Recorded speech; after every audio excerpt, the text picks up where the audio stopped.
a straight woman's lesbian nightmare.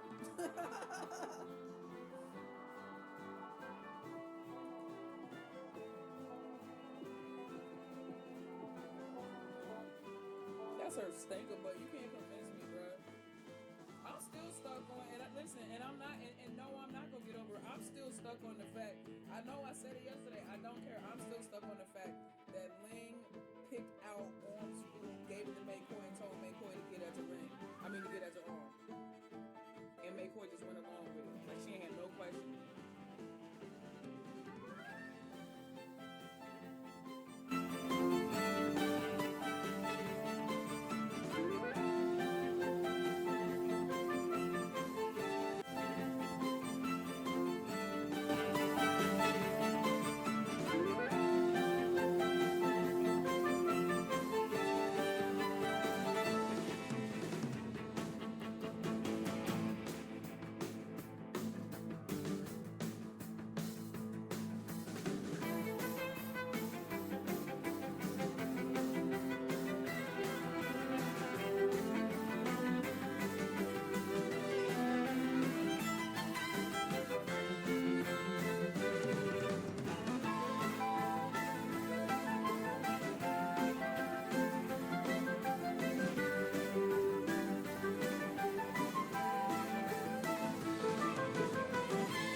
Like she didn't give birth to that child.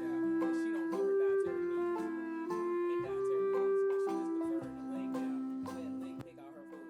And all she said was, "Oh no, this looks like she would really like this." And Ling was like, "Yeah, you know what I'm saying? Because it's eggs and protein and that. So go ahead and get my baby fed. Thank you, mama-in-law. Cool. All right." Like what she said.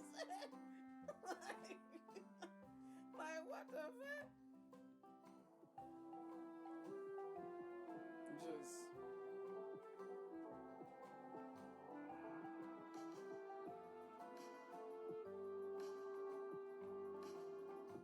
She got a little cowlick in the back of her lay down. They probably need to go the other way. Yeah, them hoes, bro. That's This what y'all see. What I'm like. This is what I'm saying, bro. The constant holding hands, y'all. Constantly holding hands. That. Since when? Since when? Since when?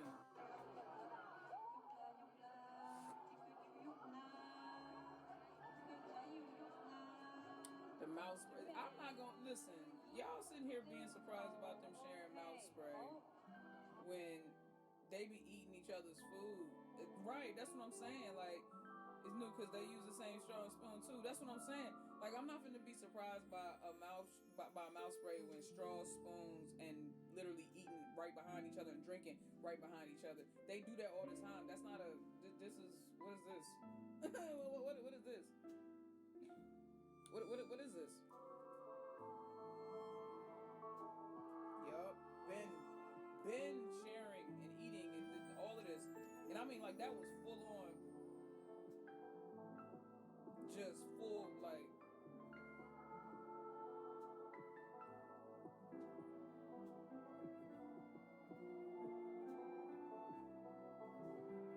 gang, right behind her. She couldn't wait to get that. Look, and then look how she looked at. Nah, then look how she looked at her watching, and then did a little dance.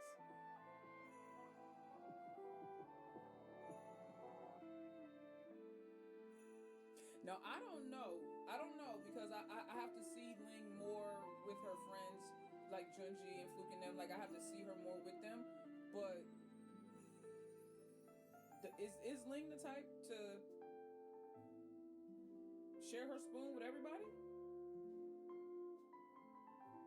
Does she feed Junji like this? Maybe. Maybe. What about Tony? Did she feed Tony like this? Did she feed Fluke like this?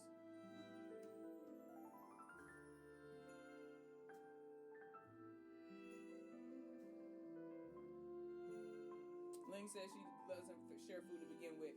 And that I know because I literally seen the video of Kung Du trying to get some food from Ling and she would not give it to her. And and Ling like gloated about the fact that she wouldn't share her food with Kung Du, but then turned around and shared it with Ling. And I'm almost with Orm, and I'm almost positive it was like during this trip. This one in particular. Like, come on, dog. With Junji, she does, yes, but with others, not sure. Okay. With Junji, I can see. Because that's her bestie bae. I can see that. Okay. So we know that she loves She loves Orm at least as much as she loves Junji.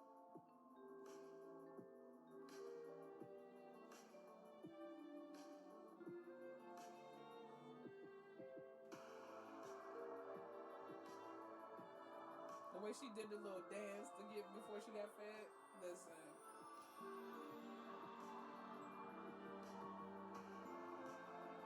Maybe mouth spray is new because they use the same straw and spoon too. They do. Oh, they literally drink behind each other all the time. Which, like, out of a straw is crazy. Drinking behind somebody out of the same cup is one thing. You know what I'm saying? But drinking out of the same straw, because you know, like, no matter how good you are at sucking out of a straw, like, some of it comes up and goes back down. Like, that's just how straws work. So no matter what, you guys are drinking each other's spit. No matter what. That's just how that works. That's how straws work. Alright? So, y'all being impressed by mouth spray, and I'm sitting here like, they literally drink off the same straw. I would never drink off the same straw, not with nobody. Nobody. Not my mother, not my lover, nobody. No, I would have to be desperate. I'm just not a person that does that. Me and my friends use the same straws. Y'all also fuck the same people? Cause I'm sorry, and this is my thing, cause that's just how my brain works. When I think about that, I think about everything that their mouth touched. And did they brush their teeth after they sucked their man's dick? How do you know? Did they brush their teeth after they ate their girl out? How do you know? And then they went and got that straw and then sucked on it and then handed it right to your ass. And you was like, ooh, yay. and you just ate that girl's little cootie cutter. I'm sorry. I can't. I just can't. I just can't. I was raised differently. I'm sorry, Sting. I was just raised differently. I don't share shit. My mother was not that kind of parent that shared her food, so it gave all of us a complex. We don't do that. You know what I'm saying? Like we don't do that. Cause you kissing everybody they can, unless you find they spouse or they partner attractive.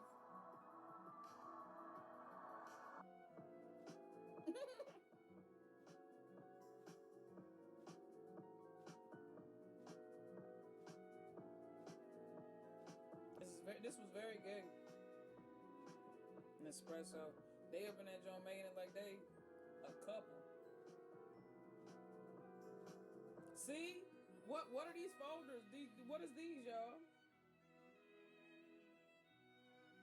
Were these New Year's or were these like newlywed? What were they? Somebody tell me.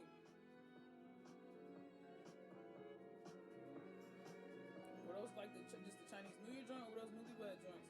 Nobody ever answered that, did y'all? Did anybody ever answer that? I don't know.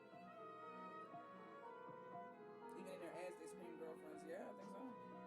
Lunar New Year envelopes, I think. Okay, yeah. So like New Year's.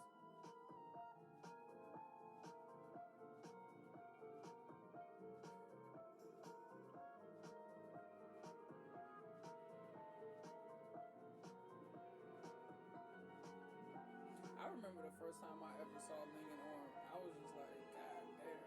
I was like, I instantly got nervous for all the other GL couples.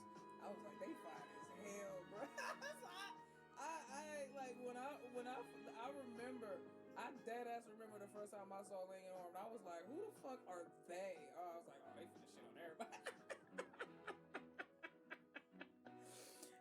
Except for my English, don't play with me. Y'all know my bias is still my bias. Don't play with me. I don't even when I talk. I hope you. I always have to feel like I have to preface this before people start misconstruing what I'm saying. Whenever I talk about GL couples, I'm never talking about English. Okay, cool, great. Okay, got that out of the way. Now, like I said, when they dropped, when Ling Orm dropped, I was like, oh, they finna shit on everybody, bro. I said they finna put the whole game in their back pocket and walk off with that hoe, and they did exactly that. I didn't say it out loud, but I was dumb nervous. I never said it out loud, but when I saw Ling Orm the first time, I was like, oh wow. And then when I actually went to Thailand, and as soon as I got out the plane, soon as I went on the metro, soon as I got in a taxi and left the airport, all I saw was Ling and Orm's faces. All you see is Ling and Orm, Ingfa, and Namtan. Those were the four faces that no matter where I went, that's who I saw. But mainly, it was all Ling Orm. I was like, they are everywhere, bro. They was on every product, in every mall, on the walls, on buildings, on the subway, on the walls of the sub. Like, it was just... That's crazy to be doing your own solo work and you still spend the whole time talking about Ling. That's crazy.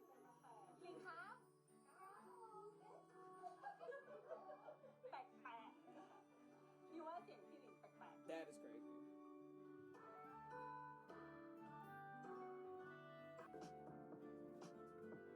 This collaboration is legendary. Stop calling it a collaboration. Ling has already confirmed that this is officially a new brand. You need to say this new company, this is legendary.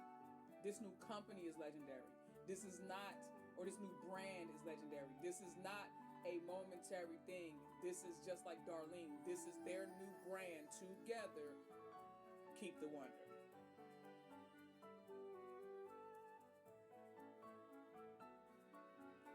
That's just... So all I can hope for is one day I'm just hoping I'll get... One day I will. I'm certain I'll get a piece. One day I know I'll get a piece. But, oh man, I want that shirt so bad, yo. That red and cream. Oof. Look at that shit. That shit's tough. That red and cream is tough. I got some all red Pumas. I would freak that shit out, bro. With my cream shorts. Oh, I would freak that out. I would freak that out. I want it. I ain't taking videos on.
photo shoots because it's Ling and Orm. It's not a personification. It's Ling and Orm.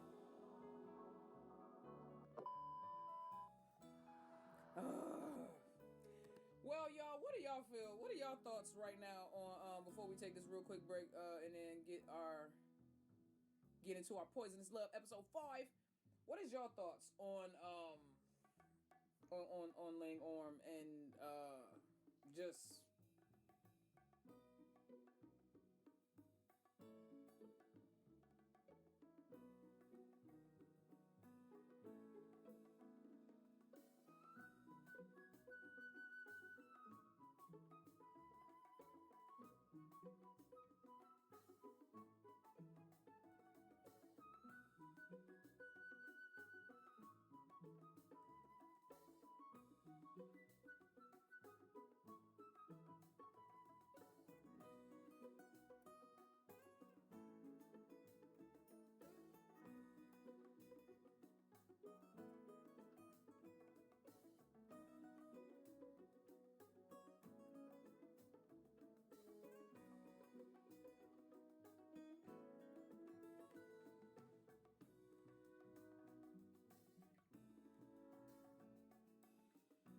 So I want to preface this video with the statement that I generally enjoy bad movies. Okay, you can look back on my channel, you can ask any of my subscribers, and they will tell you on occasion, and probably more often than not, I enjoy bad movies, okay? This review is also coming from someone who not only loves the original Silent Hill movie from 2006, but also loves Revelations, I know.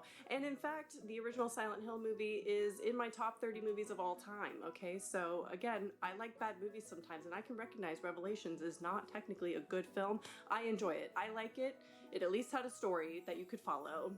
On top of that, I am obsessed with the Silent Hill 2 remake, and I played it last year and decided it is the best video game ever made. So that is the backdrop of my credentials to be able to talk about Return to Silent Hill in the way that I am about to talk about it, okay? If you're not into negative reviews, and you just want to keep it all positive vibes, then just keep it moving. So I was the perfect audience for this movie. The perfect audience. I was exactly who they wanted to sit in those chairs. Possibly not actually, because I actually played the video game, and I think they wanted to have more general audiences enjoy the film than the people who played the video game, because clearly they did not have many of us in mind. I was very forgiving going in. I knew it would not hold a candle to the actual game, and they could not cram a long-ass game into a 2-hour movie, or, you know, they had to keep it under 2 hours, so hour and a half, whatever it was. And I knew it probably wouldn't be as good as the original Silent Hill either, because it had half the budget of it. Okay, so I knew the budget was low. I knew it was more of a passion project for many of the people. I saw the teasers, I saw the trailers, I saw the wigs. And I knew all of that going in, and I was like, you know what, I'm not gonna let the bad reviews coming in early sway me or impact my excitement for this film at all. I am just happy to see another Silent Hill movie in the theater. So I was fully prepared going into this movie for it to be bad. Fully prepared, and I was expecting it, and I knew that things would probably not look great on screen, okay? When I tell you, this is one of the worst movies I have ever seen. My expectations were so low because I loved the game so much. I knew they couldn't do that. I knew they would not be able to physically, creatively translate that game into a film properly, the way it needed to be done. I had faith in Christoph Gans because he made the first Silent Hill movie. And yes, of course, he took royalties with that as well, because obviously Pyramid Head's in that one. It's not in the original Silent Hill game. You know, yada yada. Is it accurate? Probably not, okay? I expected him to change things. I did. I expected some changes to be made. Maybe I would actually hate the original Silent Hill movie if I played any of the other Silent Hill games, which I have not. Speaking of, I think this movie, Return to Silent Hill, has 2 experiences possible to have, and I think that goes for any adaptation. The audiences of the people who played the game and those who did not play the game. They're gonna have 2 very different experiences watching this movie, okay? The people who've played the game, inevitably, we're going to be comparing. We're gonna be looking out for characters in the game, certain scenes in the game, certain things happening. We want to see that translated into the movie at least. People knowing nothing about the story or did not play the game are going to have no expectations of the story and just accept whatever is fed to them. And I will say this movie might be okay if you've never played the game. It might be somewhat enjoyable if you like bad movies like me sometimes and you did not play the game. I would say, sure, go watch it. I don't think it's a good movie, but there's a time and a place for a bad film, and sometimes we want that. And I know that doesn't make any sense to new people around here if you haven't watched my videos before, but I enjoy a bad movie now and again. And by bad, I mean it has entertainment value. You don't have to think too hard about it. It's just for entertainment. That's it. And this theory is confirmed when I posted a TikTok and I got comments, multiple comments saying, I know nothing of the game and I liked this movie, or I thought it was okay, but I'd never played the game, so I don't know. If you played the game, you will be absolutely insulted by this movie, okay? This video will be mostly spoilers, I will say that. Very few things I can talk about without spoiling the movie. I don't think you necessarily need to watch this movie, so I would recommend just watching this video unless you really, really want to see the movie first. Just know my opinion is that it is bad. So you can go watch it now and come back to this video if you don't want to know spoilers just yet. But I will warn you when we get into hard spoilers. Minor spoilers probably throughout, but hard spoilers I will give a warning for. Also, I have complaints, valid complaints, and I have nitpicky complaints, okay? Yes, I'm gonna nitpick a little bit. I'm gonna nitpick because this movie pissed me off. So we're gonna do a little rant at the end of the video of my nitpicky comments and complaints. Anyway, I want to start with the positive though. We're starting with the positive. There is, in fact, positive about this movie. Yes, there is. The first 20 minutes were fine to me. I was excited. I was on board for everything happening in the first 20 minutes. When we first see the bathroom, loved it, okay? He's a little bit of a cool guy, smoking a J. I don't think James would do that. But here we are. He's in a Mustang. We see Silent Hill, the town. Loved it. He walks up to a wall covered in cloth as a barrier. Loved that. I love the little odes to the game in that sense. The little moments here and there. Even when he was walking over the grates, you know, and I wish there was that monster there, the one under the grates, but there wasn't.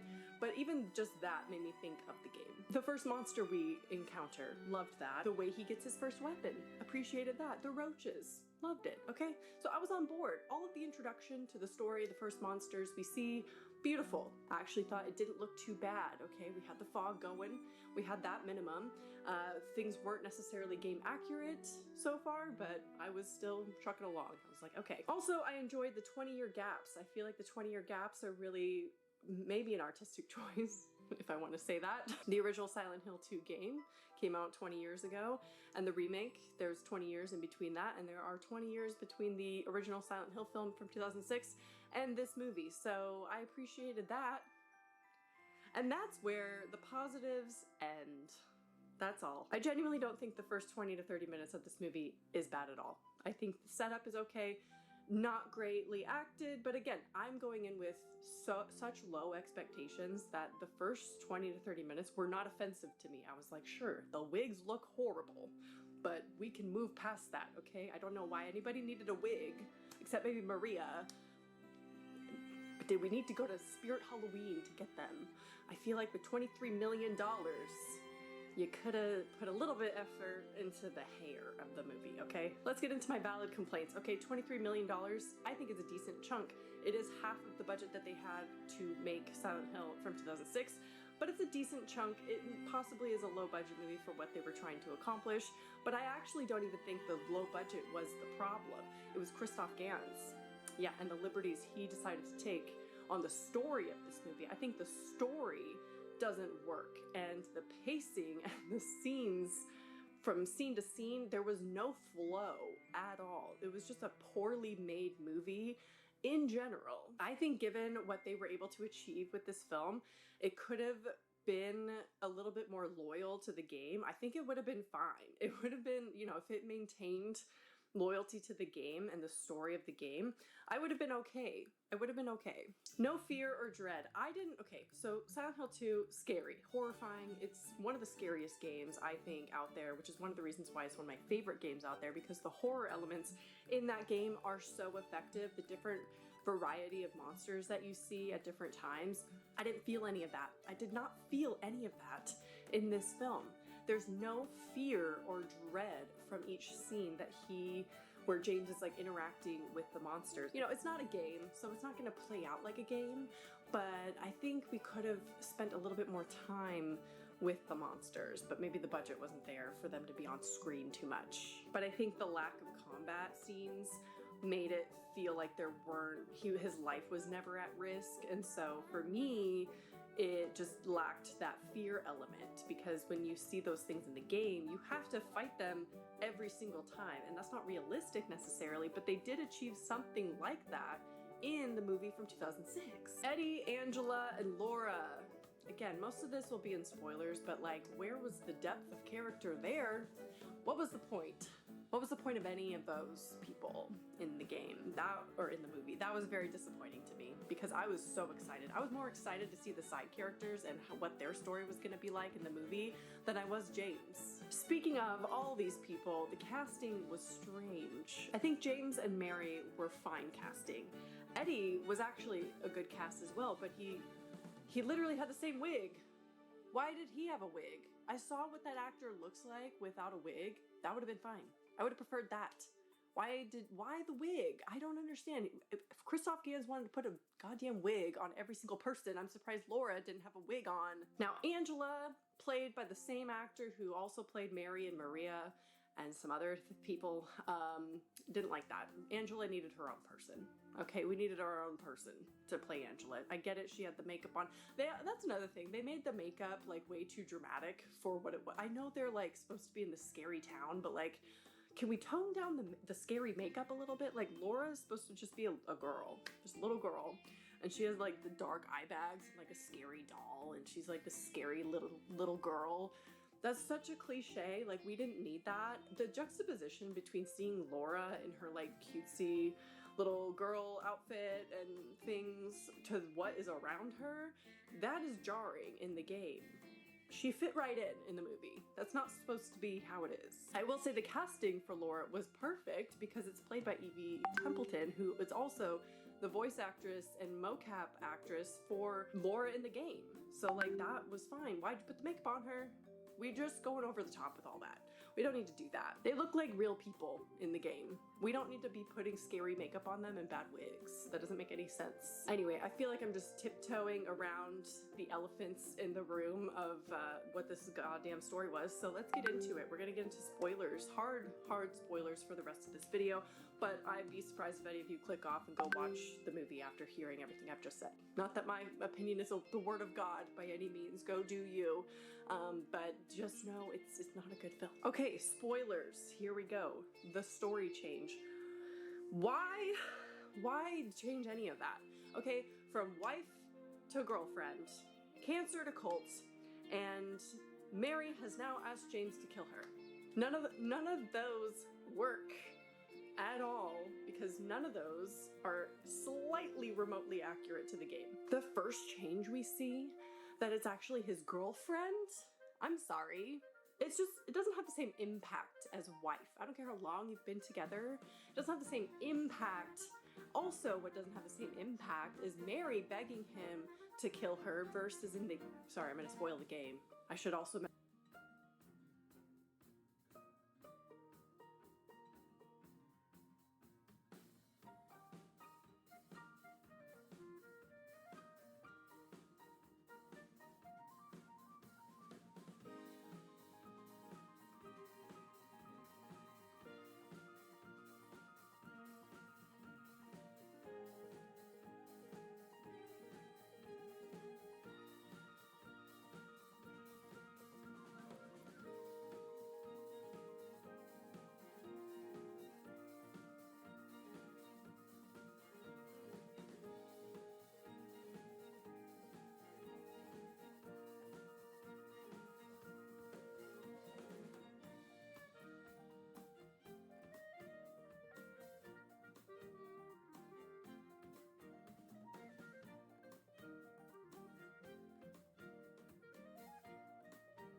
COD Zombies has had a massive cheating problem over the past decade, from the use of illegal glitches to the use of God mode and splicing runs together. It's had its fair share of cheaters. However, what makes COD Zombies more unique from any other game is how difficult it is to cheat. There's so many factors against cheaters that it's nearly impossible to not get instantly caught. Although some cheaters have been able to get away with it, some for months, years, or nearly a decade. Here is the history of some of COD Zombies' most notorious cheaters. First, let's start with the most notoriously cheated record, Syndicate's round 115 game on Black Ops 1 Kino der Toten. Most people who have been active in the community for recent years has heard about this cheated record, but if you've been out of the loop for a while or haven't heard of this game, let me break it down for you. On November 3rd, 2011, Syndicate would upload his final part of his round 115 game on Kino der Toten. While unknown to him at the time, this game was the highest round achieved on the map, making it a world record. Furthermore, this record would become the most viewed high round in COD Zombies history, with over 14 million views. So if the record had over 14 million people watching it, then how come no one knew it was cheated? Well, back in 2011, it was fairly difficult to tell if someone was cheating unless they were using glitches, especially considering Zombies came out just 3 years prior, and most people played on console. It's easy to see why no one caught him. Furthermore, Syndicate was playing on PC and knew how to use certain commands such as noclip and potentially many more, such as weapon commands, timescale, etc. This gave him a massive advantage over other players, as almost no one played on PC, let alone knew these commands at the time. And lastly, Syndicate had a lot of gameplay uploaded, unlike most early records. These reasons are part of the reason why Syndicate's round 115 game was considered legit for nearly a decade. So why did it take so long for players to figure out this record was cheated, and how did they catch him? If we take a look at Syndicate's gameplay during the 115 game, you'll notice it has nowhere near the same amount of views as the 14 million video. On top of that, just 2 days later after achieving this game, a player named Ravex would achieve round 120, although this footage has since been privated. Despite this, just 1 month later, another player named the Jim Bogabo would reach round 132. Due to this, not many people looked into Syndicate's game since it wasn't a record anymore, though it still gained millions of views from people who wanted to experience classic Zombies nostalgia. But that was until March of 2021, when a player named Who Needs Jug would start analyzing Syndicate's game. While going through Syndicate's gameplay, Jug found a lot of inconsistencies from the things Syndicate was saying to the way he played. But the biggest inconsistency was found on round 69. When Syndicate was reloading his Thunder Gun, it showed the character he was playing as, which was Nikolai. However, just a day later, he would upload a video of himself on round 71. But there was a problem. Instead of Syndicate playing as Nikolai, he would be playing as a different character named Takio. This is already a red flag, as it's impossible to change character in the same game on Black Ops 1. Furthermore, Syndicate claimed both recordings were the same game. The reason we know this is because on the round 69 gameplay, he did a small Q&A, answering the question of why he wasn't using Mule Kick. In his own words, he said, "Downed, lost Mule Kick, and Thunder Gun, not risking losing it again." What makes this even more interesting is Syndicate said the exact same thing in his round 71 footage. Stupid downs, but the only stupid down I've had was at round 27, and that's when I had Mule Kick. Now everyone's been like, why no Mule Kick? And the reason for no Mule Kick is simply because I had it, but I got the Mule Kick and then I got the Thunder Gun. So the Thunder Gun was in my Mule Kick slot, which is an absolutely idiotic move. I just completely forgot about losing it. I just didn't think I'd go down, to be honest. I got a bit overconfident. This in itself is already enough evidence to prove Syndicate spliced his round 115 game. However, when a YouTuber named Russian brought it up to question in mid-March of 2021, Syndicate would respond to the tweet saying, "My game crashed after the round 69 hype video I posted, so I had to redo the run. So I picked up where I left off. I understand the confusion of me talking about the downs, etc., but I literally picked up where I left off as if it was the same run." There's two ways to interpret this. Either Syndicate admitted to splicing his run and modding himself back to round 69, or he somehow banged out another game all the way up until 71. But let's give him the benefit of the doubt and say he played another game up until 71. Well, even if we are generous, it's still really hard to believe. You see, on the same day of him reaching round 71, Syndicate would upload a Minecraft video. Also, these uploads between the round 69 game and the 71 game wouldn't have been that far apart, more than likely 12 to 18 hours apart. This makes it difficult to believe he actually played another game all the way up until round 71, right after his 69 game, especially considering how slow he was playing. Now, this point could be easily disproved if Syndicate had kept the footage unlisted for a few days and made it public. Although, that would be a fairly strange thing to do. Furthermore, this isn't the only evidence we have on this game. If we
completely ignore the fact this record was spliced and take a look at his downs, we can see a massive inconsistency.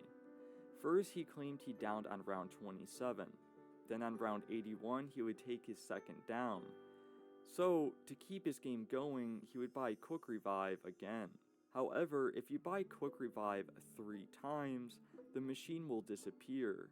Although, the next time we see the Quick Revive is on round 84, and it's still there.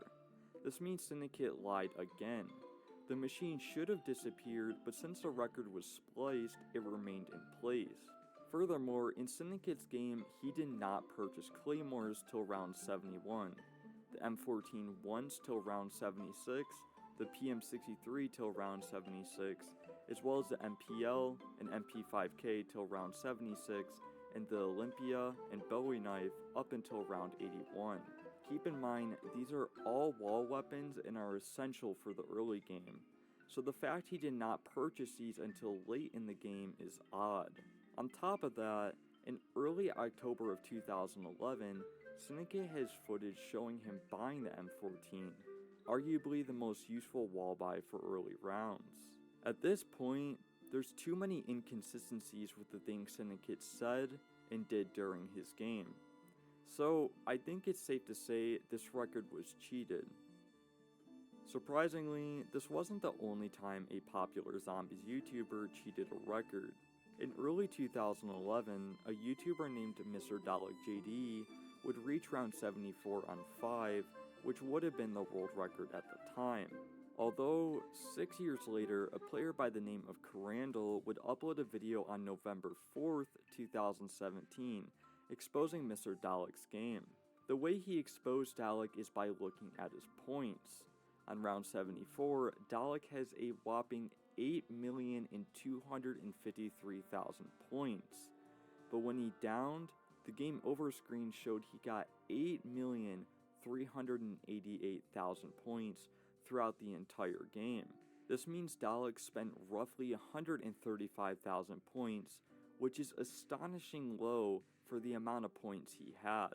Furthermore, the way he was gaining these points was with the MP5K wall buy, which costs 500 points every time you buy ammo, and each time you buy ammo, you'll get 120 bullets. I should also note that you can hit a maximum of 3 zombies with a bullet. This means if we are generous and assume Dalek has perfect aim, he would get 30 points per bullet. On paper, that sounds like a lot, but if we do simple math, we can figure out that 120 bullets perfectly hitting 3 zombies will get you 3,600 points. And if we calculate the amount of points he spent during that game with how much the MP5K ammo costs, we get 270 ammo buys. Do 270 times 3,600 points, and you get 972,000 points, nowhere near the $8 million Dalek claimed to have gotten. This is already overwhelming proof that Dalek cheated. So, if it was this easy to prove Dalek's game was unlegit, why did it take 6 years to expose him? Well, it's because Dalek privated the video, more than likely within a year after it was posted. The reason why he did this is more than likely because he knew it was modded and didn't want to be exposed or was ashamed of what he did. Also, the only reason why Carandle was able to prove this game was cheated is because someone re-uploaded Dalek's game back in 2013. Surprisingly, this isn't the last time a zombies YouTuber has cheated. A fairly popular zombies YouTuber named the Aston Pro, previously known as the London Project, would upload his achievements as well as guides for high rounds during 2015 to 2017, resulting in his channel to gain a big following for the time. On top of that, when he streamed on Twitch, he would typically average 800 to over 1,000 viewers, which was incredible back then. Though, in early 2017, Ashton made the biggest mistake of his career.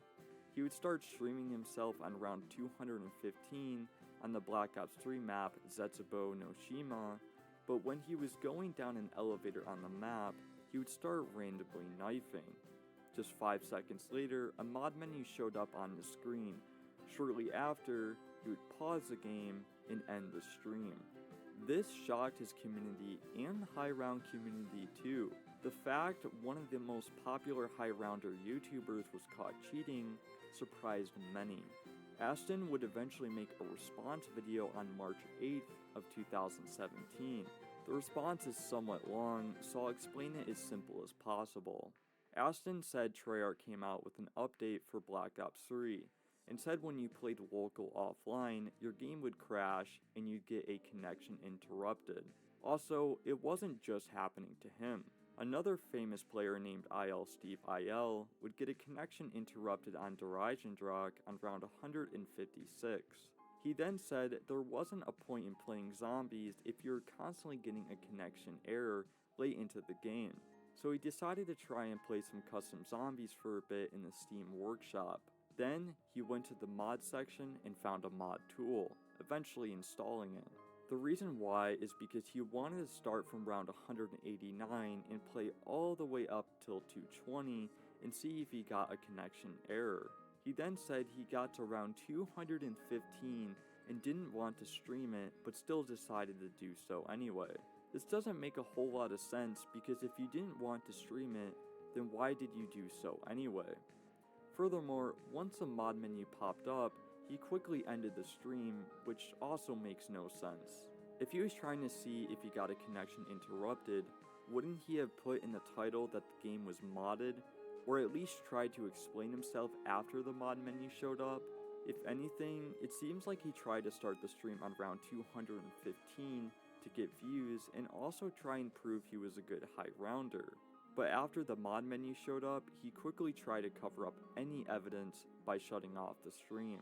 Also, before streaming the mod menu, the Ashton Pro would upload a video on March 6, 2017, claiming he finally got round 200 plus on Zetsubo, and it took him a very long time to reach that round. He would also say he's paused on round 215 and would stream it. This video alone makes his response video contradict itself.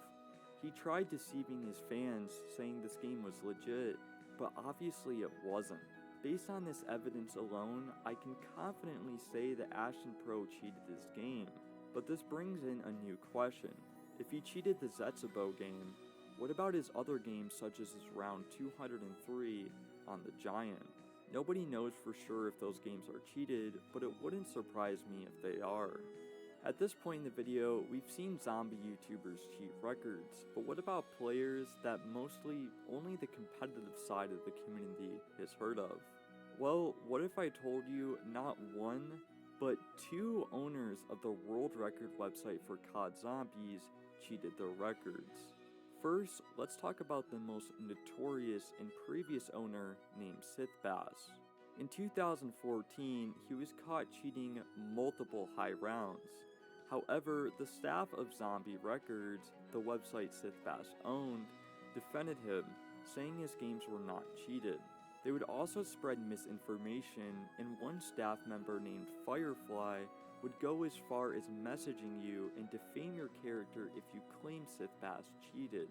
Despite their efforts to claim he did not cheat, in 2016, Crandall, who exposed Dalek, would upload a video with irrefutable evidence against Sithbass. The first evidence is Sithbass's round 100 Keynote or Totem game. At first, everything is normal until you look at the monkey bombs. You see, when you get monkey bombs from the mystery box, the max amount of monkeys you can carry is 3. Though, on round 71, it looks like Sithbass has more than 3.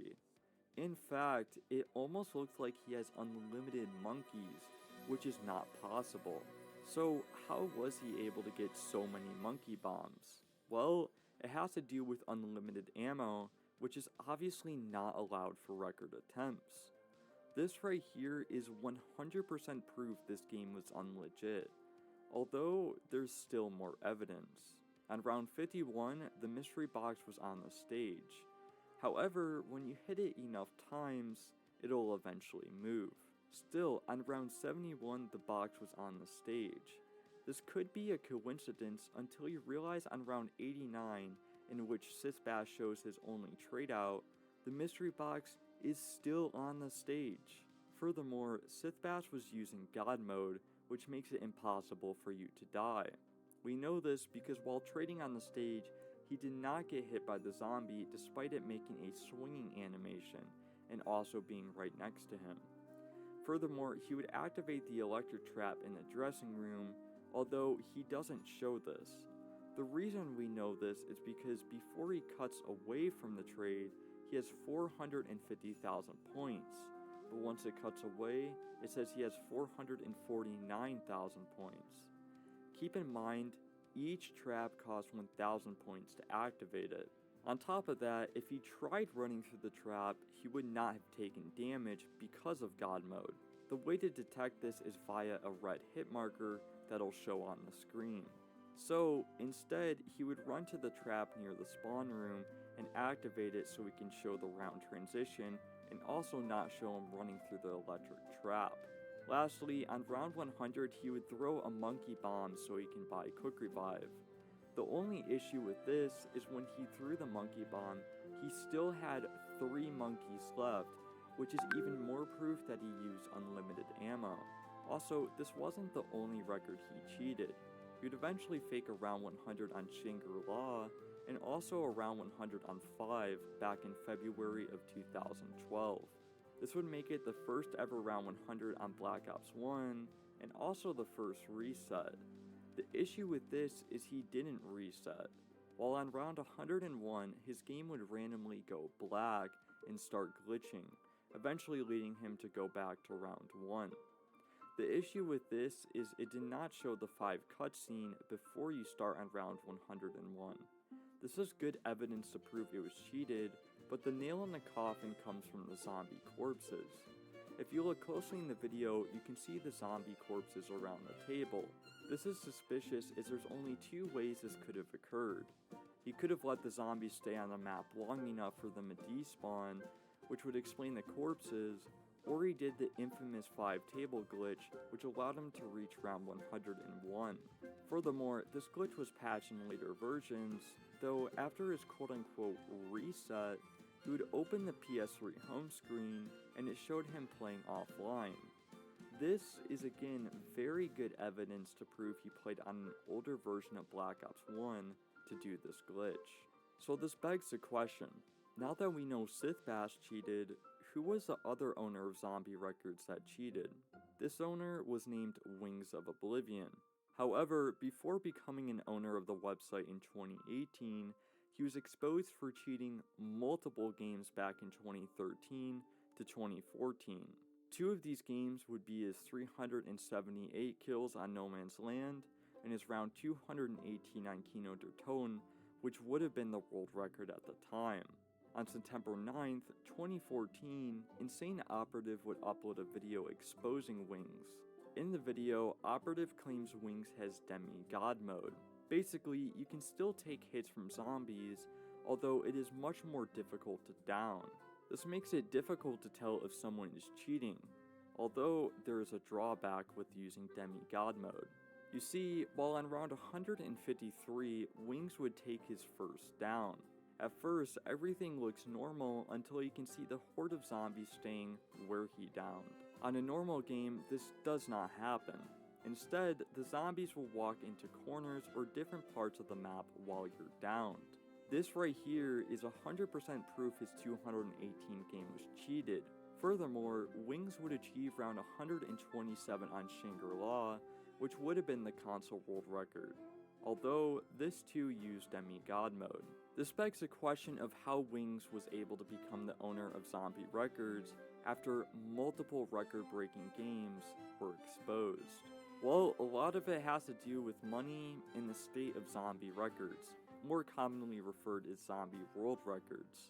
I won't go into much detail, but just know at the time, the site wasn't in the best shape and needed a new owner, even if it was somebody like Wings to at least better the site. I can't say for sure if he's had an impact on the site ever since 2018, although I will say with the new staff in recent months, the site has gotten much better, which is awesome. At this point in the video, I've covered YouTubers and owners of the official record site for zombies. So what about ordinary players that don't have any influence or power over them? Well, we'll first have to look at first room challenges. Out of every category that exists, first rooms have had the most cheaters out of all of them. Because of this, I will only cover 2 well-known first room players, the first of which is Frostbite. Frostbite is one of the more interesting cheaters within the zombies community. Because not many players know about first rooms, besides the people who play them, it's fairly common for cheaters within the first room community to get away with cheating easily and not have it publicly known.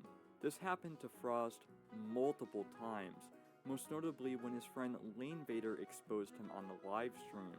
Surprisingly, this was still relatively unknown until Christmas of 2021, when Frostbite achieved round 36 on Black Ops 1 Quick Revive side for Verrucht. This was a pretty big deal considering how widely known Verrucht is, and also for its insane difficulty. So the fact he got round 36 was very impressive. Although that was going to quickly change. A player by the name of Calvin was starting to take interest in the first room and was watching the highest rounds achieved by some of the previous record holders, and of course, Frostbite. Despite being fairly new to first rooms, Calvin noticed Frostbite would hoard up the zombies on early rounds, while the other previous record holders would camp for the early rounds. Furthermore, Calvin noticed something odd with Frostbite's story.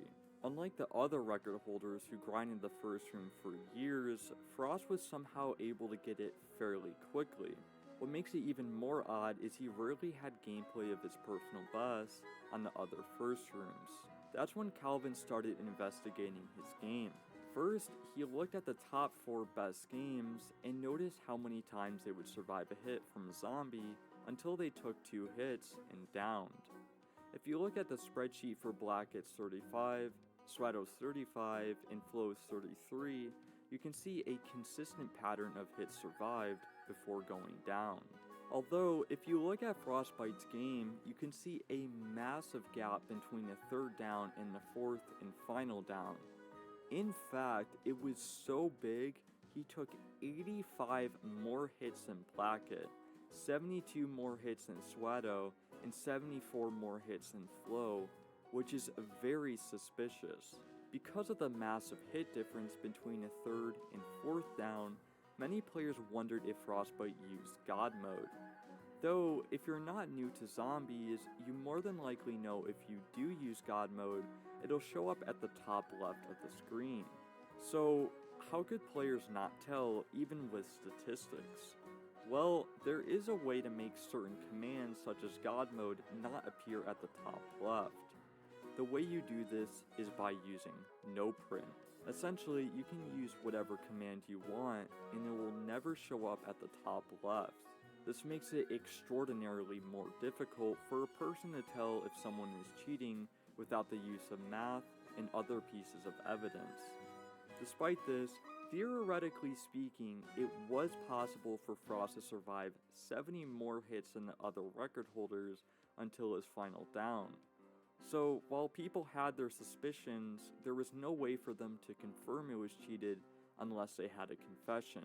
That's when another player named Sketchy, who was close with Frost, would get in a call with him and see if he would admit to the round 36 first room being cheated.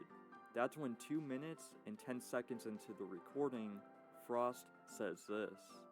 Yeah, you know I still play it every day, right? Do you really? Yeah. Like, I'm not gonna, like, I'm gonna obviously do it again legitimately. So you're trying to like re-get it legitimate? Mm-hmm. Fair enough.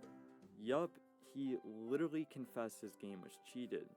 Because of this, in the math done by Calvin, Frost round 36 quickside was removed. I should also note Frost has been playing first rooms for years.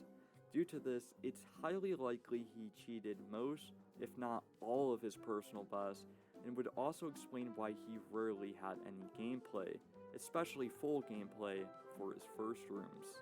But what if I told you Frost wasn't alone? Remember his friend Lane Vader?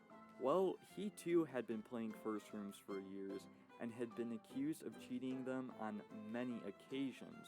Though this has been hard to prove, and I'll explain why later.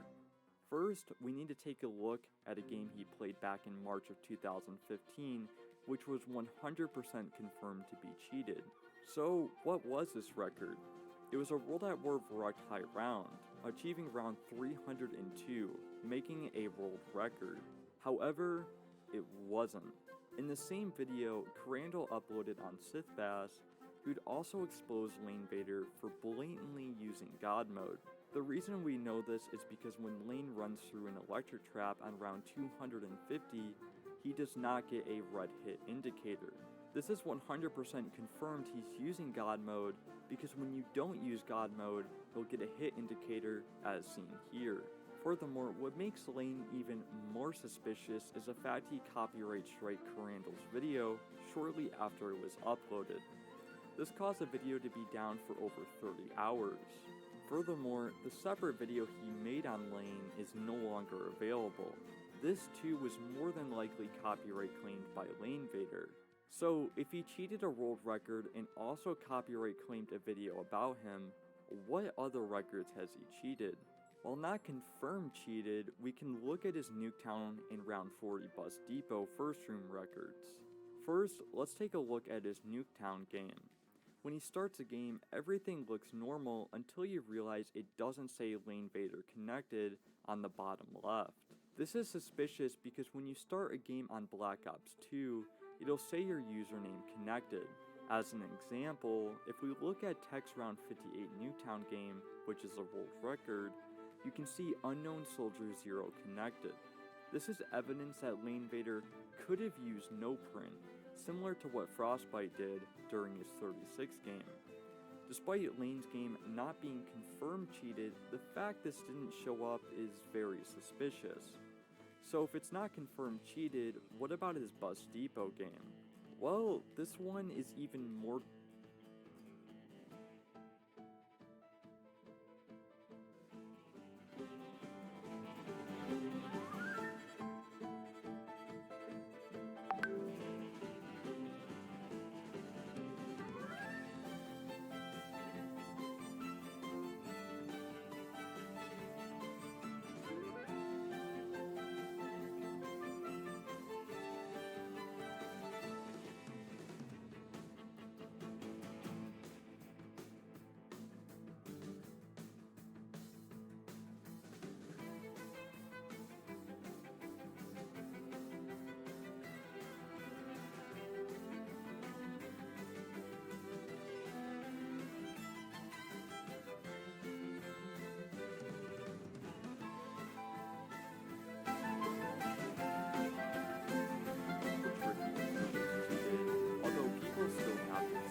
I should also note, round 40 in the Bus Depot first room is insane.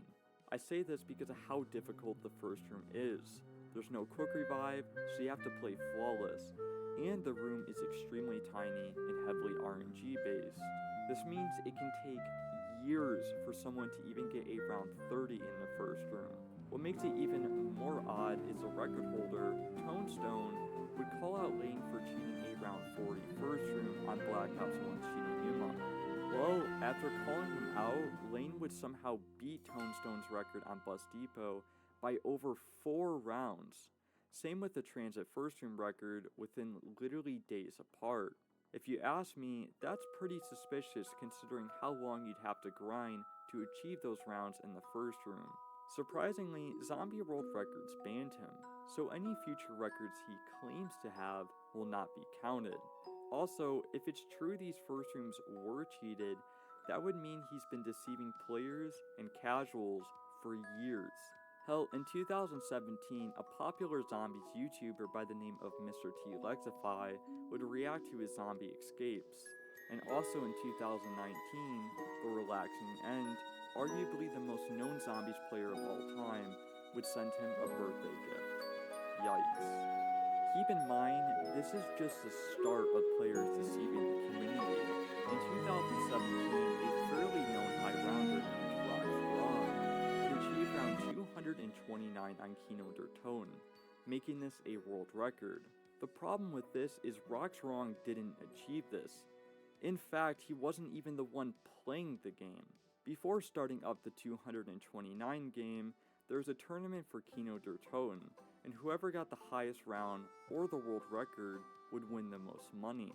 So, Roxrong started up a stream and pretended he was playing even though it wasn't him. The reason we know this is because when the game was paused, the mouse on the screen would go off to another screen, indicating whoever was playing had two monitors. Well, when Roxrong made a video responding to the people claiming he cheated, it showed he had only one monitor. However, he claimed to use his laptop as a second monitor. This was also debunked. On round 139, he was typing in Twitch chat even though the mouse did not go off to his second monitor. And while responding to people questioning his game in the video, he would try proving it was him playing by moving a cursor. The issue with this is he only showed the mouse for less than a second, and it didn't move at all. This shows even more evidence that it wasn't him playing. Furthermore, when he downed in this game, it says Roxrong downed. Keep in mind of the capital R and the capital W in his name. I say this because at the time when the game was played, only one person on Steam was named Roxrong, and their name only had lowercase letters. I should also note that pretty much every Black Ops 1 player uses Steam to play. On top of that, you can change your Steam name whenever you please, but it won't update in-game. This means whoever was playing was using a trainer, such as Zolfernos, to change their name to Roxrong with the capital R and W. Also, if you're confused as to what a trainer does, it's basically a modding tool which isn't allowed for record attempts. What makes this game even more suspicious is there's more than likely Wings of Oblivion playing it. If this is true, then it doesn't make too much sense as to why Roxrong would allow Wings to play. Is it because he wanted to leave the community and go out with a bang? Or maybe Wings was blackmailing him? The reason will more than likely remain unknown. Although, what makes this cheated record even worse is the viewers who were watching the game live and thought it was legit started donating to him. Rox was not only cheating a game to win tournament money that he didn't deserve, but he was also scamming his viewers out of money. Yeah, I don't really have any words to say besides the fact I'm severely disappointed. Thankfully, this is one of the only instances where someone has cheated a record to scam viewers. I know what you might be asking. If I've covered high rounds and first rooms, has anyone ever cheated an Easter egg speedrun? Arguably the most popular category in zombies? Unfortunately, it has happened. On September 13th, a player by the name of Scrappy would achieve a 33-minute and 57-second record on the Garad Krovi Easter egg using Mega Gobblegums, making it a world record. Considering how competitive Easter egg speedruns are, this was insanely impressive. In fact, it almost seemed too impressive. While using the Anywhere But Here Gobblegum, which teleports you to a random location on the map, Scrappy was getting near perfect teleportations. This allowed him to finish his steps quicker, therefore saving him time. Because of how good these teleports were, a few players, who I won't name out of respect for their privacy, would start investigating. So much so, they would look at Scrappy's theater on Black Ops 3. When you look at someone's theater, you can see their previous games, which is what they did, and what they found was shocking. Just before getting the record, Scrappy was found using a patch to manipulate RNG and force the Anywhere But Here Gobblegum to teleport wherever he wanted. The reason they knew this is because while figuring out the best coordinates to teleport to, it would show the coordinates on the screen. Keep in mind, this does not show up during a normal game. Because of this, that's how they knew Scrappy was using a patch to manipulate RNG, which is obviously not allowed for record attempts. Furthermore, it was confirmed he cheated a round 30 speedrun on Kino der Ton as well. This made people wonder if his other games were cheated via manipulating RNG. While it wasn't confirmed, it was found that his speedruns on Derision Drog had some insane luck with boss rounds. If you don't know, Certain maps have boss rounds and will occur every couple of rounds. Well, it turns out he had 10 games on Derision Drog that got 4 dog rounds. Keep in mind, for each game, the chances of getting 4 dog rounds to round 30 is a 4% chance. So the fact it happened 10 times within a month is insanely lucky. So if Scrappy was this lucky, does it mean it's confirmed he cheated the Derision Draw games? Surprisingly not. While many players consider these games as cheated, it's very difficult to tell if someone is using a patch to manipulate RNG unless you have concrete evidence. Because players were able to find concrete evidence of his round 30, plus a Garad Crovey Easter egg, and also had Scrappy admit to these games being cheated, it would result in him getting a 1-year ban on Zombie World Records. He could no longer submit solo records, and if he was going to play a co-op record with 2 or more players, he could not be the host, which would prevent him from using any patches. Surprisingly, after 1 year, the ban would be lifted after Scrappy proved himself, and so far it seems like he's changed for the better, which is awesome. Sadly, this wasn't the only time a player has cheated the Garad Crovey Easter egg. A player by the name of Raspers would announce in a Twitch streamer's chat saying he got a 33-minute Easter egg completion, but when asked for gameplay, would say something along the lines of, "I don't want to upload it, I'm not proud of it." However, he would eventually upload footage 3 days later. Though, similar to Scrappy's Garad Crovey Easter egg, Raspers was also exposed for manipulating RNG with a patch. While doing an Easter egg step which requires you to kill zombies to get a cylinder drop, he would get all 4 cylinders within the first 4 zombies he killed. Keep in mind, for each zombie, you have a 10% chance of getting a cylinder, so the fact he got all 4 within the first 4 zombies is insanely lucky, making it a 1 out of 10,000 chance this happens in the game. Also, during the Easter egg, you need the dragon to spit fire, and the only time this happens during this game is once on the egg, and also when you're with Tank to get his napalm kills for the specialist weapon. Basically, the dragon spit fire when he needed to. So the fact this happens during a game was highly suspicious. So much so, it was confirmed to be cheated. This eventually resulted in Raspers removing footage of the game, though it still exists via a Mr. T Lexify reaction, which is pretty funny. Though this wouldn't be the end for Raspers. He would eventually go for round 30 speedruns, achieving multiple world records, but would be banned on Zombie World Records shortly after.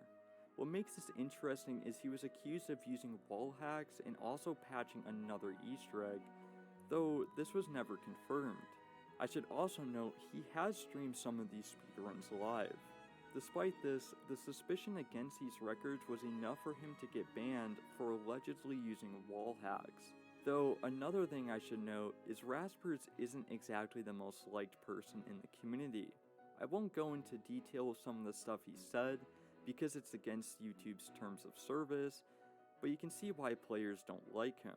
This, along with the suspicion, is pretty much the reason why he was banned, though it's unknown if he'll be given a second chance. Remember, the only games that were confirmed cheated was his Garad Crovey Easter egg. The rest of the other games were suspicious, and players didn't have much or any evidence to prove they were cheated. Surprisingly, this is just a small list of hundreds of players that have cheated in the past. Because of this, I won't be able to talk about every cheater. Other than that, thank you for watching.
crazy, or has anybody else noticed a complete difference in how men are being designed these days? If you're anywhere on the internet, Twitter, YouTube, honestly even Instagram these days as well, it is more than likely that to some degree you have been exposed to conversations and discourse surrounding the average modern gaming experience. A lot of the popular grievances you'll see stem from gamers with complaints on things like game length bloat, monetization, graphics, and even story content quality, and so on and so forth. I suppose it really has to do with what you are personally exposed to and what your individual algorithm pushes to you the most.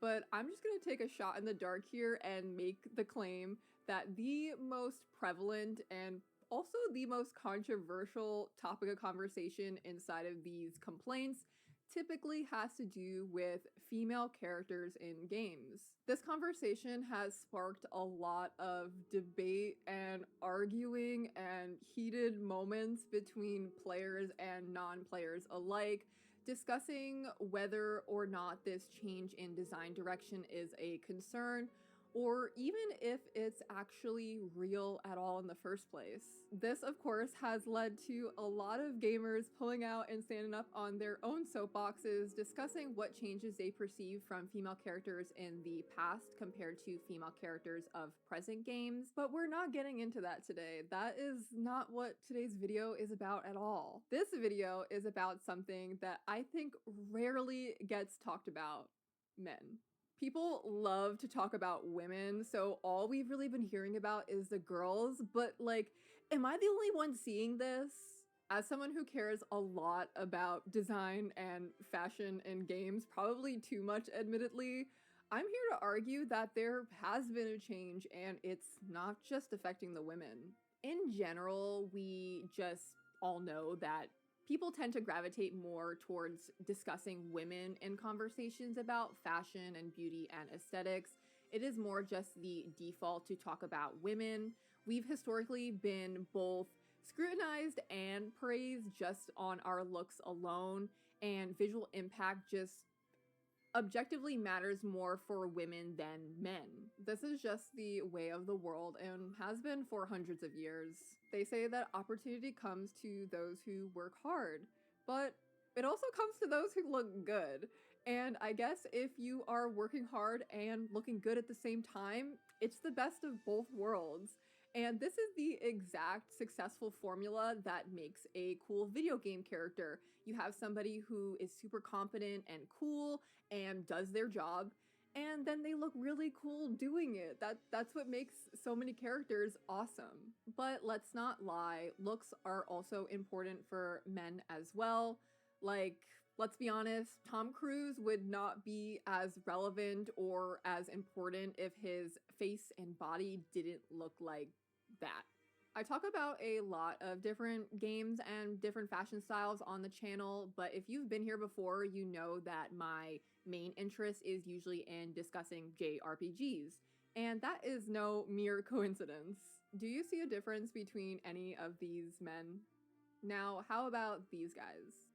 Okay, at this point, you might be saying to yourself, but Clover, these are all JRPG characters. Fashion is just different in Japan.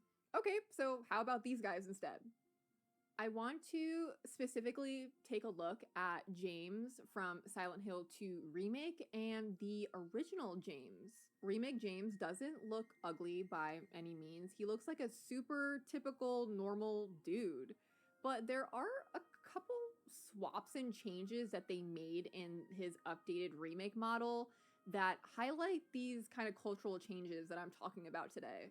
I get that trends change and different things come in and out of style naturally, but my problem here is not necessarily that these pieces are seen as unfashionable or outdated, but more that honestly most of the guys I know in real life would probably be afraid to wear original James' outfit out of fear. Original James has a gray polo with a slight vertical line textured on it, layered on top of what seems to be a white t-shirt, and then a green jacket with some logoed patches. Our new James is wearing a gray button-down shirt with a plain green cargo type jacket on top. And it honestly just reads as more naturally plain, and there's just like less inherent personality baked into his design. He's just a regular dude, to be honest, and there's nothing inherently wrong with this at all, and it definitely reflects modern sensibilities when it comes to fashion and design. But again, I know without a doubt that this original outfit is something that most men today would really be insecure about wearing. Layering shirts and showing some kind of interest or knowledge in fashion is seen as gay today.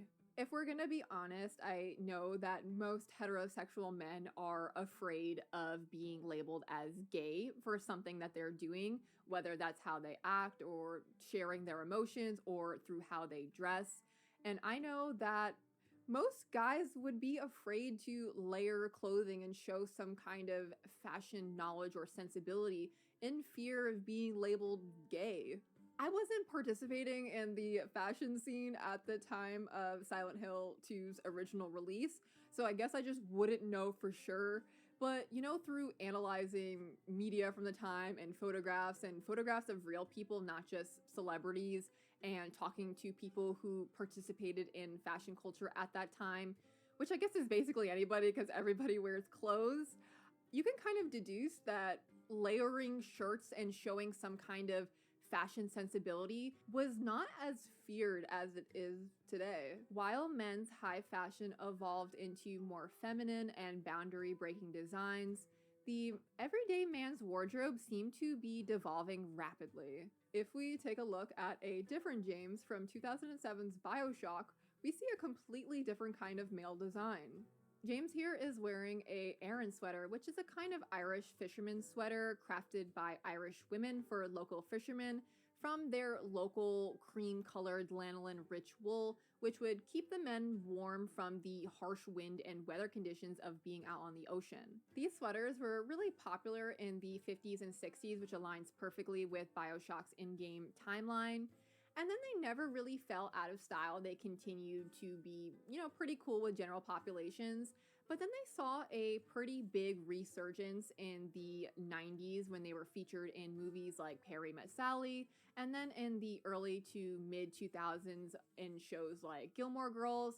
And even today, we can still see the fisherman's sweater coming in and out of fashion trends. I believe in the first Knives Out movie, Chris Evans was wearing a white fisherman's sweater. I live in New York City, and I have for my entire life. So I have been exposed to a lot of different cultures, a lot of different fashion, different people, age groups, you name it. I've probably been exposed to it. And I've found throughout my life that a lot of men around me are insecure to wear anything too stylized if it isn't a graphic t-shirt from a popular streetwear brand or sweatshirts or joggers or sneakers. There's this general fear of breaking the style status quo, and I think that's being reflected in our video games now as well. Before you're like, what the hell are you talking about? New York is like a fashion hub and a hub for ideas. I am not talking about like a male fashion influencer living in New York City, living in Soho. I am talking about like the average guy who lives in New York and grew up in Queens, just like the average man. At the end of the day, it is people making video games, people who are participating in this same culture they are living through. There are a lot of regrettable things about the past, things about culture and society that we have objectively improved on today. We live more comfortably and safely than the majority of humans in our entire history. Yet somehow, while the more niche and expensive fashion scene grows more liberal and diverse, everyday fashion for men is growing almost more conservative and fearful as the years go by. It's almost as if we're afraid to imagine what could be and scared to look back on what we lost. The comparisons I made today between our two Jameses highlights an even greater issue with fashion trends and culture in general, completely aside from gaming. We lost something in male fashion. Going back to a point I made earlier in the video, I am not talking about this phenomenon of putting men in women's clothing and calling it a gender-breaking boundary design. I am talking about the concept of what we even consider to be feminine and men's design and how it has changed drastically and how we're even seeing that in our video games today. If we take a look at the everyday fashion for men from the last couple of decades and compare it to today, there is an obvious difference. The best example I have of this is a character like Verso. Verso's pants are high-waisted and form-fitting, a cut that was incredibly popular throughout men's fashion up until very recently. This kind of cut was pretty much the default throughout the Victorian era all the way until maybe the 80s and 90s. Even then, it was still worn commonly.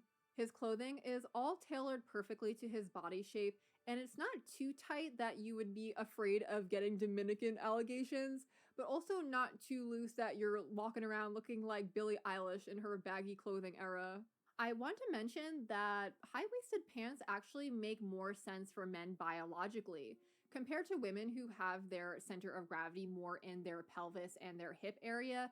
Men have their center of gravity more in their chest, abdomen, solar plexus area, compared to what we see today with men's pants usually ending a little bit above the hip bone.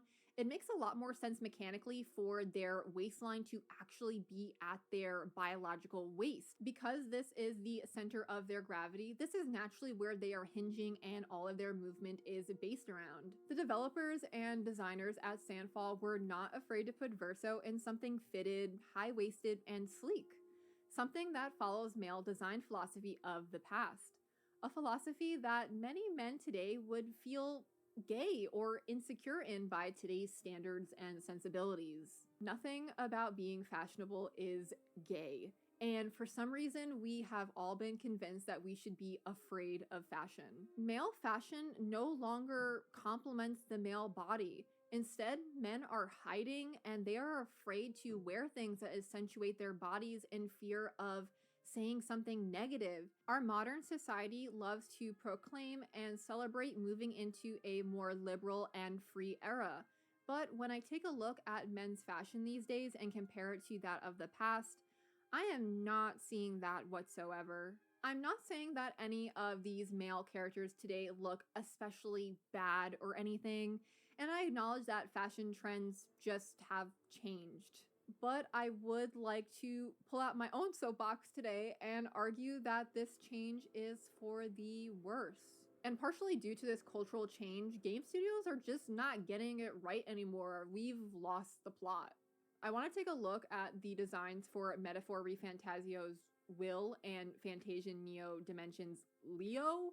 Oh my god, those two game names are really hard to say together, wow. Anyways, if we take a look at both Will and Leo, I think both of their designs are really cool, but we can't deny that they are both definitely on the more effeminate leaning side of design and more appeal to the female gaze. One could also argue that they are younger characters, but Leo is a young adult, probably in his late teens to mid-20s, according to what I could read online, and Will is somewhere around 18 years old, so they're not like 13, 14-year-old boys, which is where we would typically see this kind of design in the past.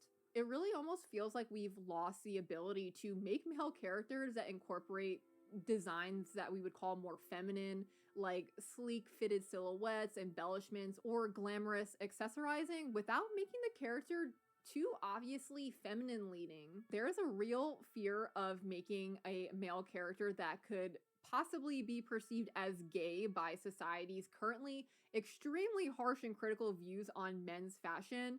So we're either getting characters that are exceedingly plain and unimaginative in fears of being misinterpreted otherwise, or we are getting characters that are made so obviously feminine looking, and of course this is stripping all nuance away from the conversation. If we take a look at actual real men's fashion throughout history, most of what they wore would be considered overly feminine by today's standards, but these things were perfectly acceptable for centuries up until very recently. One of the first, if not the first thing worn by humans and men were tunics, which are essentially dresses. I'm sure we've all seen those memes that are like, guys think about the Roman Empire at least once a day. And if we take a look at fashion in the ancient Roman Empire, they were wearing togas, which were basically draped around sheets that kind of look like dresses and skirts. And most men today can kind of agree that the Roman Empire is like their epitome of masculinity and strength, and they're really interested in it. Yet the fashion that these men wore would be seen as feminine, and most guys wouldn't want to wear that today. Men have been shamed and brainwashed, honestly, into thinking that certain pieces of clothing depict certain things that are not necessarily true. We can also take a look at ancient Egyptians that also wore kind of dress-like draping clothing. And then later on, even in the medieval times, men wore stockings and tunics that kind of looked like dresses and bright colors. And then later on in the Victorian era, we start to see a little bit more of a conservative shift. But even then, men are wearing extravagant and accentuated long draping jackets and frilly shirts and cool accessories that men today would be insecure to wear. Before we move on, I just want to go back to Will and Leo and compare them to Squall from FF8. Squall is also wearing a black and white ensemble similar to both of these characters, but his aura is completely different. There isn't even like a question about it here. And most guys that I know all agree that Squall is a super cool character and they love his outfit. The cut of his clothing just embraces and complements the natural curves and shape of the male body. Final Fantasy VIII is a pre-2010s game, and I think that we have been seeing this issue surfacing since around like the mid to late 2010s. But I think we're really starting to see the full effects of it now in the 2020s. Culture is shifting, and sometimes for the better. But I also think that there are some things we are losing and we didn't even notice it was happening.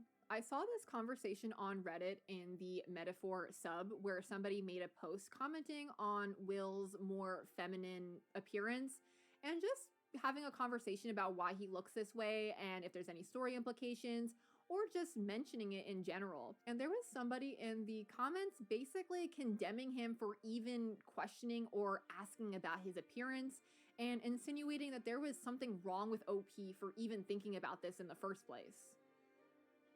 I just want to mention that it is literally somebody's job every single day to come into work and design characters and think about how they look. There is nothing wrong with questioning or talking about the way something or somebody looks. It is literally somebody's entire life and job to do this every day. And if we didn't have people thinking about these kind of things, we wouldn't have artists in video games making characters. Something I do on this channel is try to open conversations about the way people look and the way that characters look so that we can acknowledge and learn about the past and the people that came before us.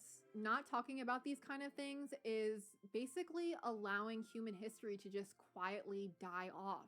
But we should all keep in mind that it is very important to not misconstrue this conversation.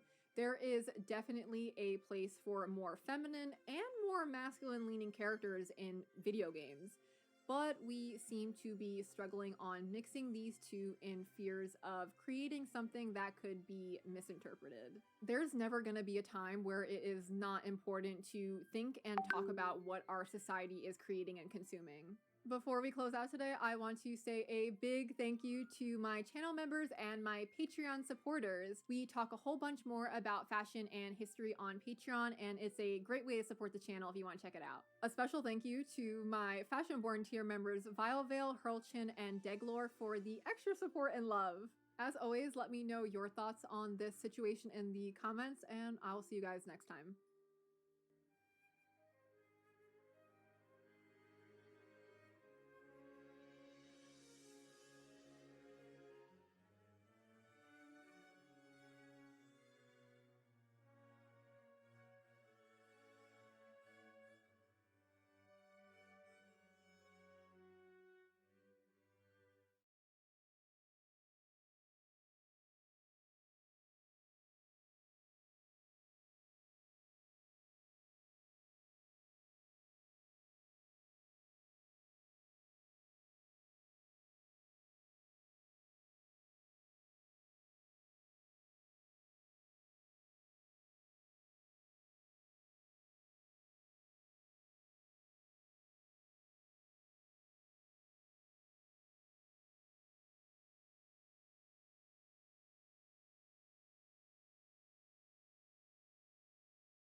Yeah, I know what all those words look like, and you read it exactly correctly. That's what this video is about.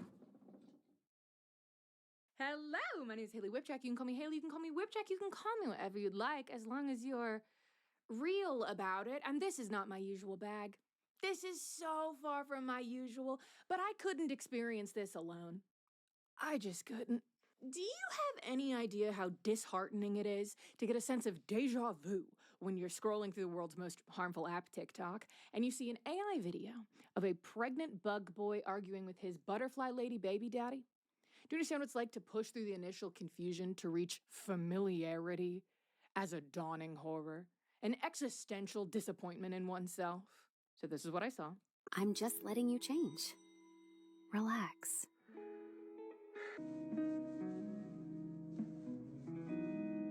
Let me.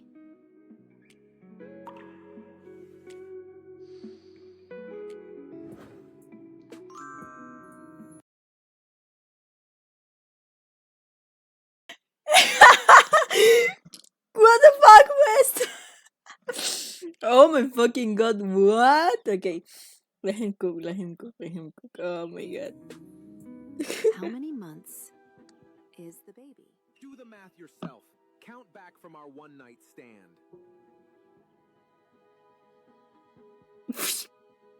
Now, if you'll excuse me, go back to your fancy world and let me finish my shower.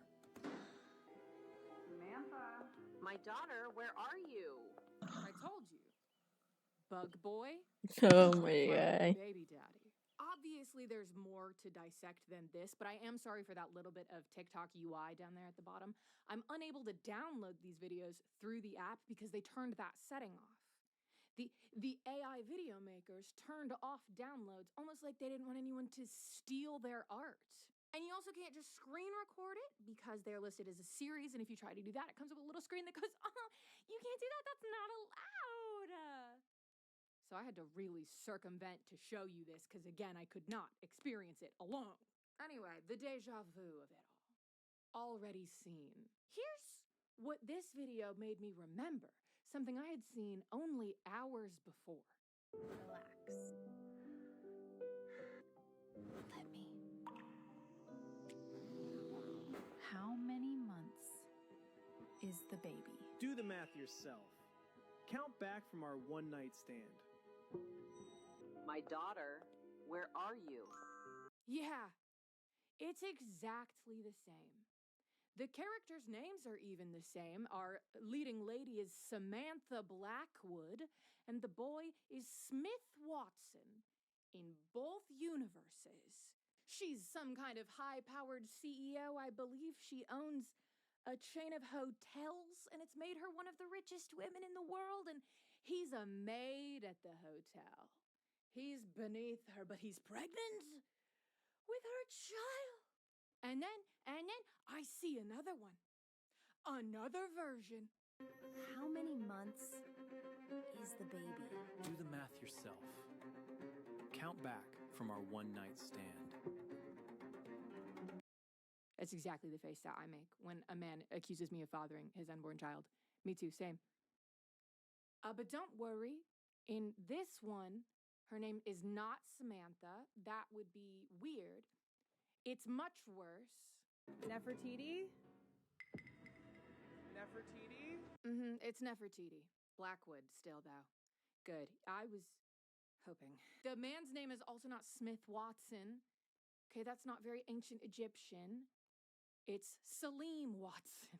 So clearly what happened here, I could tell right away, is that someone wrote a script, or ChatGPT wrote a script. No human wrote this. And then whoever prompted it asked some video generation AI software to create it in multiple fantastical settings with very little change from iteration to iteration, which is how you get the exact same thing happening on a spaceship that's happening in a bug land that's happening in ancient Egypt. And then they put it on the internet. And the internet decided that I should see it.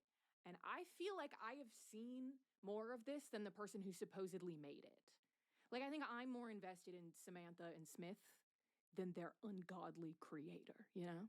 And these are not good to watch. They're very, very annoying. If you go past everything that doesn't make sense, I mean, you're not getting good performances from these actors. The words they're saying come out completely weird, and the intonation is all wrong because the AI doesn't know what the meaning behind the phrases is supposed to be. So they're just saying stuff. The facial expressions don't make any sense. The way they move their bodies is nothing. But then, even beyond that, the way this was edited and posted, there are regularly just random little dings and golden banners interrupting the video to point you down to see the next installment of the video. You're not even halfway through this one yet, and they're trying to get you to the next episode. They're trying to shuffle you across. And not for nothing, some of the episodes of these series have like 500 likes total. Some of them have way more, right? Some of them have like 100,000 likes, and it makes sense that something like that would end up on my feed. But the mummy one that I saw had like 500 likes.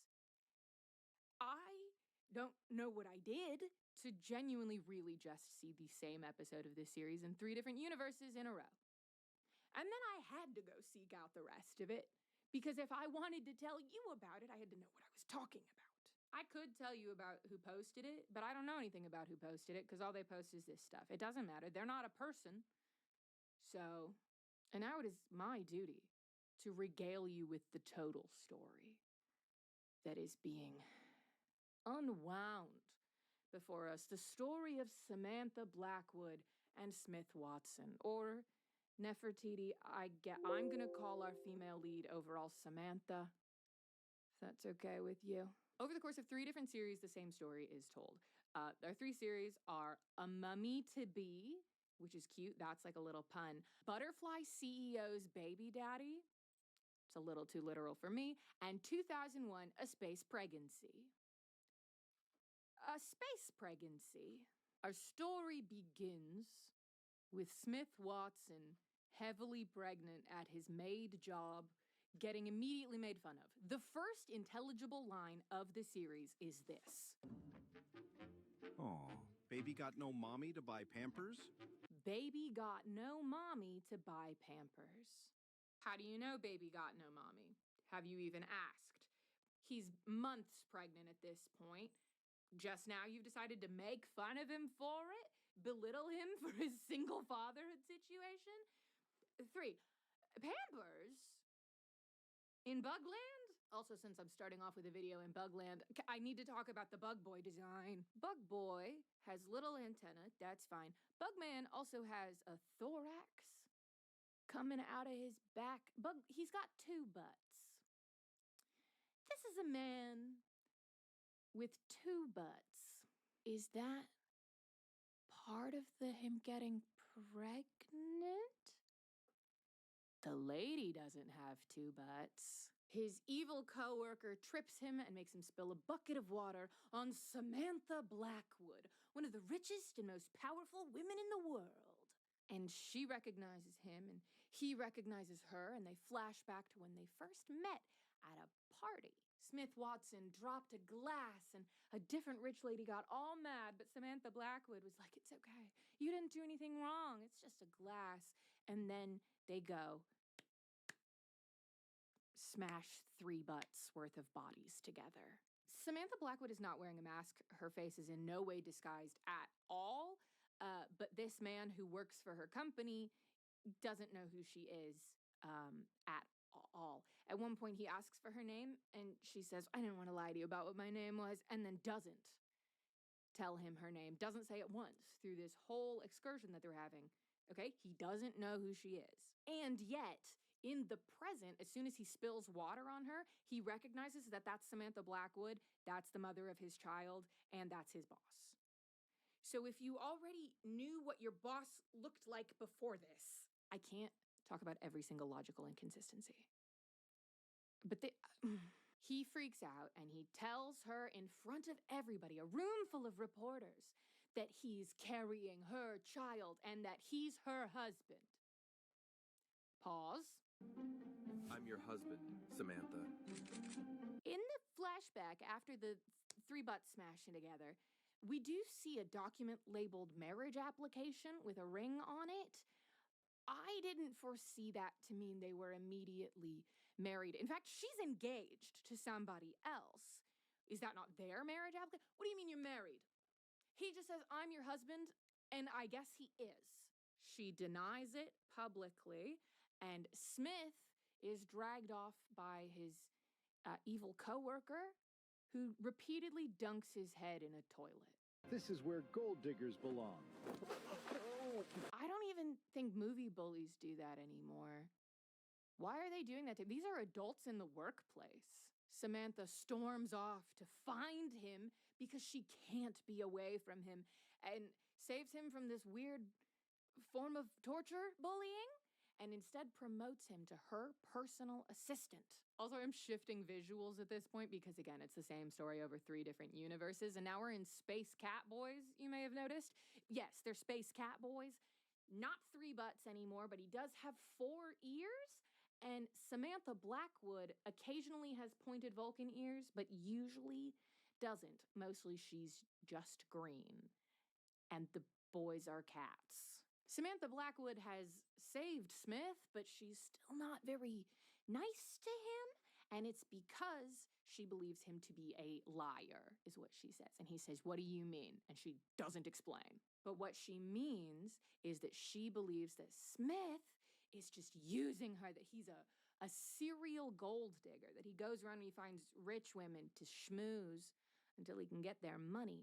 And she believes this because her fiance, Alex, who in Catboy universe is also a cat boy, but in Bug universe is like an ant, and in Mummy universe is just a guy not named Alex. His name is Ahmad. Alex has in-universe AI-generated footage and video of Smith Watson with a series of rich women that Samantha knows to prove, look at all these ladies he's hooking up with, that he's using. The AI MPreg TikTok slop series is using artificially produced images as blackmail as a major plot point. Is it supposed to be a commentary? Is it self-aware? I don't think it is.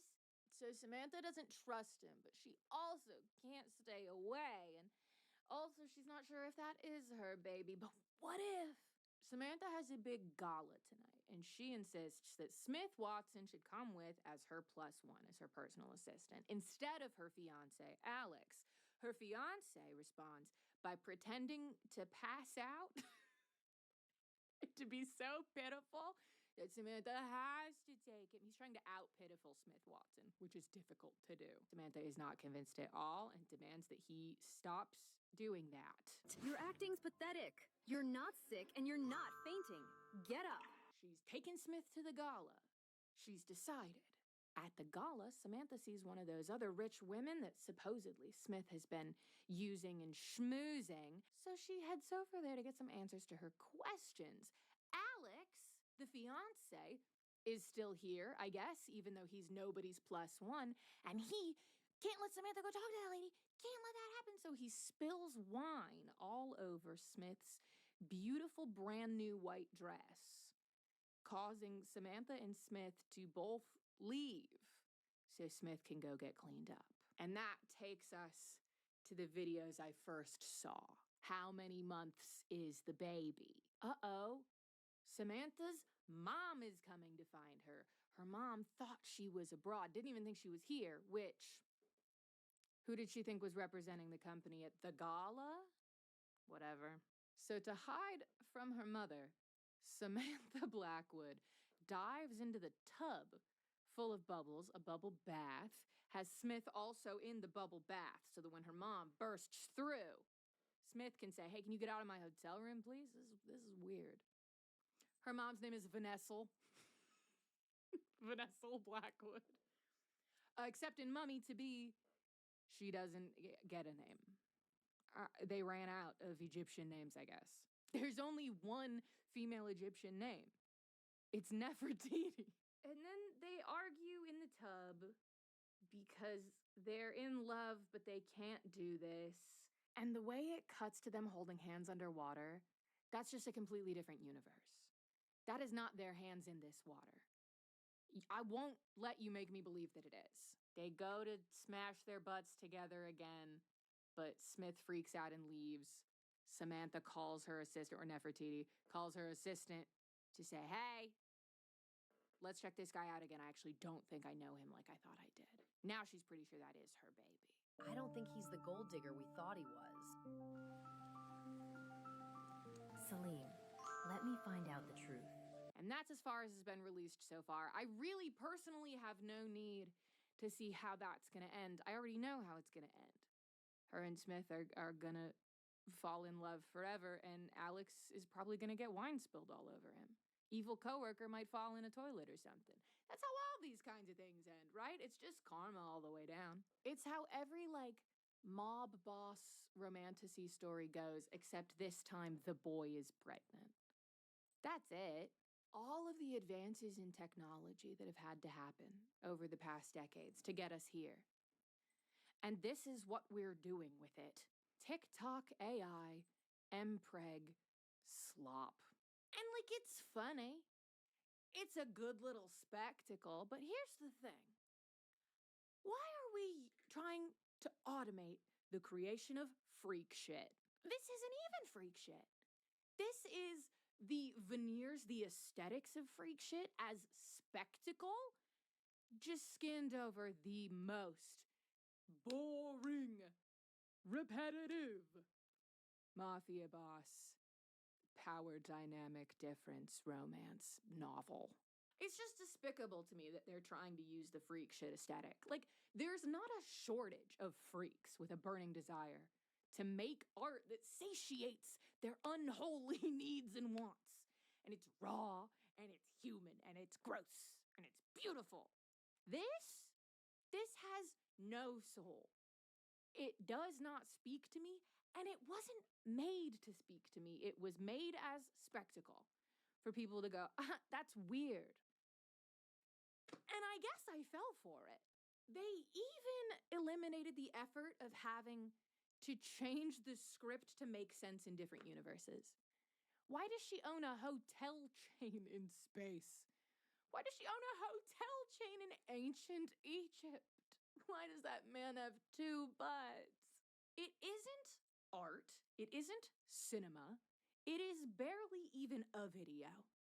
It doesn't even let itself finish before it is begging you to click on the next one. Just don't even think about it. Don't worry about what you're consuming. Just keep looking at it. And if you liked it, you can look at it again with a different skin over the top.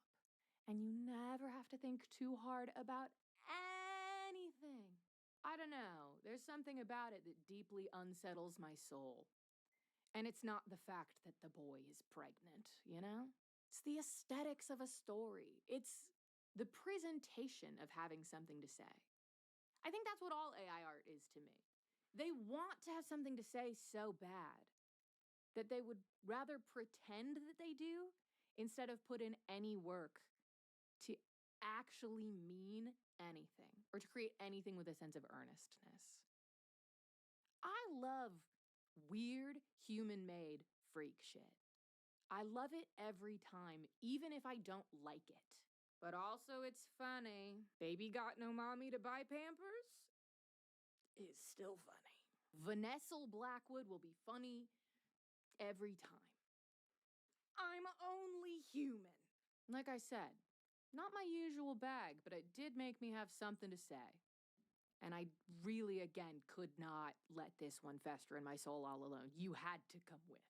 Instead of plugging my Patreon content or good homegrown Omegaverse novels for you to read, I would instead like to end this by directing you to ways that you can help the people on the ground in my former and beloved home of Minneapolis right now as they are resisting occupation. Putting a couple links below to some of my favorite resources, one of those being the ACLU of Minnesota. ACLU being an organization that defends people's civil rights and provides legal assistance to help defend those rights. And then also the Women's Foundation of Minnesota, which does good work always, but currently has a rapid response fund to protect those most at risk for what is going on at the moment.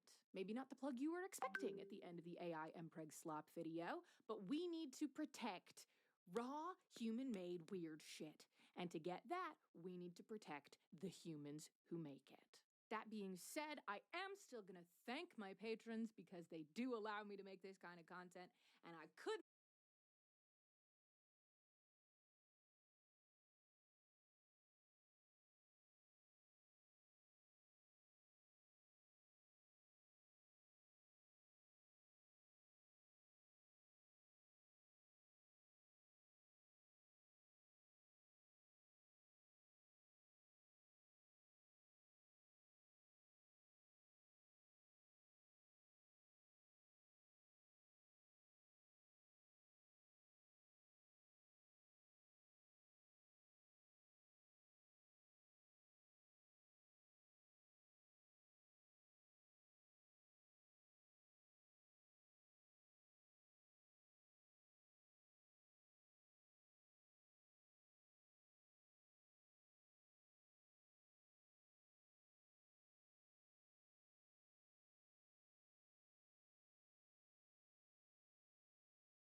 Hey everybody, hope you're doing well.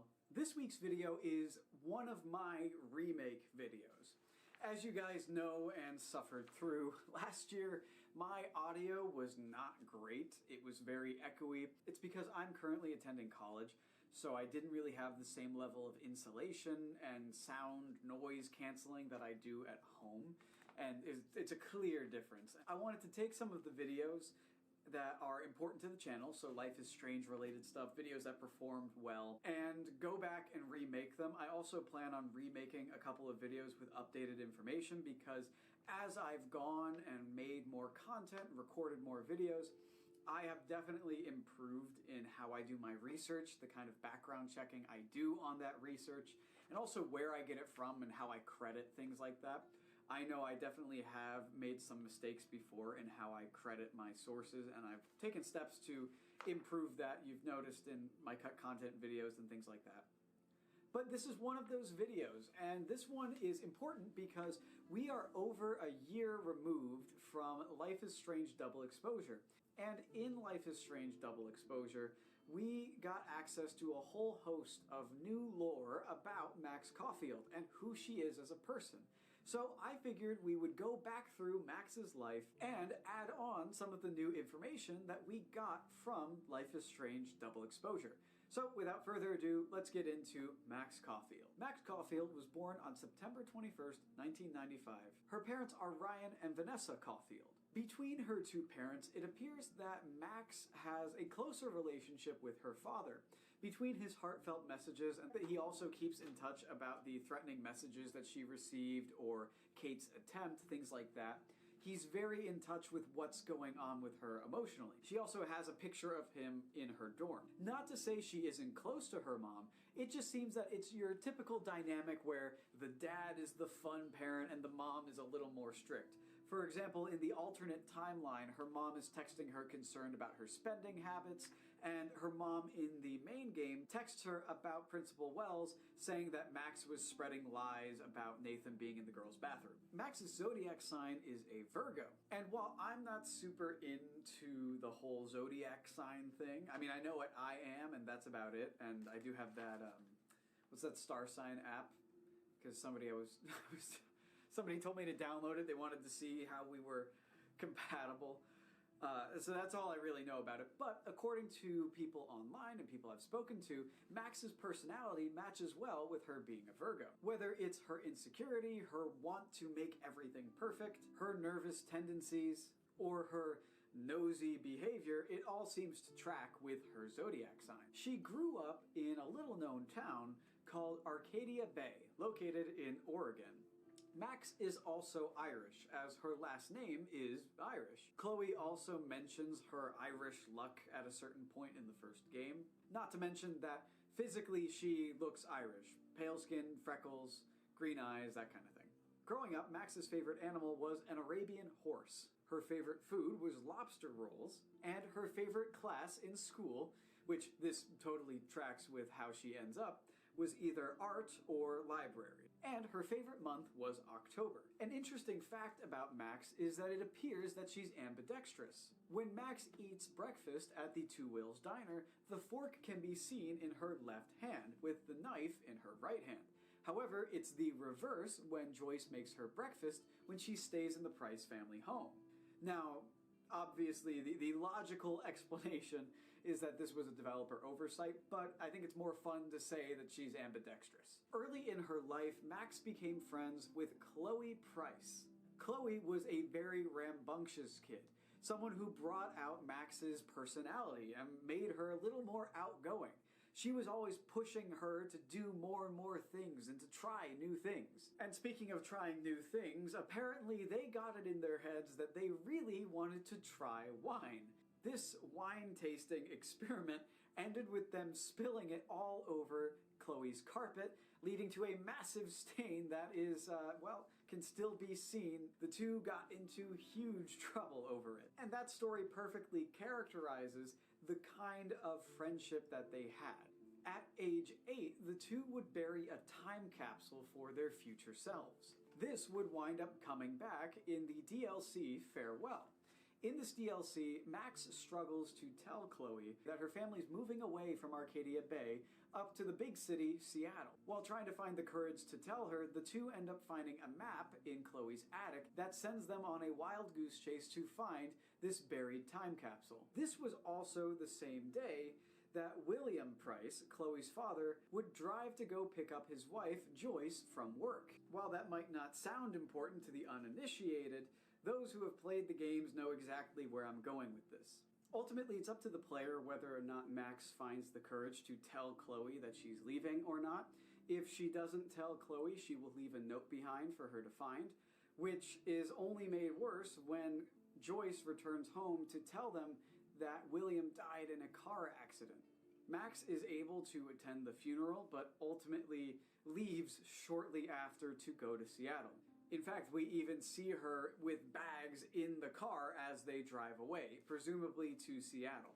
This funeral was the last time for many, many years that Max and Chloe would see each other. The two tried to stay in touch, but due to Max not being that great at texting, which I can partially relate to, the two had a falling out. It's clear from before the storm that Chloe made a real effort to try and stay in touch with Max. However, Max, having to adjust to a whole new life, a whole new environment, friends, wasn't able to really keep that up. Max's time in Seattle was very typical of a young teenager. She made new friends, tried new things. She learned how to play guitar during this period of time. And it seems like she found her passion for photography in the city because she mentions that it was the perfect place for photography. But she ultimately felt a little bit out of her league, like she was kind of phoning it in. And that's understandable. Moving from a small area into a larger city with affluent people, it can be a very jarring thing. It kind of makes you feel like you're an imposter. You're not really where you should be. Her two closest friends were Kristen and Fernando. While details are scarce on who they are as people, we do know that they visited the Fremont Troll in one of the photographs. This is also where Max got her iconic Polaroid camera from, which is based off of the Polaroid 600 series, a camera that can actually be seen all the way back in my original Life is Strange video. I have it on my desk right there. Also, little detail, I guess while attending classes in Seattle, she took a Latin course, which according to her, she almost failed. And one of the only phrases she really remembers is Sancto Sanctorium. In 2013, Max applies for the Blackwell Academy Senior Program, and is granted a scholarship to the school. This is what brings her back to her hometown of Arcadia Bay. The reason she went after Blackwell Academy was because of renowned photographer Mark Jefferson coming to teach there. Max didn't outright search for Chloe when she first got back. There's a decently sized group of people on the internet who joke that Max is just the worst friend ever. Between the not texting Chloe back, the not searching for her as soon as you return to Arcadia Bay, as well as some of the individual player choices. For example, having the option to ignore Kate's call to just hang out with Chloe instead, even though it takes you like 1 second to answer it. All of those things have led people to kind of believe that Max's whole kind of forgetful view on things is more of an act and that she's kind of just a jerk. I don't really think it's that far. I think sometimes it's a little convenient for the writers to be like, I forgot, you know? Max would move into room 219. Her ID number was B1OT21F2015. It's likely that the 2015 is the expiration date. This plays into the idea that Blackwell Academy switched from being a more traditional 4-year artistic high school, like it was back in the Before the Storm era, to its specialized 2-year senior, almost an early college program, I guess. That is something I've talked about in a lot of my videos, is this confusion with Blackwell Academy and what kind of school it is. Because we see in Before the Storm that there are freshmen and sophomore, more wide scope of students, versus in the original game, it's described as a special senior art program. That once you get to your junior year, you apply for it and hopefully you can get in. Similar to a governor's school. But it seems like it switched over around 2013, hence why Max is like applying from elsewhere. But if that's the case, then that means like Victoria came here as like for the full year, 4-year art school thing. I don't know, it's a little odd. As time went on, Max would get into analog filmmaking and analog photography more and more. The Polaroid camera that Max ends up getting from Chloe that used to belong to William is the Polaroid 1200 SI. I mean, one of her saved websites that you can see on her computer is Camera Porn, and it's a website of all these vintage cameras that you can purchase and look at. While at Blackwell in this senior program, Max takes your typical courses such as world history, algebra, cultural anthropology, PE, music, and other media. And then there's also ones that sound more like college courses, like language of photography, life drawing, the art of science, and other things. It really does show you that the idea of Blackwell being a regular 4-year high school is more convenient for the writers, when in the first game you have these classes that are so hyper-specific to artwork. It's not uncommon for there to be art high schools or art schools for people that are outside of college to apply to and get into, that kind of feature a mixture of a traditional high school experience as well as artwork. However, just the little switch always throws me off from the 2-year senior program, or the senior program, to the 4-year version and the change back and forth. An interesting note about Max's education is that she has an IEP, an individualized education program. These programs are used for people who have some sort of learning disability, and that doesn't mean something extreme. It can be as simple as something like ADHD or dyslexia. That little note is interesting, as they don't ever specify if she has ADHD or anything like that, and they don't ever really stereotype her that way. I think if anybody is stereotyped for certain mental disorders within the series, it would be Rachel with something like bipolar, Chloe with ADHD, and Nathan for something like schizophrenia or whatever. A very poor interpretation of schizophrenia. I'm not saying that he has it or he represents them. I'm talking about stereotypes within the series.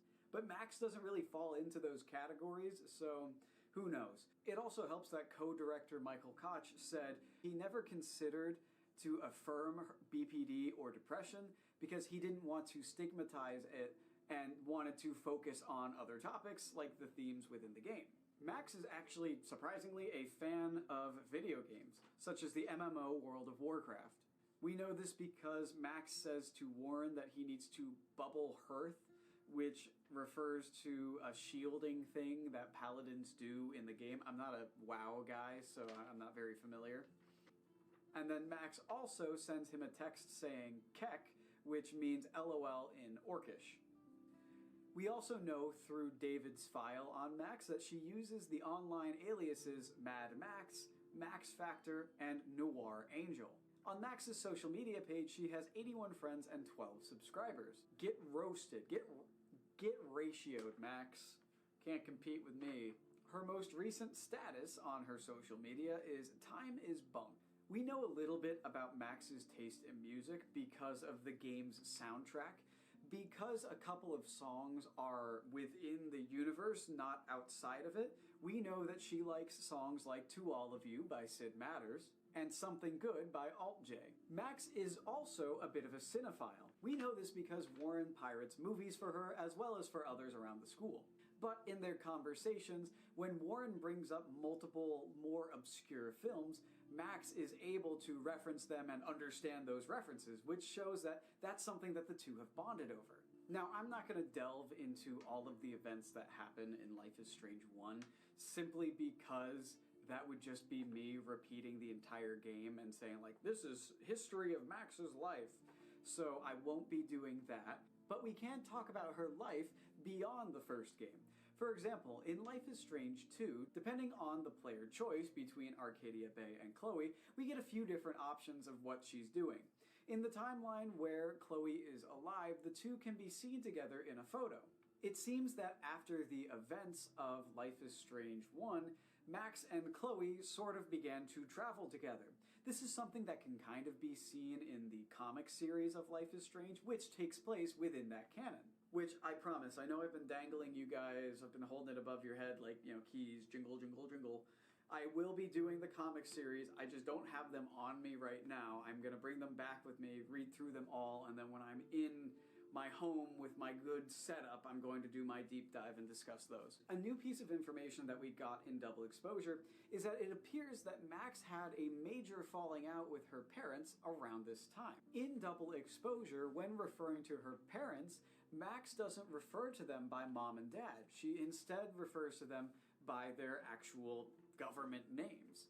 Which is odd because it's shown that Max has a close relationship with them earlier in the series. So it appears that her traveling around, being so independent, caused some sort of falling out. This falling out happens no matter if you sacrificed Arcadia Bay or not, because it's not something that's determinate by that choice. So it's likely that no matter what, after the events of Life is Strange 1, Max began to travel around the country. It just depends on if that was with Chloe or not. We also know this because of Max's accolades within Double Exposure. We can take a look at some of her artwork within a gallery, where we learn in the time between Life is Strange 1 and Double Exposure, she's won the IPA Award and the National Geographic Fellowship Award. It seems that the devastation of the storm, or at least knowing about it coming, depending on the outcome, deeply, deeply affected Max. Because her work post Life is Strange 1 primarily focuses on areas that have gone through some sort of environmental disaster. She also has an affinity for abandoned buildings, something she mentions at the very beginning of Life is Strange Double Exposure. It seems that the trauma from losing Chloe, losing Arcadia Bay, no matter what it is, deeply affected Max and influenced her work. Eventually, after a while of traveling, Max would end up getting a job at Caledon University as a live-in resident. So she's not technically a professor. It doesn't appear that she has a master's. It's possible that she's studying towards one while teaching, sort of a part-time gig. But she is able to teach classes and is friends with other faculty, things like that. And so that brings us to Double Exposure, where the game begins. Now, her future from there onward is unknown because that just came out a year ago, so we don't really know. But that is it. I'm not going to go deep into the friends and enemies and all that stuff that I normally do with this kind of video. I absolutely can if you guys would like me to. It's just that if I were to do that, I would just be naming every single other character from the series. And I'm already slowly but surely making my way through them. I plan on going over some of the characters from the more recent games, some that are outside of Life is Strange 1. And in those videos, I directly mention Max's relationship with them, things like that. So all of that to say, I hope the sound was a little better on this one. I hope you guys are having a great winter, spending time with your families, having a good holiday, whatever you may celebrate. So thank you guys so much for watching. I appreciate every single one of you, and I hope you have a good morning. Pretended like we were in a relationship. We've been in one for a really long time. Then how does that come out? I don't know. Well, I get her memories back and is like, we were definitely platonic friends. You just fucking manipulated the shit out of me. She wakes up one day and Right, it's like when May got her sight back and she'd be like, oh my god. Let's be honest. Paying wouldn't do that. Paying, I think, would have been just very crass about this whole thing. Like, and I think she would have gotten drunk. And then Paying has a healthier mindset. Right. Paying did her own therapy. You know what I mean? Yeah. Oh my god, no. If this was May was Paying, this would have been fucking clusterfuck. May absolutely would take advantage of all of that. I'd be like, what do you mean? We've been together the whole time. Anyway, not painting May in a great picture, and that's because we have been going second by second in this show, and May gets worse the more you watch it. You're like, this woman really doesn't care. Isn't the best person. She's not, and like it's May from the novel starts coming out more. When the novel May is terrible. Everybody's awful in that book. It's because GMMTV made it more subtle. They tried to humanize everybody and de-trowify them, but it's part of the story is the fact that everybody's lying to everybody and there's manipulation happening, and yeah, that's part of the story. So like, I'm not mad at it, but it's like May is very devious and is an opportunist. If there's an opportunity for her to win, she's gonna take it. Ain't that the truth? Yep.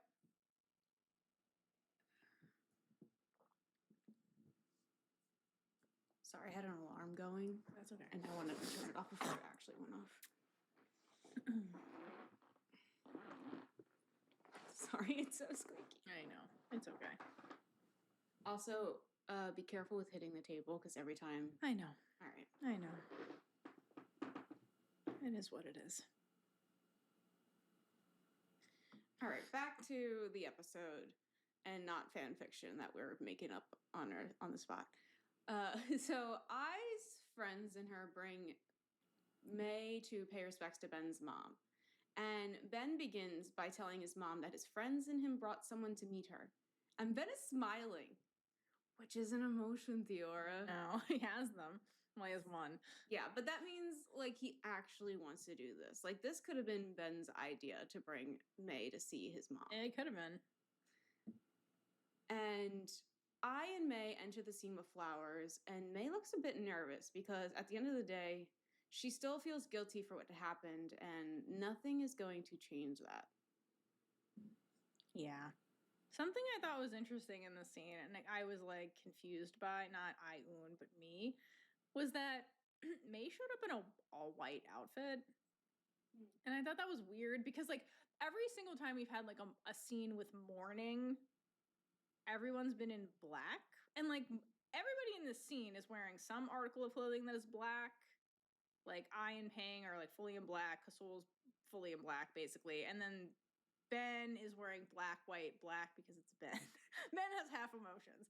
But I was like, why did May, the person who's like new to all this, show up in a white outfit? Like, is that disrespectful? And so I looked into it, and I guess according to the internet, in Thailand, acceptable mourning colors are black is the main one, and then white is also included in that, and then muted colors like gray or cream. So I thought that was interesting because like in Western culture, white is not a mourning color, an acceptable mourning color. So I just thought this was interesting because I'm like, May, you are the guest of honor. Like, what were you thinking? But I guess this is technically acceptable. So I was just confused by this, but she's not being disrespectful. I just wanted to double check because I thought it was odd that she was the only one not wearing black, some kind of black.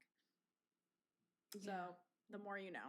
probably to make her stand out as the choice. Right, for it. you know, that's what, you know, it's May. Yeah, right. So I was like, why did she do this? Because everything she does is very calculated. So yeah, maybe she's trying to pop and be like, I will wear a morning color, but not the one they expect me to. It's not the one they expect me. Let's play mind games always. No, she's always playing my right, exactly. I was trying to deconstruct why she chose this because it's May. But anyway. Yeah. Yeah. All right. So they both bow their heads and place their flowers for Ben's mom. And before May goes to put her flowers down, her face looks sad. And As it should, bitch. then she like briefly smiles, but like it barely works. And my best guess is that she feels like she will never be able to make up for what she has done. Mm-hmm. Because like it's one thing, and we talk about how May was doing all this for I, but now she has to like face literally what her actions have caused. Yes. Because Death. Ben's mom's death Death. is the result of her taking Batman's case. Correct. I mean, it's not like she killed his mom. She did not, but she played her part in it. This is a body that's directly connected to May. Yeah. She's got bodies. Not great. But you can't pin it on her legally, so what you gonna do? Yeah. Kasol, ever the mystery that is Kasol, looks to Ben and then his friends to like silently check in on everyone before I begins talking by introducing Ben's mom to her girlfriend May. And like this is the first time I gets to introduce May as her girlfriend as I. Mm-hmm. Like this is big. Yeah, other than those strangers when they were door dashing. She's like, this is my girlfriend. Yeah. Okay. So I know that the real purpose of this scene, as you pointed out, is that May is here to pay respects / she's about to ask forgiveness from Ben's mother, like the person she kind of killed indirectly. But since I is the one that introduces May in this scene also reads like I bringing May to meet her surrogate mother figure, because that's kind of how the kids saw Ben's mom, because we did get scenes with that. And so that made me wonder, I know another scene we are absolutely robbed of is this one I'm about to ask you about. How do you think May's first meeting with Meemaw goes down? Because we never actually get May meeting Meemaw. But how does that go down? Because she, at some point, has to meet Meemaw. Like, actually meet her. Because never introduced them. I's gonna have to introduce May to Meemaw after all this fuck shit goes down. I feel like Meemaw's first line is, so you're the woman who's been playing with my granddaughter's emotions. You're the one. Blew up my family multiple fucking times. Yeah, no, I don't think that goes well. Meemaw would probably be very silent and be like, no, that's too respectful. I feel like she'd be more clipped with the way she talks. I feel like she would not use the honorifics when talking to me. She didn't earn them yet. Oh my god. She would pull her like old lady status card to like talk down to May as much as she possibly could. No, I don't think that goes well the first time they meet, because like, yeah, Meemaw is like, okay, my granddaughter loves you, but then you're a little home wrecker. May, actually. I think there's gonna be and Meemaw's a lot like when she's having a feelings, you're gonna see them. So like I think Meemaw's hostile towards May for a bit. Especially, like, it depends on, like, it would have to be after is like, okay, you guys can date. So it has to be after, like, I don't think Meemaw meets May for a really long time, is the thing. But, like, again, Meemaw was witness to all this fuckery for years that went down because of this woman. Poor Meemaw. And I feel like we were robbed of that scene more than anything, was Meemaw meeting May. Because, like, that must have been quite a meeting, actually. Yeah. Because Meemaw's probably got a list of shit. She's like, I got a list of things I gotta ask you. First of all, how dare you? Second of all, you know what I mean? Like, second of all, why would you? Like her grievances towards this woman. There have to be so many of them, enough to write her own novel. You know what I mean? Let me know in the comments too. How do you think May meeting Meemaw goes down? I'm very curious. It can't be smooth. There's no way. Yeah, Mima's very protective. May has wronged them all. Mima's like, the amount of times I couldn't sleep because of you.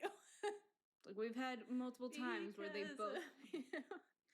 I'll never stray too far from the sidewalk. Sorry. You always have to finish it.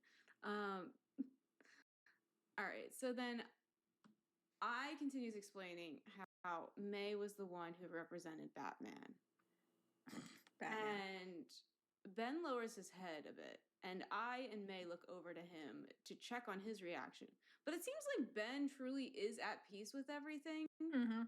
And it's like really nice to see this whole group be able Yeah. to come together and have harmony between them. And it's not a secret. No. This is not a Harmony secret. Shout out to that show, by the way. Oh my gosh. Your mission is to throw me off It of is. this part now. It is. Sorry, everybody. Okay, so May then apologizes to Ben's mom and asks for her pardon.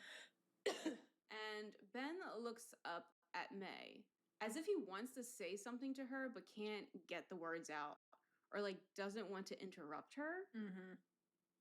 And May continues to say that she hopes that she can forgive her because selfishly she needs forgiveness.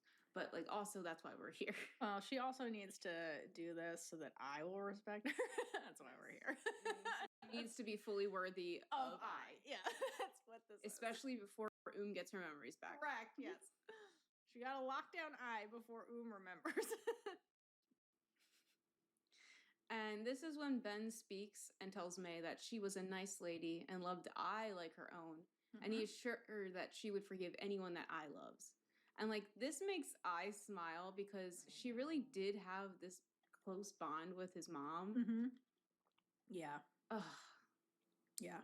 It wasn't just the mother figure stuff. Like she helped get I a job when she like dropped out of school, and like she really took care of I in a number of ways. So yeah, this is like May meeting the parents kind of thing, kind of a scene, because we don't get the Meemaw scene, but this is like the closest thing we get to that. And unfortunately, I has met May's parents. And unfortunately, we do get a scene when I meets the parents later, and it's some fuck shit. So I prefer this scene. It is, yes. It's some ridiculous GMMTV shit. All right. Ben then says, "Right, Mom," and everyone smiles. And May doesn't look too sure. It's kind of like she can't believe it can be this easy to forgive someone. Because she would never. Yeah. And like almost like she doesn't feel like she deserves it either. Mm-hmm. But I puts her hand on May's shoulder to comfort her, and they bow their heads to Ben's mom before putting their incense sticks in the thingy majig. And Ben is smiling and looks happy. And I think he is just really happy because they are all healing and putting the past truly in the past now. Mm-hmm. And like this time was such a big part of their lives. And like now the truth is fully out there. And everyone had the opportunity to make amends. Yes. Well, almost. Almost everyone. Speaking of which, Kasol, we then head to Kasol feeding fish. I love that this bitch wandered off by himself to feed the fish because everybody else is like off in the distance. I love that he's just doing this. Like, how precious is that? Like, how could this be the person that blinded May? It's so cute. Like, what a weirdo. He just goes and feeds fish by himself. It's cute. And May comes to find him while the other three are in the far right corner just watching them and the fish. Yes, remember, they are in the far right corner. So there's no way that they overheard this conversation that's about to happen between May and Kasol unless May was bugged and they were listening in on this. Like, because they react to the conversation like they can hear as it's going on, but like, there's no way they heard this. I'm just saying, I have to point that out because they react like they can hear it. They can't. There's no way. So Kasol turns to her and says that all is settled now and asks her when she wants him to turn himself in. Poor guy. And while everyone else has been able to ask forgiveness and process the past, Kasol has still been waiting for the moment that he would end up in jail. I know. Poor Kasol. And like this is probably the thing that's been eating at him every day since it happened. Just like Yes. waiting, like Just waiting. I'm gonna go to jail. Yep. And like May. Kasol is the last person who has to find closure. And May is about to give it to him. But, because there's always a but. Always, especially with May. First, she asks him why he didn't turn himself in sooner. And the answer is because he is a coward and he continues to be one. Like, he continues to be one by letting May decide when he needs to do it. Like, he could have been like, I'm turning myself in now. But no, he was like, when do you want me to do it? So. Well, like, also, like, their first confrontation, like, in the past when she was blind, he was like, I'm too cowardly to do it. But and then like I'm too cowardly to turn myself in, and then also too cowardly to run away because he easily could have skipped town and like never came back. But then he was like, so then May was like, no, seriously, like why didn't you do this? So he reveals here that like Ben was the big reason because like Ben had no one. So like Kasol, that's why like when I was watching it for the first time, I thought Kasol and Ben were together because like the way Kasol is very devoted to Ben and is always like looking at Ben for confirmation like constantly. Like anytime they're in scenes, he's always making eyes at Ben, and so I was like, are they dating? Like, what's happening here? Because, like, Ben's his big reason. And that's what May was kind of getting at. So, love is why Kasol didn't leave. Because he could have ran away. It meant May would have never found him. Well, it wouldn't have been easy for May to find him. It's May. She would have found him. Oh, yes. It's May. You can't hide from May. You cannot hide from May. It was much to your dismay. But, like, props to Kasol for recognizing that he was being a coward because... Yeah. He's self-aware. He also says that he was worried about Ben, and he could have pretended like that was the only reason why he didn't turn himself in, but he really is owning up to what he did. Yeah, and also May already knew that because he's like, besides being a coward, which I already told you, like this is the other reason. So he did own up to that way back when, also. So. And the reason that Kasol is asking May now when she wants him to turn himself in is because he knows that Ben is okay in May's hands, and there's nothing much else that he could do for him. Also, I and Pang finally showed up to support Ben after 2 years. So, like, he's also like all his other friends finally fucking showed up. I don't have to be the sole caregiver anymore. And we have the scene where they're not ignoring Ben in the wheelchair. I know. So he's a person. Right. So Kasol's like, we're good now. So, yeah. Fucking idiot friends. Yep, that is also true. Idiots. So May smiles at the other three before telling Kasol, if he were in prison, I would have to go to visit you, and she doesn't want to trouble her girlfriend. And she says all this while grinning widely and looking at I periodically, by the way. It's not about you, Kasol. No, it's never about you. It's always about May. It's about May. She's like, I can't turn you in because my life will get harder. She's everything is self-motivated with May. Everything. This is also subtle power tripping in front of him because she's basically like, I mean, there's an undercurrent of like, if you ever piss me off, like I will turn you in. But like, as long as I'm happy and I have you're good. You're a free man. Because Will's smart enough to pick that up. And he's like, okay.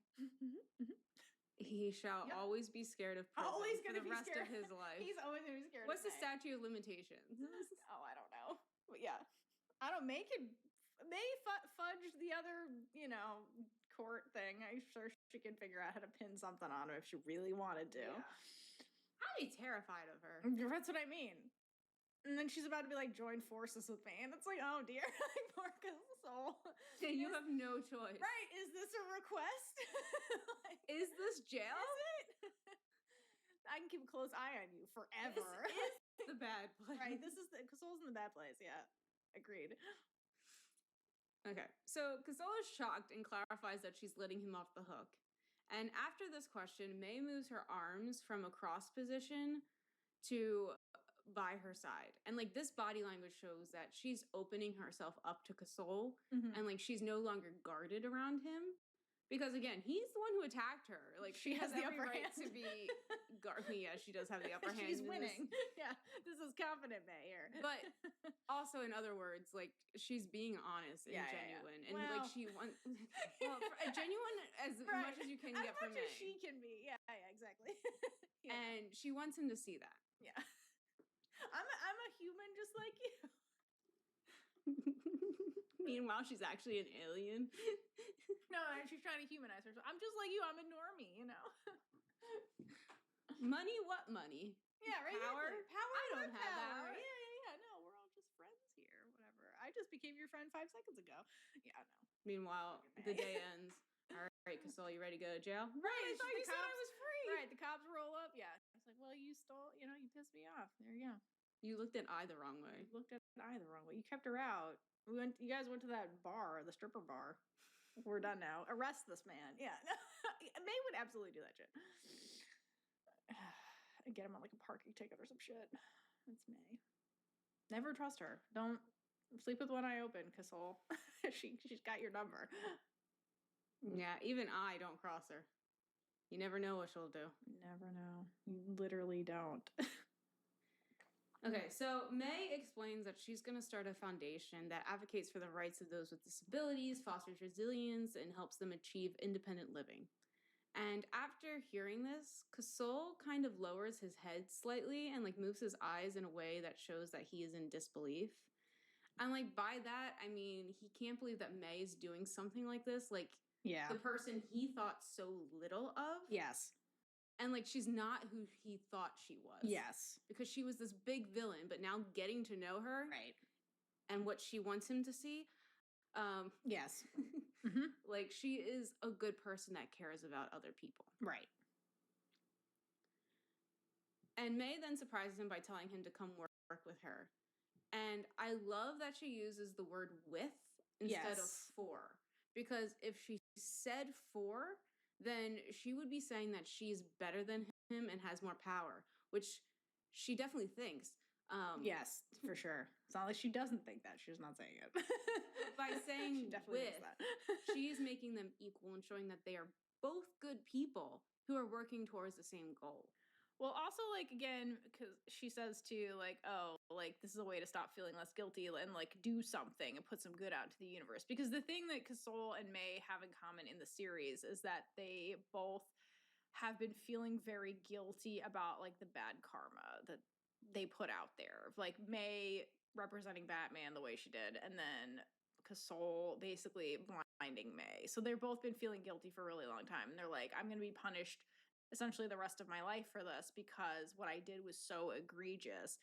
And so here's Kasol, like May then went out there and motivated by getting I, but also like she went out there and like joined that disability council, went to Jammu, started doing all that stuff. Like it was actively putting good out in the universe beyond just like making reparations for Ben. But also like Kasol he didn't do that. He was kind of like stuck. Like, yeah, he took care of Ben, but he didn't wrong Ben. Ben was wronged by May, and like the wronging of Ben was part of the motivation for him to do the bad thing that he did. So basically, May is like, hey, by doing this, that's how I felt less guilty for like my part in all of this. That's how I'm redeeming myself. That's how I'm creating good karma. You can do that too, Kasol. You don't have to just be stuck in purgatory. That's what she's offering him because like their stories are kind of parallel in that aspect. Mm-hmm. So like, yeah, this is like a join forces with me and we can both like do good together and like do something, not just like be stuck in our feelings and be stuck in the past. Like, let's move forward and be better in the future kind of thing. Because that's like part of the theme of this episode a little bit too, around like May, the May I and their friends stuff. Yeah, and like, I'll get into this in a second. Like May continues to say that if he wants to stop feeling guilty, he should work hard and put all his effort into it. Yeah. And like this is exactly what May plans to do as well. Like she knows that for her to stop feeling guilty, she needs to do everything in her power to make sure other people don't go through similar things. And I think May truly wants Kasol to stop feeling guilty, which is why she is including him. But she also sees the passion behind his eyes as well, because he does care. Well, yeah, that's why she was like, what's the real reason you never went away? And he's like, I was taking care of Ben with his new disability. Like, he just proved to her that he is somebody that was willing to do this by asking that question. Yeah. It's like she already knew the answer. And was just like, confirm this to me. Great. That's what I suspected. What if that answer was different? What would she have done? I don't know. She arrested him. I don't know. I feel like May kind of already knew before she asked that question, because May always knows everything. She's been bugging him for a long time, let's be honest. She has everybody's phones bugged. No, because like the minute she found out that was the attacker, there's no way her and Ton didn't hire like private investigators to go like follow Casol and get her a docket of shit in case she had to sue his ass into oblivion. Let's be honest, it's May. She has a docket on all of these people. She already knew the answer. That's fair. So she probably already knew. Maybe he was the one signing the things at Ben's house anytime she sent stuff over there. He was the one signing for it. And then she figured it out. She's like, oh, he's always there. Are they dating? What is this? Same, girl. That's what I thought. There are more gay people? I wish. Okay, so May tells Casol that if he can take away someone's eyesight, then he can help give many others a brighter life. And this is the way he can make amends by writing it for other people. Mm-hmm. And Casol nods his head and looks to Ben, I, and Pang. Always looking at Ben. Who are all smiling. And very far away. It's basically just a big smile fest, which is a nice change for all of them because they're usually crying. Correct. Hurting each other. Drunk. Breaking the law. Yeah, that's nice. It's a wholesome moment between them. Yeah. How you doing with your coffee there, Julie? All right. All right, you can probably get through this planetarium scene. Yeah.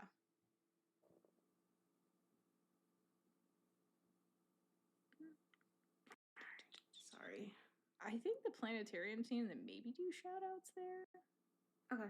I have a lot. Planetarium scenes? No, just both. There's one inside. Yeah, no, finish up until them going to, for Eyes Reward shit.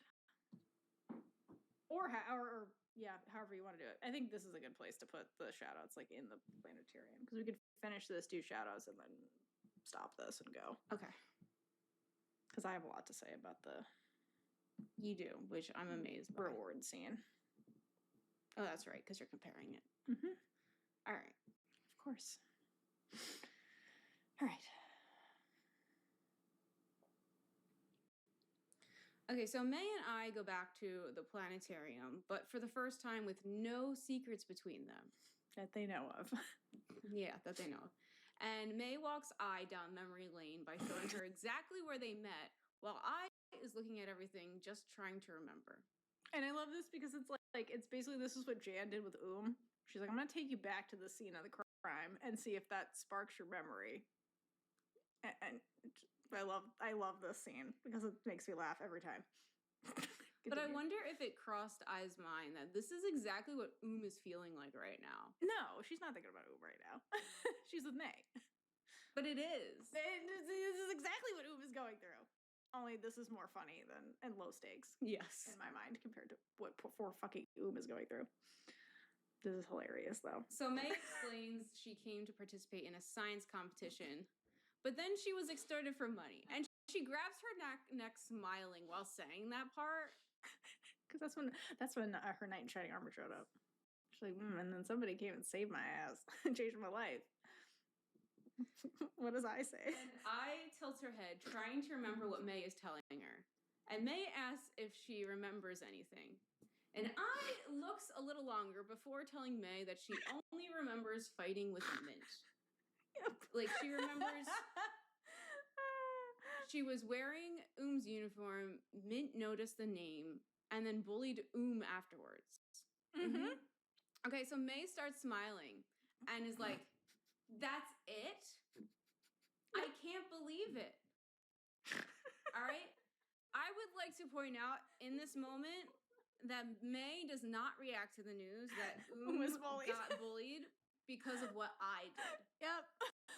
Because it had nothing to do with her. It had nothing to do with her.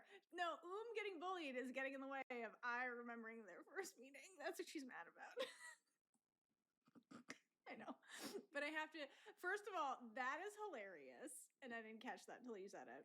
Because again, the amount of proof in the show that May literally does not care about as a person is everywhere. But to me, this is tangible proof that this was just another Tuesday for I. Like, this was just another Tuesday. And the thing that I remember is, like, think about what she just said. She remembers fighting Mint. And what she remembers is what happened to not May. So that's revealing about what I's priority was, because she committed that part to her memory, right? So, yeah. But despite not remembering, I do love that as the scene goes on, I does her best to try and like role play what happened based on what May told her. So this whole scene is really funny. I clearly does not fucking remember any of this and doesn't remember you. And then she like tries to role play it. It's so fucking funny. I love it so much. I'm such an idiot. All right, so I suggest that they should start over properly then. And May replies, how? And I goes on to do one of the cutest things, which is to role play a bit and say, are you all right? You have to fight from now on. Really Don't cute. let anyone pick on you again. Again, she doesn't remember this And shit. May says, thank you. And this is when I reaches out her hand to reintroduce herself to May. Yeah, I love it. And I could have done this from the beginning She instead of could have. telling May she needs to fight. But I knows that the part of history, like that part, like telling May to fight, is what changed May and made her who she is today. Right. So she knew to restate that as well, because she wants this quote new meeting to be the same. Yeah, that's a really good point. Because again, I does not remember their interaction, but she's role playing what May cares about, which is very something she would do. You know what I mean? Yeah. She's like, this isn't about me. This is about you. Technically, it's about us, but you know, I don't remember this. So here's the part you care about. Here's the part I care about. Take my hand. I reintroduces herself as herself, I, and May does the same after grabbing I's outstretched hand.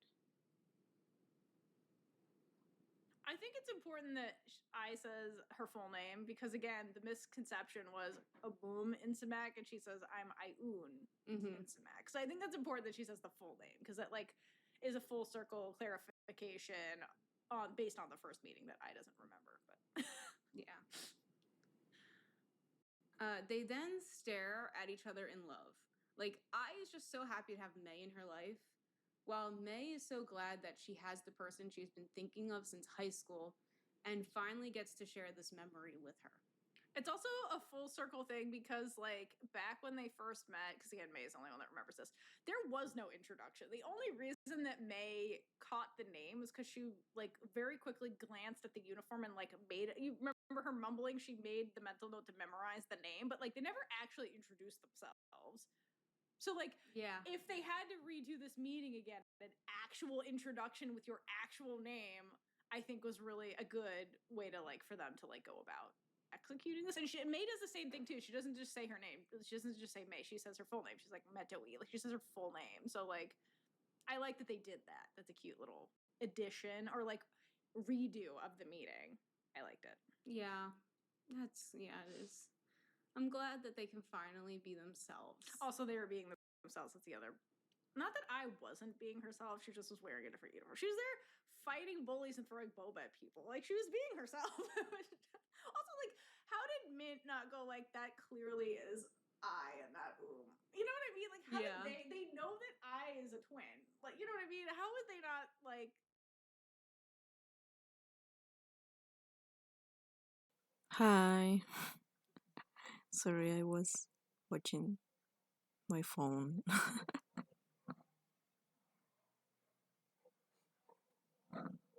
What's up?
some. I mean, is it similar to the City of Brass? It sounds so similar.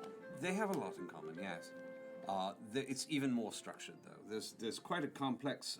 I alone have identified 13 different case systems within their function. It's really there's imps, spine devils, barbed devils, chain devils, bone devils. There's all these different kinds of devil, and each devil has to answer to a different devil. They answer specifically to the devils that have fealty over them, who in turn are in constant war with the devils who in fealty to other devils, and archdevils and greater devils, who in turn all owe their fealty to Asmodeus. But we are not devils. We are not therefore devils. Weak and liable to be taken as slaves. We are not even slaves. We are consumables. We are. Then how do we I don't ensure know. that we are not? I feel like we've gotten a bit of a reputation for ourselves. I'm sure that word has spread. We're not, you know. You would know this, yes, Percy, through your research.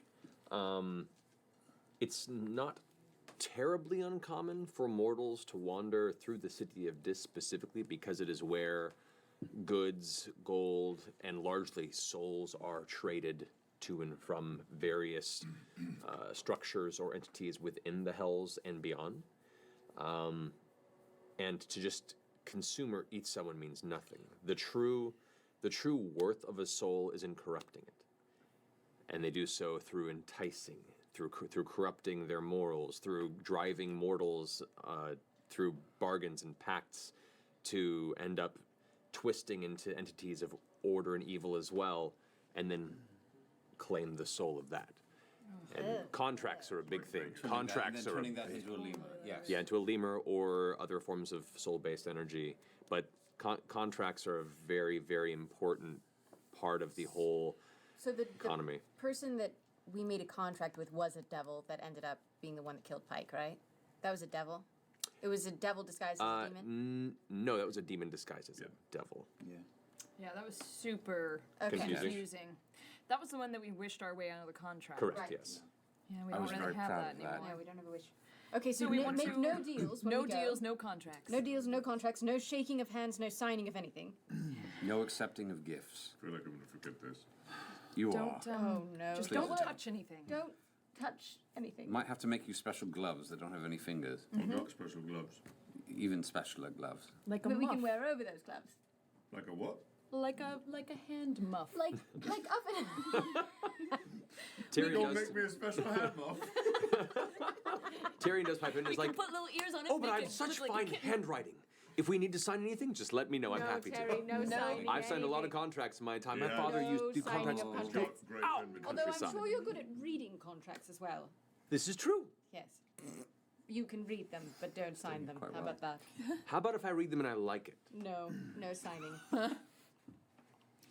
Unless Agree you to want to disagree. stay in hell, and we come Your back current here. contract with us actually stipulates that you can't have another contract enacted until you confer with all of us. Exclusivity. Yes. Goes to his bag and pulls out the contract. I stand corrected. I'm very thorough. I Jody, didn't write this remember down. you signed a contract. Be more careful about exclusivity in I've future gotten drunk. contracts. I don't think you were there. This might have been just him and me getting drunk at one point. Is there any worth to like only like a few people or one or two going in to like get a lay of the land once we get there, instead of just moving in our truffle shuffle normal formation? I feel like that could be very dangerous for one person to go in alone. Yes, I agree. I'll do it. Grog, No. no. Very stealthy. No, Buddy last time boy. you were alone-ish, Big you man. almost killed 2 guards. I will What say. is the problem with that?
In She's got a good Vaseline. point.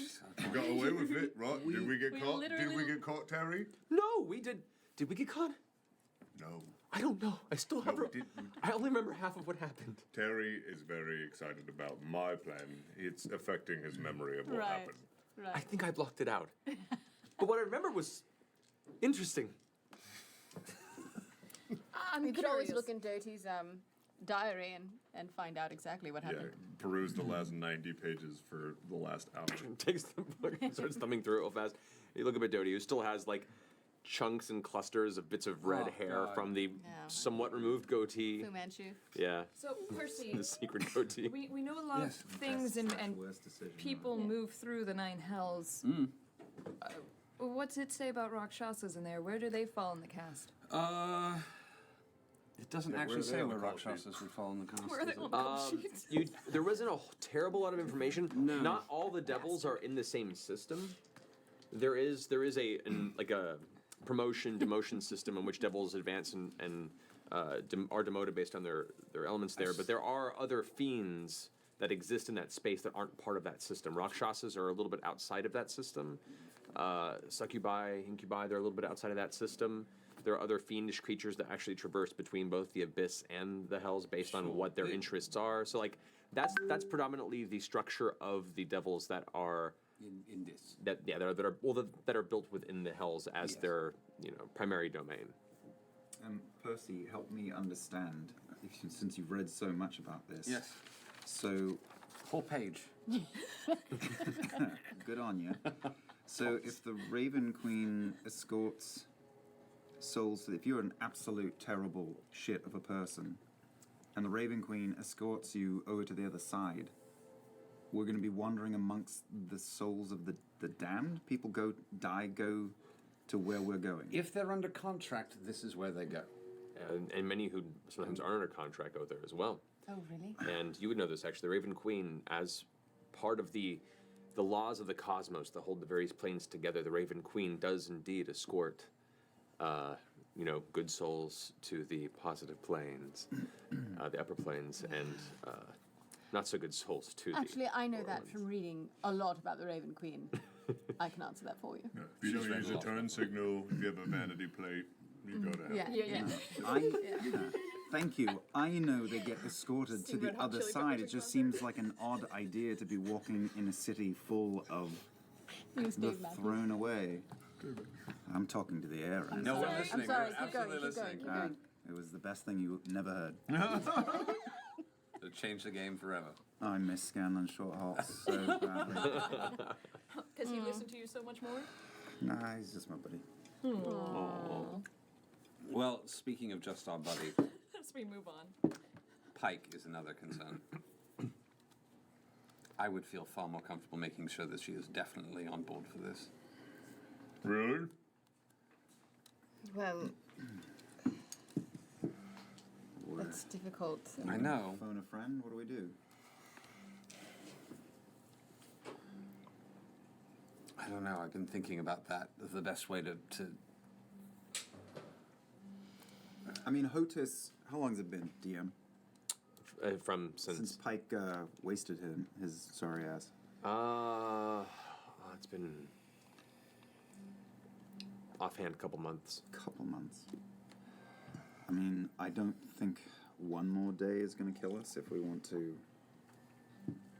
go get her. You know. But that's know. difficult. I know. I do bring it up though that it is one of those things that we should talk about. I mean, if the fates allow. Yes. I feel like we would have to find someone to send message. Yeah. As a message spell, maybe in the form of Just a blackmail the text. writer's a blind spot. Yeah. Yeah. Because Ashley is You're in trying. New York. We'd have to. This is like, one of those pair things where up. I thought I would just bring it up now before we go running in I there. was trying to guilt him out into playing Pike, but I'm okay with that too. No, it's Ashley's character, though. Yeah, I mean, we've kind Pike, of. Terry, what else?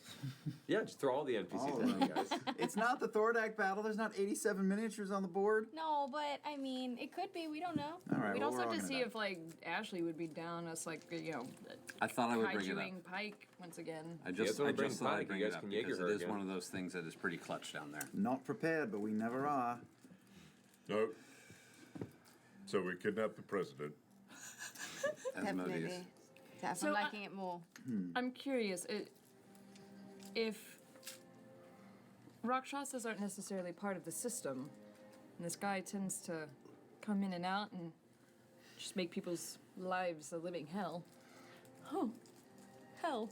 Because They'll we're- like that. we're Apparently puns going. are very big down there. It's good. Slick. It is hell. Then maybe Sam would be proud. maybe no one would miss him. In fact, maybe people down there don't like him. The feeling I get reading, the more I read about this place, is no one likes anybody down there. And So so maybe it might if you not- can figure out a way to be convenient about it, you can disappear anybody. Also, didn't someone tell us that if they get trashed, they're treated like shit there? He's probably not We've trashed his well ass respected. twice. When we went to the City of Brass, we were owned, right? That was what, like, let us move around so freely. We don't have to do that here. I mean, we thought it was getting us around, but There's maybe nothing it that we wasn't. need to think about like that, so that we So have we like. should just go down, act like we're evils, like our souls have been claimed by another devil already. Honestly, I the could more we use- just act like us, the more people are going to try and tempt us into things. I could use alter self or try and change into something that's Can't they see devilly. through that? and- They'll probably see through it. What is your true I have a thing? question. Yes. Because that is an interesting question. Because Illusions are different than actually physically changing right, yourself. it's transmutation. Because Correct. shape change is considered a transmutation Yeah. spell, whereas Anything- the anything- seeming was an illusion. Seeming spell. it was an illusion. Illusions and you actually become that. You, as far as you know, the pit fiend you encountered is the only creature that saw through an illusion. Okay. However, illusions and transmutation spells, things that actually physically alter your form, that's not considered an illusion. You're actually changing your physicality. So alter self would not be something that a creature with true sight could see through. Could I alter self to a succubus?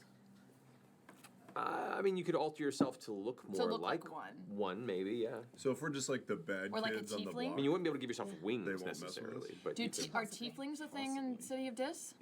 you don't know. if we act like a Percy, bunch are of tieflings a thing in the City of Dis? I don't know. Actually, Would I know? It's not on the page. You gave me one page. I know. just think Well, for a before minute. I gave you a basic structure, and I'm Yes. filling in the gaps as we go. Sure, thank you. Yes, they're quite often found there. That is specifically a city that a lot of the social construct revolves around the cross section between the mortal races and devils. I wonder if they have guides. I wonder if I could be like a tiefling tour guide for you guys. Maybe you could be like a conduit, the Yay. person that brings us to. Yeah, like an ambassador, an Yeah. escort. Already have us under contract. Yeah. Already have you under contract. Sure. yeah. You feel up to this level of deception?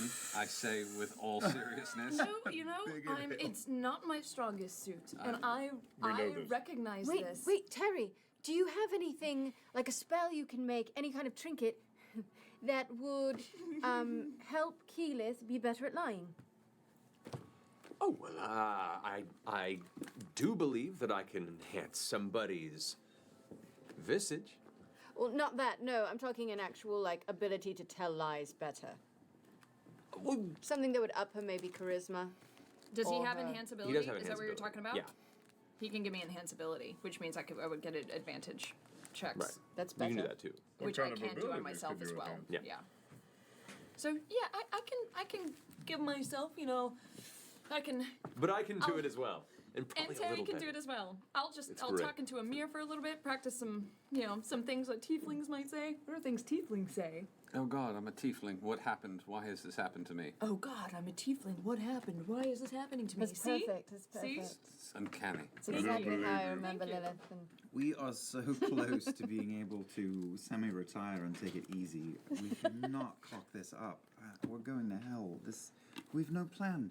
What if we went and were completely honest and were ourselves and explained that we were here to remove the shittiest Seriously? devil in the city? seriously? Well, I I mean, am that- being serious. yeah, he does have a We slight tried point. that. We've tried that. I mean, maybe it'll work. You just run willy-nilly. That's what we do. Maybe we do them a favor. It's not If, like we're if a saints. bunch of mortals, I'm of the opinion that a bunch of mortals show up in the city of Dis looking for a Rakshasa, I think they're going to be able to put two and Why? two together. Yeah, they're gonna know. I honestly don't think anyone's gonna have a problem with us killing this guy.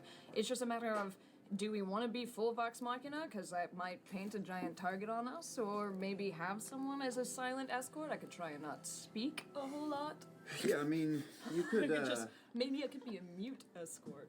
It's, I mean, I just have my feel tongue like cut our certainly without Scanman, our chances of fooling anybody are lower than they've ever been. So maybe having you as a tiefling escort gives a little credibility to the dummies there. Yeah. There's lots of people who are not dummies though, and I kind of feel like we should just quietly negotiate our way through because I don't think we can bullshit, not without Scanman. I think that's very fair. Yeah. All right. I agree. Okay. I got lost, but I agree. Did you ever get a response from Sam on those potions? So, I didn't. Yeah. Go on his health. 6 regular, 3 3 medium, medium. 1 superstar. I have them too. If you need I was in gold, the I've fucking got shop. loads. It's literally right there. Oh, I didn't know you wrote it down, Grog. Why the fuck? You can't count. Yeah. Here's a little game. Okay, we gotta Don't pass take the these notes. potions out. Who wants a superior? I do. Oh, do Well, you then- have those potions? Yeah. You Terry, do? Terry gave them to me. They were Did gift you wrapped steal and them everything. from me when I wasn't noticing? Because if you I did, I did. would have perceived it. Sorry. Perceived it. Yeah, I would have, because I have really high perceiving. Oh, that's why you wanted it gift wrapped. So, I'll take any. I don't forget the sizes. I don't want you venti dying or again. grande. Take the superior. Ooh, thank you. Is that all right with everyone? Yes, that's perfectly Okay. fine. I will say I did buy them. If I could also. Really, Terry? Because you have all those patches. I thought that's the reason you gave them to us. Oh, but they're measly trifles of healing. I could use something. Terry, how tough is that armor? The best that money could buy. Right, but is it course. ceremonial or is it like shit kicker? Do you want two functional. regular potions? How's that, Terry? Is that good for you? In addition to your patches, or would you want one of the graters that you bought for us? Greater. Wow. All right, sure. Take it back. I'm Okay. so sad Sam couldn't be here. I'll take a greater as well. All right. Sure, you don't want to give me one because I usually end up pouring it into one of you. Good call. You totally do. Greater for Grog. That's a good idea. Okay. So that's all 3 graters idea. taken. I'll take 2 regular if you've 2 got one. regulars for Percy. 2 regulars for Keyleth. Sure. And that's, well, that's Does anyone else 2 want to know? regulars left. Strapping a turkey baster to a tank. So- I would maybe just keep those, or give them to Grog maybe once again. Get up. Okay. So Grog, What? you have 2 regulars Yep. and 1 greater. Yar. Hold them on. All right. Mm. All right. Freddie, do we know what languages are likely to be spoken there? Oh, good Does question. that say in your books? Should you just call Percy Freddy? I like it. He keeps calling him that. Infernal. It's his name, isn't it? Frederick. Infernal? They speak Infernal. Technically, it Infernal. would be a middle name, yes, Do you Frederick. speak Infernal? Well, I but do it not is speak Infernal. Your name, is it not? You have 37 of them. Am I allowed to use any of the ones in between the first and the last? I am struggling to find a reason why not, which is somewhat irritating. You know, we're years into being friends. What do you prefer? Percy is just perfectly What reasonable. about D-Row? What No. about Von? D-roll's pretty good. To you, yes. What about Musil? Oh, jeez, I was just My about God, to you agree found on the it, line but and I was don't drawing know. it. D-roll's pretty good. Man, D-roll's D-roll. great. D-roll is actually... Yeah. I'm suddenly extremely jealous I feel of like Grog. I'm not necessarily Calling ready that to name. live up to D-roll at that point. Oh, man. Yeah, that's going to haunt you, my You're just friend. gonna end. You're just gonna end up wings at someday. That's all. Wings. Say wings. Wings.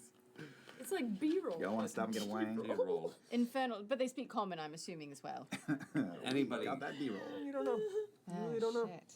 We don't know anybody that speaks Infernal, do we? Hey, Terry. About Zara. Do you have any spells that help you, be able to speak tippy. languages? Like, isn't there like a spell called Not languages?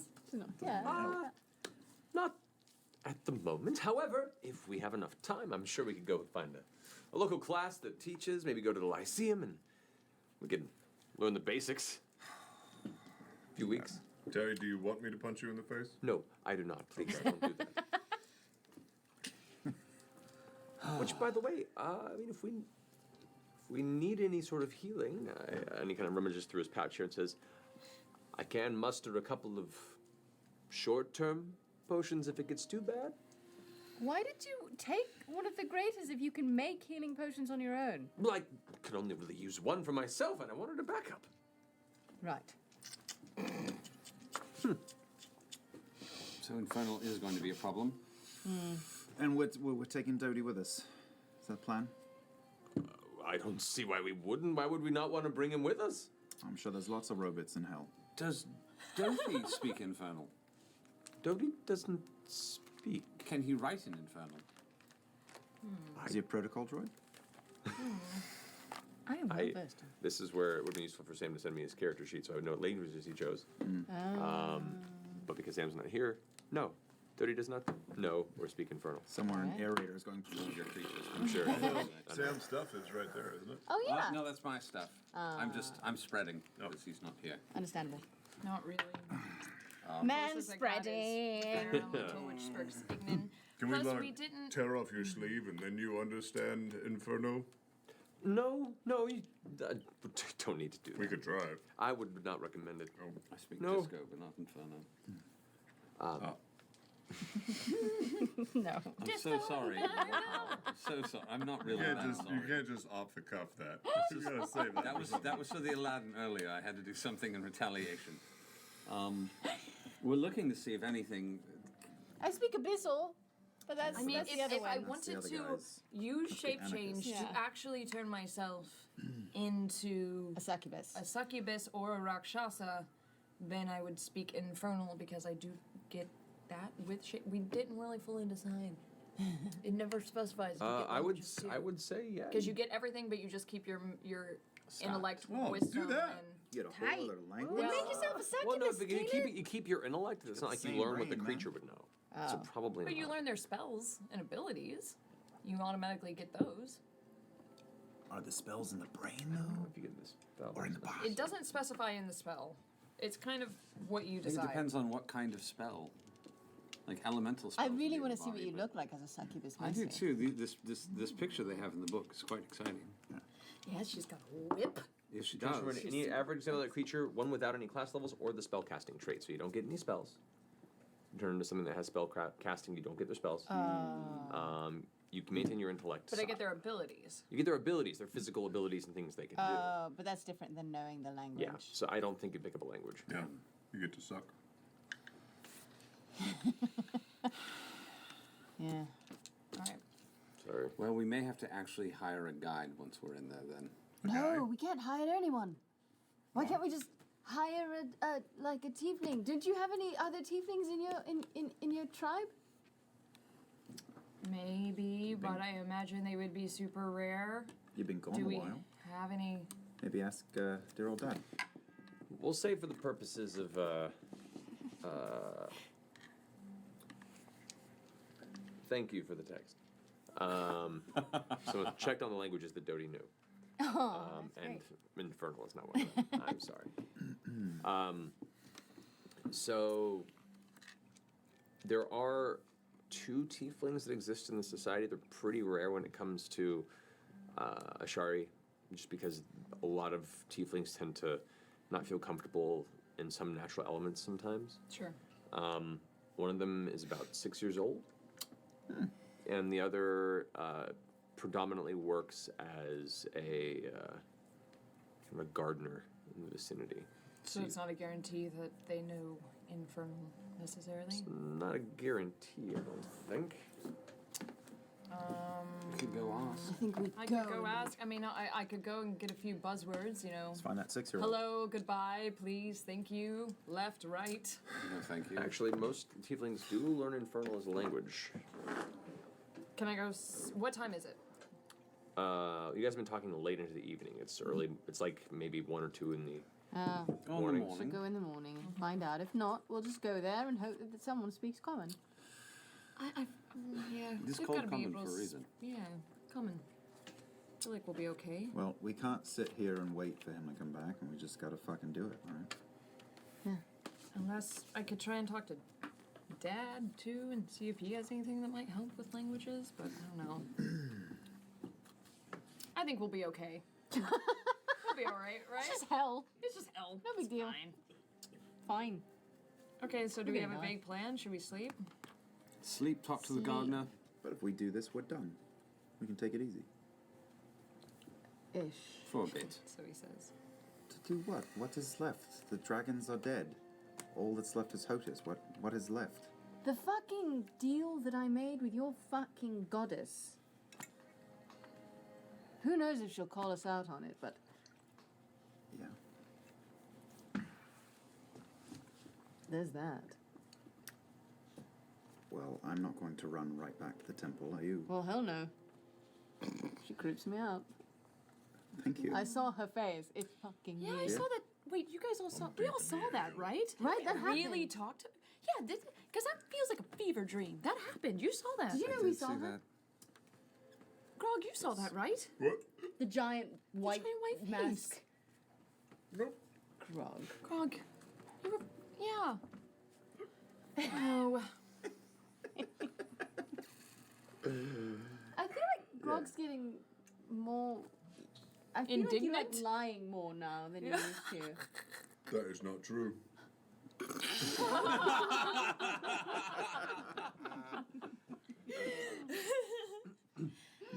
What do you want to do after this, Grog? Say we get back from hell. What's the next step for you? I mean, we're going to party, that's a given, but, like, are you done with the herd? Oh, I don't know. I never look that far ahead. Yeah, it like keeps disappointment low. No expectations. I like it. Yep. Yeah. I mean, it's bad for goals, but yeah. Goals? Like. High five, buddy. Hey. Hey. I mean, I didn't have any plans to like do anything that normally works out great. Yeah. Word. Yep. There were words in there. Yeah. I mean, you What don't about you? really need I to actually see. understood it. How You don't fucked up need is to that? see like all the way to the horizon, right? You just got to see like right in front of your own little feet, Yeah. and you'll get there. You remember that time a sword killed you? Yep. You do, yeah. Yep. Doesn't always work out. Sometimes it gets cocked up, yeah? Not yet. Not yet. No. He's got a point. Does have a point. This is true. Has I mean, anyone we're all here. Yeah. Has anyone stopped to wonder why we're all still alive? All the time. Yeah, like by all likelihood, we shouldn't be. That's fun. That's the whole Yeah. series of things to Good unpack. times, good times. What about you, Vex? What are you doing after we take a retirement break? Oh wow, this is happening. Percy. Good one, Grog. Hey. I mean, yeah, but That would, you know. Yeah, I mean, we knew that. I mean, You I'm do- gonna hopefully build up You do have small house. a small house if you're feeling. Has it been built? No, Well, no, no. it needs to be. It needs to be. It's this land. Twill be. Yeah, be. twill be. It's going to be lovely. It will be lovely. You're gonna be like Mr. Bates on Downton Abbey afterwards. I know. I don't know who that is. Considering your idea of small. It was very nice before Well, it caught fire. And This is the sweetest before we all die. this is and the Grey Hunt itself is eventually going to be popping up. So I that would will love be to a know thing. Is what the that Grey is. Hunt, Percy? You Yeah, keep saying what bust the Grey that Hunt out. is. What is it? What's your plans, Kiki? Percy? Whoa! It's Back it because up. it's nothing. I feel like Zero. Grey Hunt Isn't is it? something really terrible, It's and not. you just haven't told It's me. not terrible. Bust It's it not out, at all. I wouldn't have. D-roll. No. Well, Secrets. I mean, there's some boring bits of it, obviously. Well, tell which us are- the juicy bits of it. Yeah. Ah. Is it like paying your taxes where it's not a real thing, but you kind of have to do it because it's on paper? Do I get a someone jolly tells hat you to? out of it? Who? Where does she learn this? Beautiful this stuff? John I From, never- I learned it from you, Oh my Percy. I learned it from you.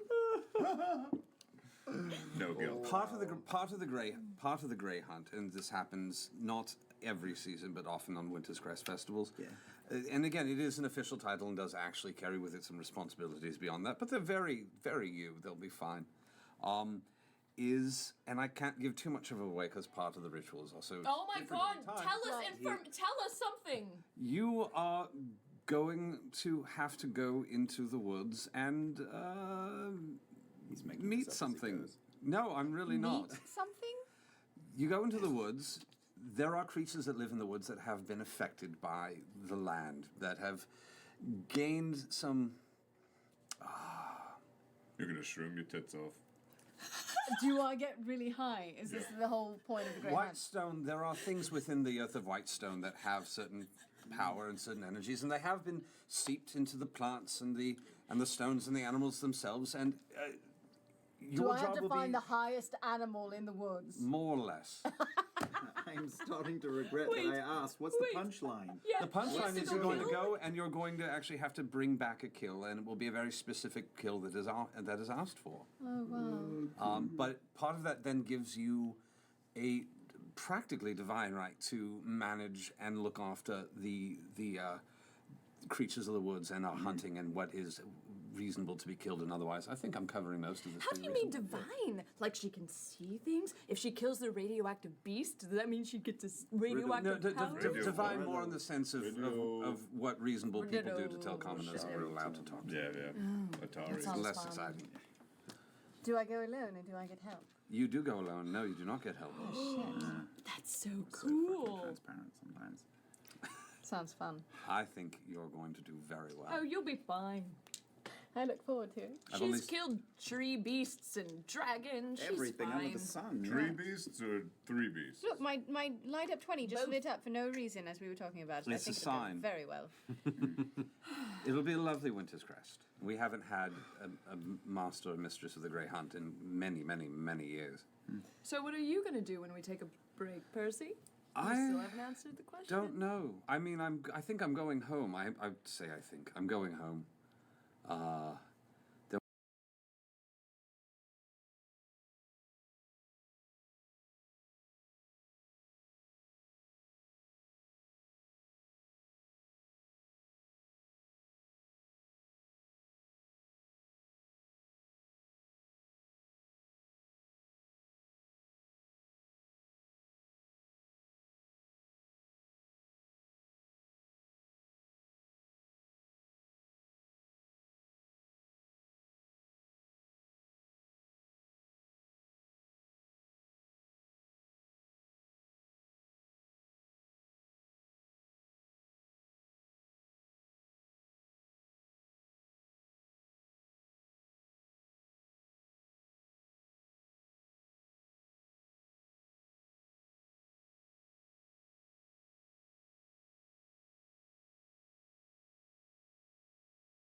There will be work to do there. Don't look at me.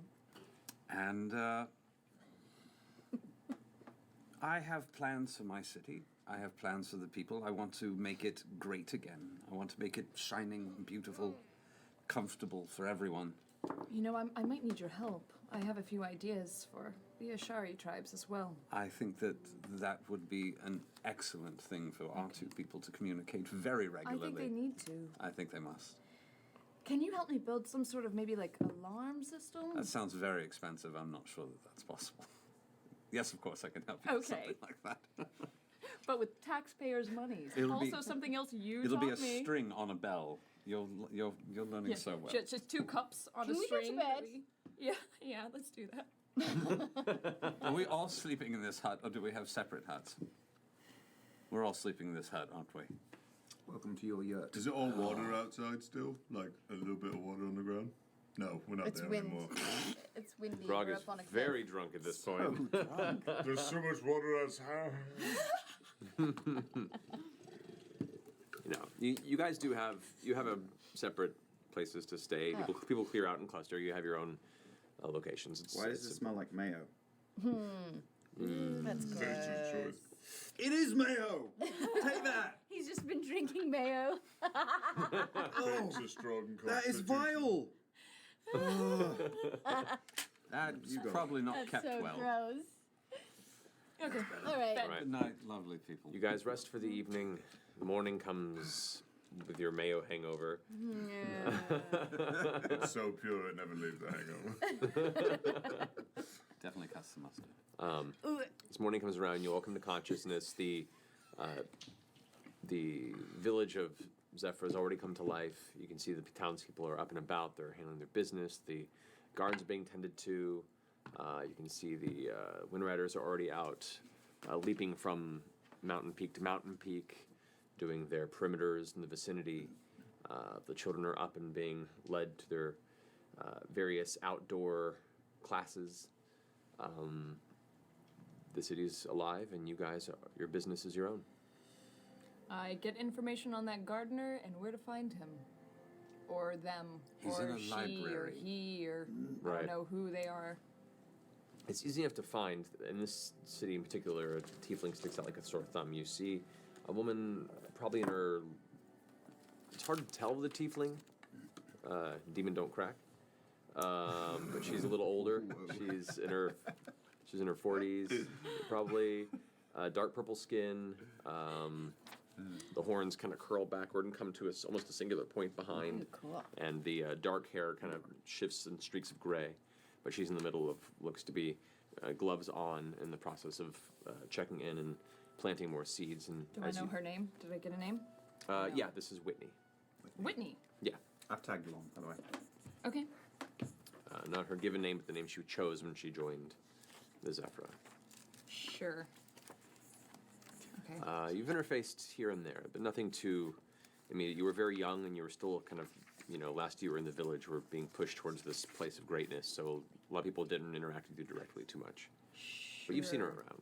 When we were like kitties? Oh no, but she She was could older, be much older. forever. Yeah. Okay.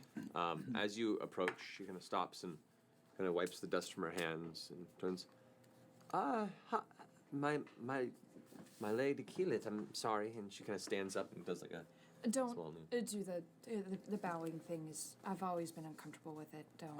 I didn't really know No, what it's to no. do. Don't. It's fine. No, you're fine. You're great. Hi. Hi. Good to see you.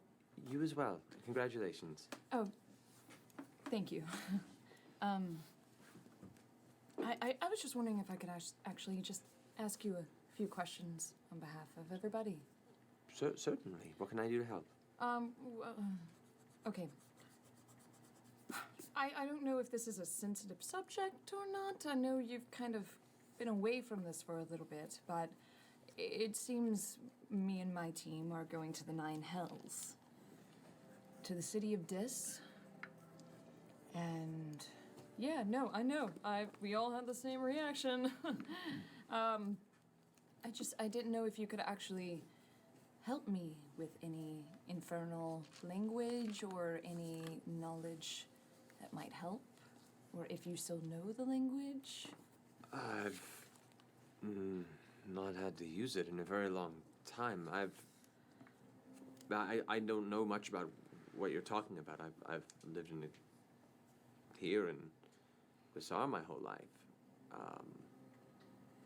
So I don't know what else I can offer. As far as, I mean, I can read a little Infernal, and I can understand it if I hear it. I haven't really had to speak it in a while. What do you need?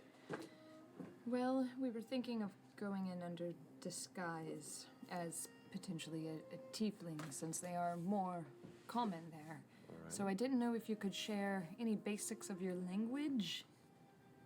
What do you want to know?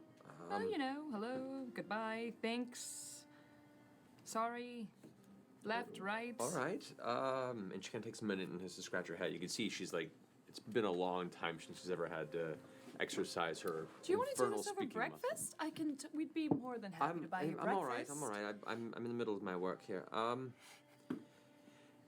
Okay, for a greeting, I mean, as much as there is one, it's a pretty abrupt. And if you were keeping tabs on this, it's pronounced Kuthak. Kuthak. Kuthak. Kuthak. Kuthak. We're going to say that over and over again now. Kuthak. Yeah, it does. It sounds like Klingon. Kuthak. Kuthak. Okay, cool. Emphasis on thok. Kuthak. You're right.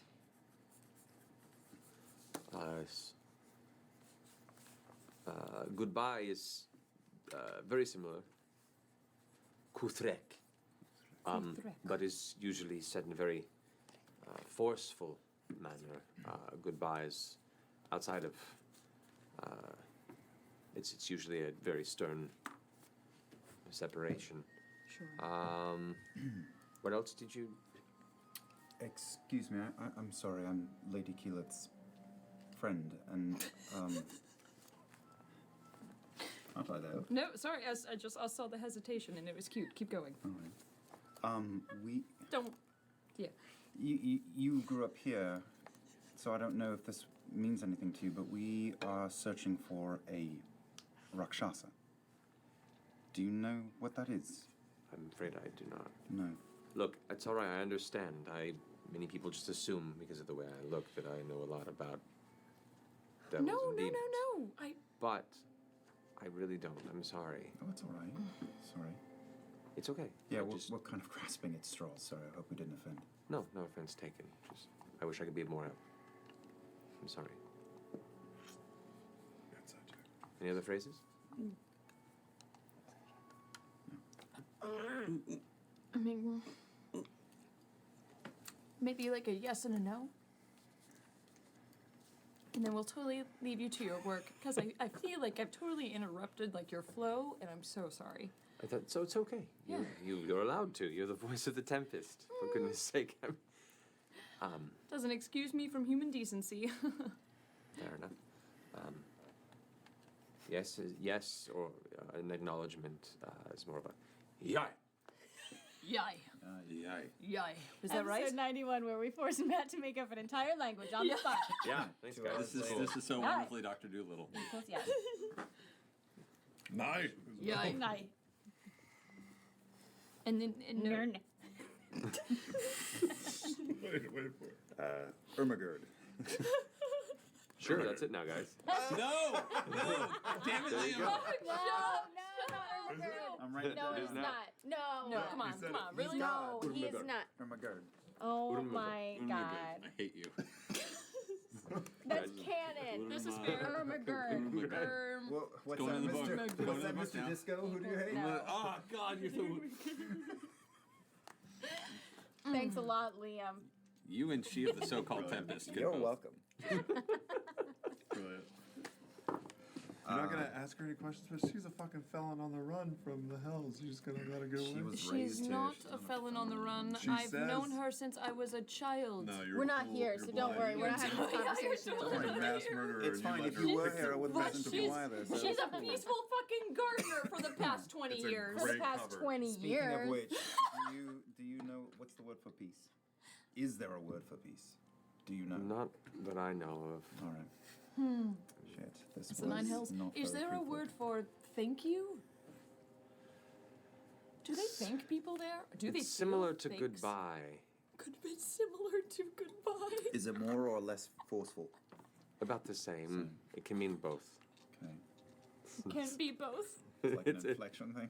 Well, it's more like you know, aloha could be hello or goodbye. Right. You Right. know. Right. Oh. I feel like we've hassled this You one. should Yeah, ask you know, I feel her, bad. How to say don't fuck with me. It's a bit Whitney. of a complicated phrase for someone who barely knows Thank how you to say hi and bye. so much for Woman us who's not here. interrupting Oh my your God. morning. Is there anything you would like from me in return? Just to leave me to my gardening, if that's okay. Yeah, we can be Yeah, annoying okay, sometimes. yeah. We understand. She's got more people to bury. Great to see you.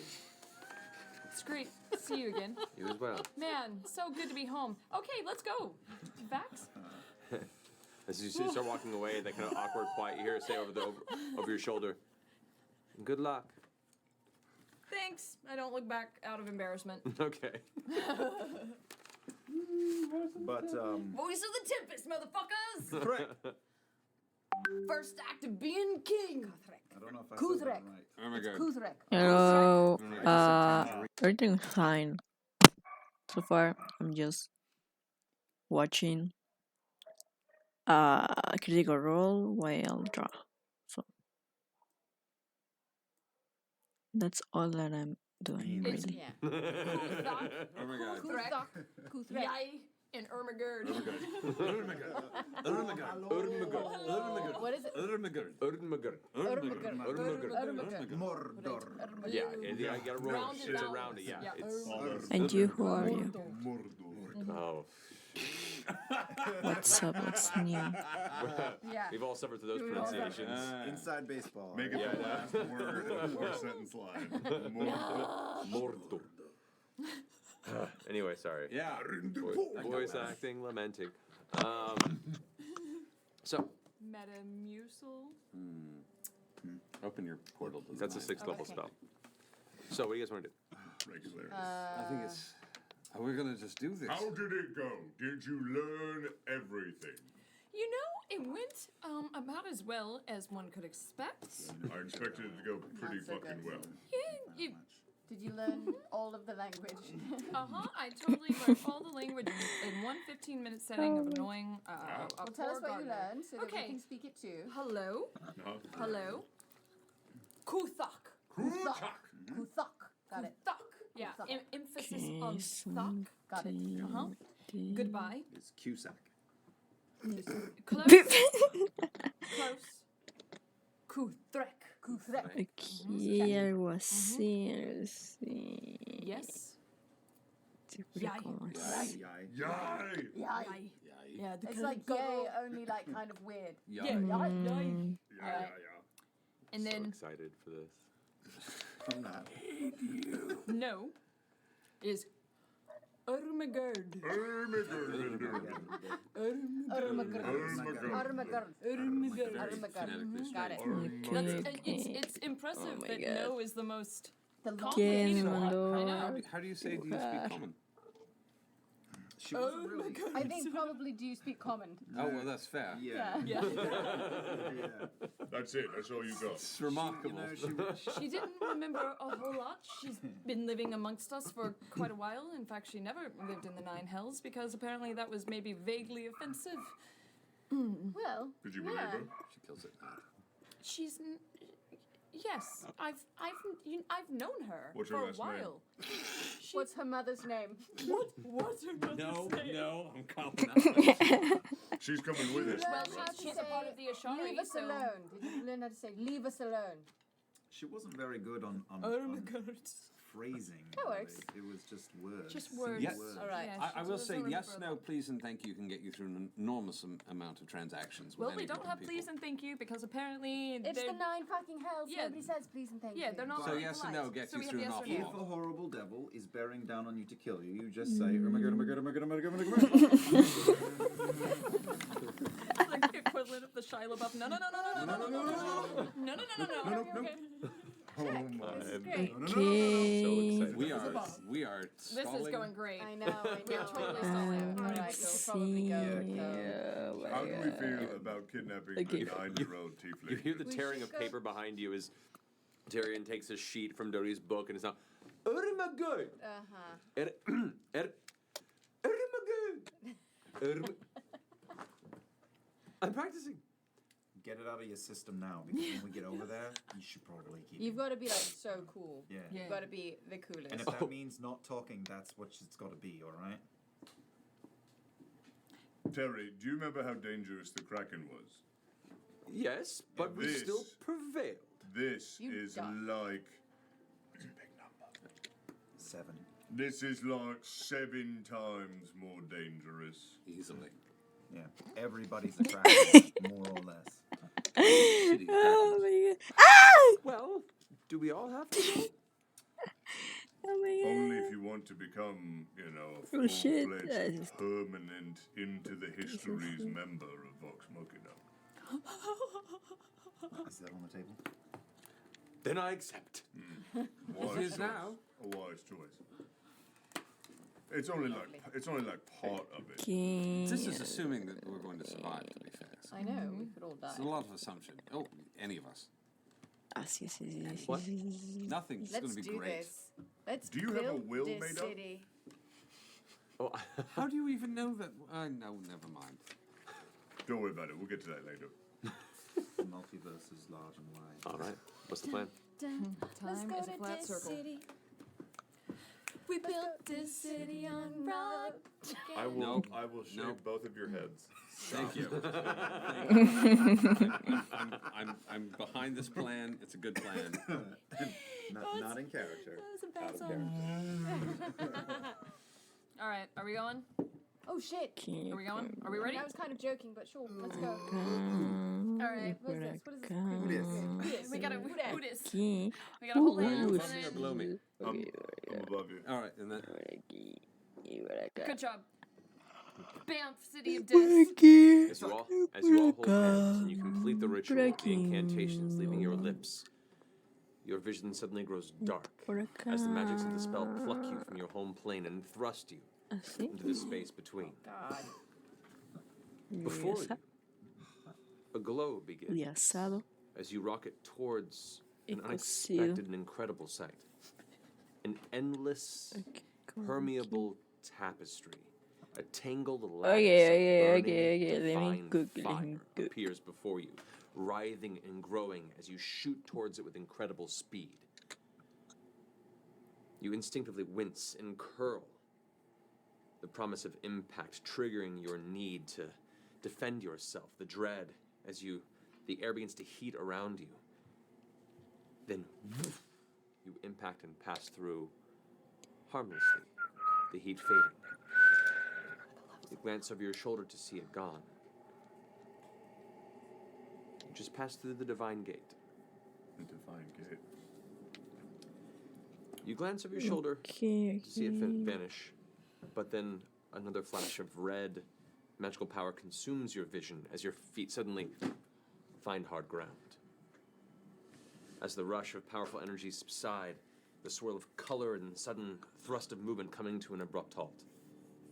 You find yourself standing within an extremely dark alleyway of some kind, framed by the exterior of dark stone buildings climbing up above you for many, many stories.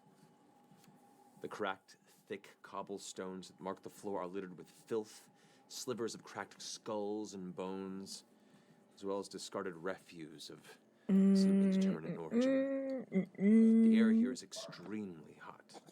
The walls and floors themselves around you, seemingly the source. I need. As you look, you glance out past both sides of this alleyway you've somehow arrived in, and the air distorts with intense heat as smoke rises from the streets themselves around you, the occasional ash or ember drifting through the air in front. Now, the dense city that surrounds you is incredibly massive. The walls of the structures that clutter the immense black metropolis around you glow at the edges like heated glass. As you kind of peek past and look further out, you can see the city is a broken maze of metal ramparts, built into miles of steep hillsides and shadowed towers framing an endless labyrinth of twisting alleyways. Within these streets, your eyes dart around to see dozens. Okay, yeah. I slithering was here. masses of flesh, Something like this. shifting Okay, past something the like mouth of the that. alleyway, roiling and stepping with a sick slapping sound. Their faces twisted into a grotesque look of ever-retching horror, the sound escaping like a winced with this underlying screech and scream. You see behind them cracking lashes over these masses of flesh. Two large humanoid devils with spine-like protrusions that come jutting out of the sides of ash-white skin, pulled tight against a massive skeletal form. The backs of their bodies forming these gargantuan scorpion-like tails that dangle, looming dangerously in front of them. As they step forward, two more lashes go. You see these fleshy masses begin to clutter up again and move further past the exit to the alley as these bone devil-like creatures slowly crawl past. One of them kind of stops for a second. It continues walking as you all hold your breath. A sudden horrid stench of decay fills the air as they pass. They hear them crackling in the distance as they shove along their tortured charges. As you kind of glance up past that, you see the sky now. Maybe. Dozens of winged shadows seemingly glide through the air across a greenish, cloudy, barely lit sky that flashes with far distant cracks of lightning. Occasionally brightening darker shapes, larger looming in the distance. Like this. But one that draws your eye like a terrible dream, unable to look away upon noticing it, is an impossibly colossal tower of black iron and lead, seemingly stretching for hundreds of miles into the sky before vanishing into the dark clouded expanse above you. You blink and turn around to look at the other side of the horizon. But there stands the exact same tower. You shift around, and no matter your view of that horrid horizon, there stands the Iron Tower, the throne of the Archdevil Dispater, standing ever vigilant over his iron city of Dis. And that's where we're going to take a break. Gonna have to pee so bad. Wait, I have a question. We did a hero's feast last night, right? Nope. We didn't. I thought we said we were gonna do it. You gotta say you're going to do it. Nobody said it. Didn't we say we were gonna do it? We might have said it last game. I don't remember it in this game. We did not say it. I thought we said it in the last game. Well, but you have to then follow through. and Shit say, balls, here's mother theirs. bitch, fuck balls. That's okay. We're gonna find an end. So we're gonna take a break here, guys, real fast. For the chat room, we're giving away after this break this really awesome wormwood. Oh, that's some of my favorite wood right there. It is the black and white. Is that the ebony zebra tabletop wood? dice tray. It's fantastic.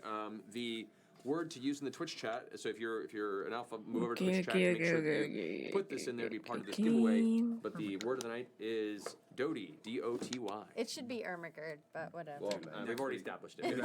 Next episode. Too bad. So we're back here in a few minutes, and we'll pick up where we left off. See you guys around. Some of our roommates are basically evil. Could you please? Pumpkin spice lattes. Once again, just coffee.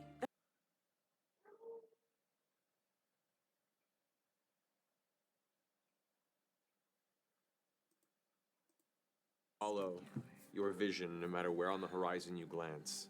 Ever watching, ever present. That's weird. What do you want to do? Send up a flare. While we can Let's do put that. our hoods and cloaks on. Weren't you going to make yourself look like a tiefling? Yeah. I can do that right now. What? Is anyone watching? We're all Can I see if anybody's watching right now? There's an omnipresent iron tower that's watching. Is there an iron tower? It's more the omnipresent part that was really the point of that. But yes, I thought you said an eye on a tower, and I was like, An eye on the that's tower. a different tower. That's copyrighted. I'm well aware. Percy's got a good point. We might want to try and Get out of the indoors. street. Get indoors. Yeah. Well, can I perceive a like anywhere that looks like somewhere where travelers would stay? Make a perception check. I will do the same. Die. Okay. 30. Better than me. Okay. As you kind of come up to the edge and lean against the wall, kind of looking over to the side. First, a moment passes, and as your shoulder hits the wall, you smell something burning, and as you glance back, suddenly your shoulder, you can see the heat of the actual wall with just a brief contact to your body has begun to burn and singe the outside of your cloak. Oh, Patch crap. your hair, patch your hair, patch your hair, patch your hair. Wait, from We'll just thank you peeking later. around the corner? From just leaning and Leaning barely against the touching the wall. Okay, It's too well, soft. safety tip. Yeah, and you immediately kind of notice that the floor, the bottom, like elements of your shoes are kind of melting a little bit on the Oh my bottom with your gosh. steps. Good thing rubber doesn't exist here. The city itself is just this emanating source of perpetual heat. You're already sweating in the presence here, and as you kind of glance around the corner and look, these buildings that rise up, you can see the architecture is hooked at the corners, the monolithic kind of deep reds and blacks and grays that everything's built from. Nothing belies an exterior that would seem to be welcoming to a traveling pack of people, at least not from your current standpoint. And remind us, it's dim or it's not super bright here, is it? No, it's dark. not super dark either. It's imagine a very, very, very, very cloudy day around sunset. Well, That's dimish. I don't know what to do other than to. Does it look like there's anybody around us that can see us? Anybody watching? Are you trying to be stealthy? I mean, I'm glancing subtly, trying to look like a badass, but also stealthy. Make a stealth check.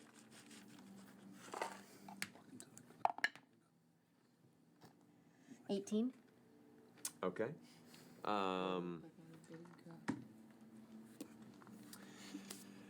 As you kind of glance out to the side, you watch as two what look to be humanoid, normal-sized humans, but deep red skin, black hair, kind of horns curled at the front of the forehead, and these folded leathery wings at their sides begin stepping off from one of the nearby roads. It seems to go further into the city. And they walk past, and one just kind of glances over and sees you. And they both just keep walking, seemingly not affected or alerted by your presence. Okay. Looking about kind of each side of the road as you go,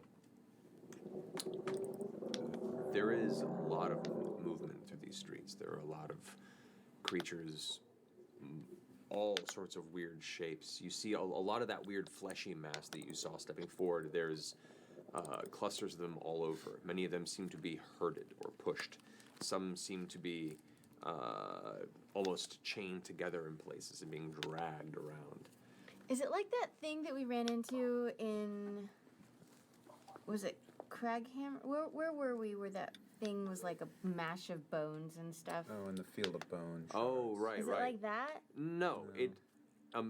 Imagine a very, very rotund person that is perpetually melting out of clay and. Let me just show you a picture. Is it like a actually. fondue pot of 9 people in one? There's a single face. Okay. It's like a walking shit sack, yeah? Kinda. But Pizza the Hut. Yeah. That right there. oh, it's like ew! You can't Yeah. even see legs. It's just these like totally like a liquefied person that is just a somewhat shifting, burbling forth, fleshy sack that occasionally you can see like the mouth and what looks almost like a face that is ever screaming and. That seems writhing in pain. awful. Calcium. Yeah. Wait, I'm gonna put my glasses on so I can see it again. Oh, you already closed it. I can bring it back up again if you like.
Right next to that beautiful picture of a. Oh yeah, we've already seen the other creatures before. Oh my But gosh.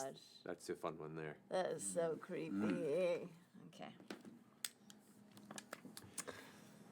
I bet they're being herded around. You see smaller creatures. You see imps, which you've encountered before.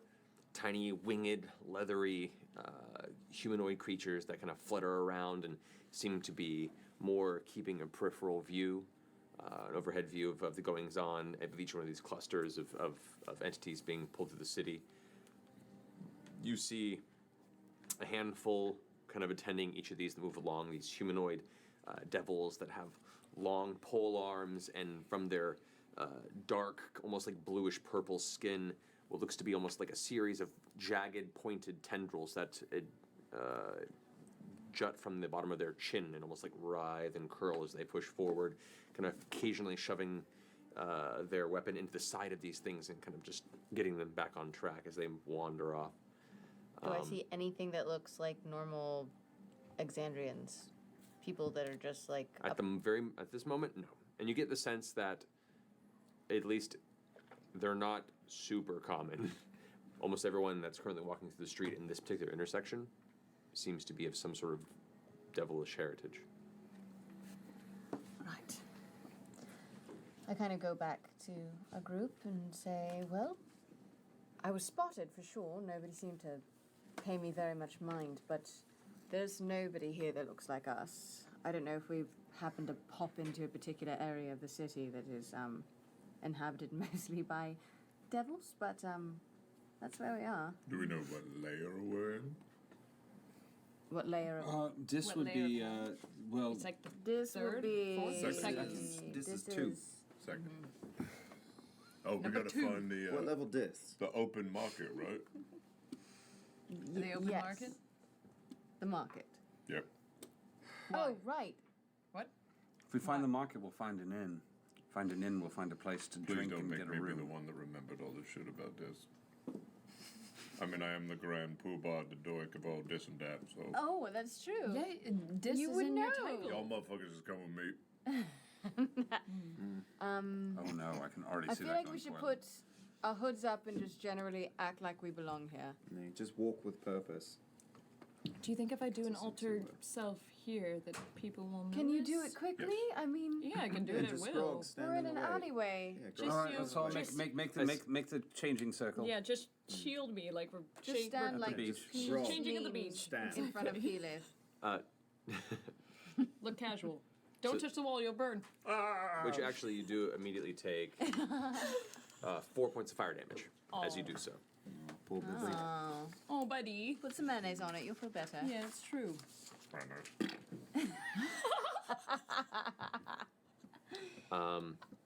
So are you changing your appearance? Yeah, I'm gonna kind of Can you imagine how sour Grog must smell all the All the time? time. He just has mayonnaise on him. Curdled dairy at all times. Or how much I love it. Sam said he can cast alter self on himself plus 3 others. Yes, I'm working on that. Okay. Oh, he can do it on others? Yeah. But people who can actually cast the spell, they can cast on the people. But you, as a druid ability, you can only do it on yourself. Copy. Cool. I'm gonna look like a kind of a vague cross between Whitney and Zara. Okay. Now, as you do that, Terry immediately goes, "Oh, great idea!" And he turns himself into. He kind of pulls out a small object and clicks it for a second. As it does, his form shifts into an almost identical looking Female? no, a male tiefling, and then goes, "Who else? Who else? Who else would like my blessing?" You know, hold off on that. I'm not saying it's not a good idea, but maybe we should workshop it. I want to be one. I knew you would. And he comes Aw. forward and pulls another one out, and as he kind of breaks the small capsule in your direction, this burst of arcane energy hits you, and all of a sudden your form shifts into an almost identical looking tiefling, same color. Change it up. No, switch it up. Switch it up, Terry. Okay. No, And he, How many more tries to times? finagle with it for the last second as the spell just about takes hold. Your shade goes slightly more, and he goes like, blue, and you're a little more blue. Okay, It's How with many well. the more tail end times kind of can like you the. do that? Hang on. We don't want to be. No, I'm talking it out. You can do that to how many more of us? 2 more. 2 more. Yeah. Kidding. He knew. I'll take one. Why not? I mean, Yeah, Grog can look like Grog. I feel like a handful of tieflings and grog is better than us as we are. I would agree. Yeah. Okay. He goes ahead and takes But one. make him more red. Hang on. Pink. How long does Alter Self last when it's just a spell? Because if we were gonna try and eat some food and take a break, then maybe we should do that first. Are we still doing that? Or are we just going head on into this? Well, I feel like our plan's already We need to, dissolving. no. We need to have. alley. We need to get a. Yeah. We need to eat. Yeah, we're in a back Okay. alley. Heroes feast. We gotta walk through Hang this on. town. I can find it too, Matt. I'm looking it up. Hold on. Alter Self lasts for 1 hour. Correct. Concentration, though, right? Well, that concentration. Yeah. Yeah. And so, If we go into fight, it doesn't matter. Right. right. I'll So- take Gray. Well, by all means. And he hands you the small capsule. Because it's almost like giving you a chance the coins. Yeah. You're actually casting the spells on yourself. Oh. So you are concentrating on the spell. Oh. Okay. So I guess we will get through the city and eat a hero's feast when we get to our destination? Yes. Yeah, and then Okay. we'll just alter self again. So I can do this on my own then? Yeah, by all means. Fuck it, all white. White. You become an albino tiefling of your own. We'll totally blend in. Very, very Good job, unique. bro. Do you think everybody here dresses like the Raven Queen's butler? I mean... You have encountered an albino tiefling before. We have. Have we? Yeah. Smarty pants. Lilith was an albino. Lilith. Oh, that's why she was so like pale. She was so cute. pale? You can say you're sorry. I'm not. You're not? No. You should be. I'm not. Yeah. You're wrong, though. Right, let's find Let's ourselves a marketplace and an inn. And a Rakshasa. Let's go. I am going to step out into Act the like you street belong here. Act tough and with cool. pomp and circumstance and purpose. I joined Percy. Please don't write things down while I do that. no. It's not nice. Act like you belong. whatever do you mean? People will buy it. We just walk looking straight ahead. Don't look around too much. Yep. All right. 10% what you say, 90% how you say. I act like me. I think I'm going to be fine. I act like Percy. He's also going to be fine. Yes. All right. So as you guys step out into the main road, and you can see that the cracked stones that make up the walkway here, like even just walking through here, though you feel confident in the your placement, the presence here you're still getting used to, and there's something about the air, or you feel just a little dizzy as you're still adjusting to the heat, to the placement, to the strange, ever so faintly non-Euclidean structure to the landscape around you, and it's forcing you to consciously right your posture and pay more attention to your surroundings than you normally would. There's just something about the presence here that's unwelcoming. As you look, and you can see there are a number of other streets that head in any direction. It's hard to tell which way is further into the city and which one's further out. It's so vast. You've never, even the city of Brass or Ank'Harel in their size, none of them seem to really scrape the surface of the sheer immensity of the city of Dis by comparison. This should be easy. I wouldn't know from reading anything. I wouldn't have a vague idea where to go. I have a theory at the moment, but it's pretty light. From what you read, it was mostly about the structure of the society. There was no like well written, cartographer's Hitchhiker's guide experience to in the city. Dis. Yeah. No. I say we head to the tower. The tower's in tower's every direction. So whichever direction it is, that's the way we'll head. Wow. So then That's true. that way. It's and also that way. Some people go I feel both like if I was going to build a giant tower that couldn't be ignored, I would have that be the center of anything anyway. So Well, at any it rate, may let's not just even matter. Take a stroll and see All what right, the lay head of the land towards is. the tower. As we start taking a stroll, can I do a nature check to see if I can spot any native beasts, insects, etc.? Native animals, birds, Make a check. critters. Yeah, the usual. Sure. This is more perception, actually. Let's be perception. This is trying to pick up the details in the scenery. Perception check? Nature to understand if you knew what they were. That's a shithole roll. 14 14. total. You do occasionally catch what looks to be some element of small flying, buzzing pests, but they're different than what you're used to. They're the brief glances you get of one that comes nearby. It seems to have 8 sets of wings and some horde-looking pincers in the front, and looks just like a nasty denizen of the scenery.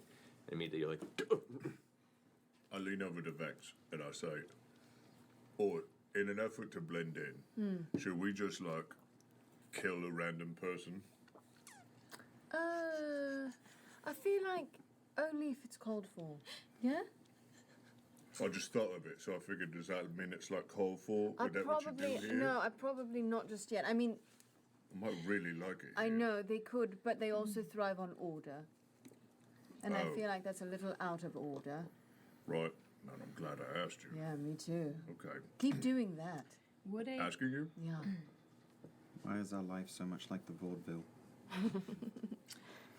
You do like the theater. That's true. What do you think a pass without a trace spell would be beneficial here? I think Yeah, but it's concentration. why try to be complicated? Let's just own this. Let's own it. And take a walk.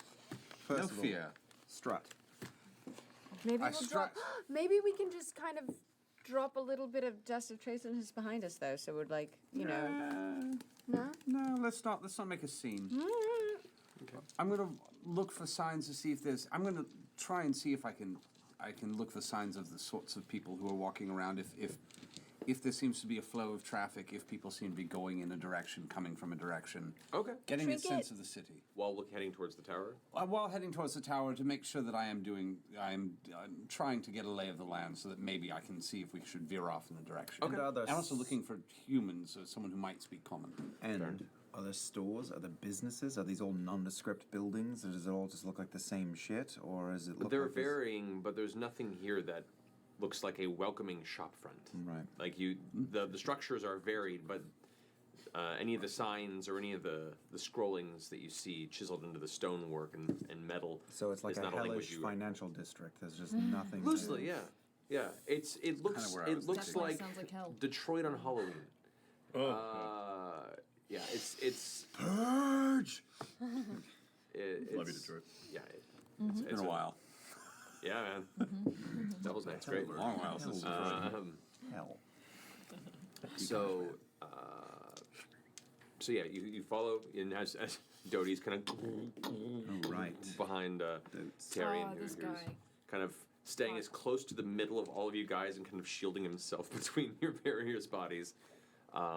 You continue to follow Percival as you step through, paying attention. Go ahead and make an investigation check. I'm gonna keep an eye out for anybody that looks like they're noticing us too much. Anything. Yeah, same. Of course. Natural snitch. Yes, of course. Natural snitch. You are.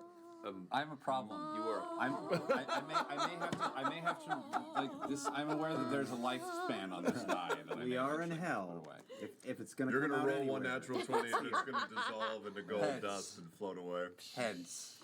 It's okay. One of these days, your contract will come to Oh, completion. I'm well aware. If you lift up Taliesin's mohawk, you can see the little tiny little points. The little horn. Yeah. It's fine. Or Little the maze. tattoo. Yeah. Hidden birthmark. All right, so Digital tail. you walk for about the next 10 or so minutes, and two things you notice, kind of just looking for patterns and elements of the city around. There does seem to be a general direction of not individuals as such, but a lot of these fleshy masses, these which you've read about in the book. They're referred to as lemurs. Yes. They are Space ones. fallen damned souls that have been tortured into the specific form. Oh, how fitting. And are like the lowest base level of devil that exists here. Just a fleshy mass. Liam. I'm gonna go to bed. Fleshy mass. But they all seem to be, I mean, not all, but a lot of them seem to be going in a certain direction. It's difficult to maintain focus on the direction of the tower if you have to avert your eyes. However, if you're looking in a particular direction, it doesn't like follow your vision when you move. It's whenever you look away and kind of change your perspective on the horizon, that's where it appears elsewhere. Sure. So you assert yourself in a direction. Cheap VR. Yeah, and maintain that way. After about 10, 15 minutes, Shitty clipping. there's no discernible gaining of distance on the tower. In that case, I'm going to find a lemur and inquire sternly of directions. Okay. There is as you're walking, you see there are 3 of them currently that are kind of chained together with 2 of these like weird black, jagged spiked collar and midsection bands that are jammed on their sides, and they're all joined, and the hooks and the chains are screwed into the side of this building. They do not appear to be currently attended at the moment. And as you approach one, it's there, kind of like.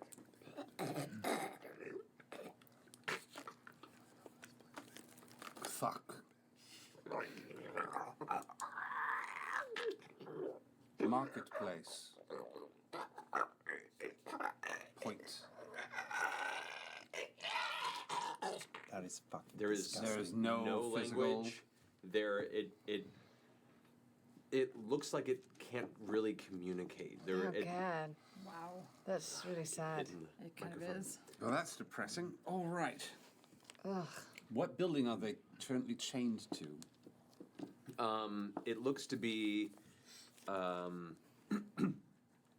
This looks to be. It's about a 3-story tall, long tower. It's long on one side and then kind of half the size on the other, and it just kind of juts up like a monolith that comes from these 2 hooks at the top. There's no signs or particular language on its exterior, but there does appear to be a doorway, a big black metal iron doorway that is closed, maybe a foot to the left of them. Does it look like people are coming in and out of that building at all? Or is If you wait a moment, you can find out. Maybe we can post up and see, or just walk on in. I wouldn't recommend walking up on in. Yeah, but we're walking and nothing's changing. Do we want to stay put for a while and see what happens? Well, our surroundings are changing. We're just not... At this point, the door shifts open with a slam. There is kind of a burst of kind of phosphorus type clouded fume that just drifts out from the interior as curling down, looming from the inside, another one of those large, lanky, skeletal-looking devils with a giant scorpion tail kind of lurches out and sees all of you clustered over, and then and then begins to rush up quickly and grabs the side of where the hook is jammed into the wall and just breaks it out with its bare strength and yanks the lemurs closer to it.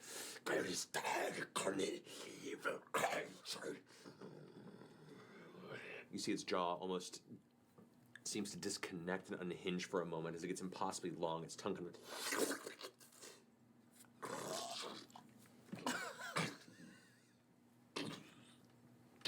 and begins to just walk away from you guys down the road, dragging these lemurs behind it from the chains. As soon as he opened the door, I wanted to get a look inside of where he came out of. Perception check.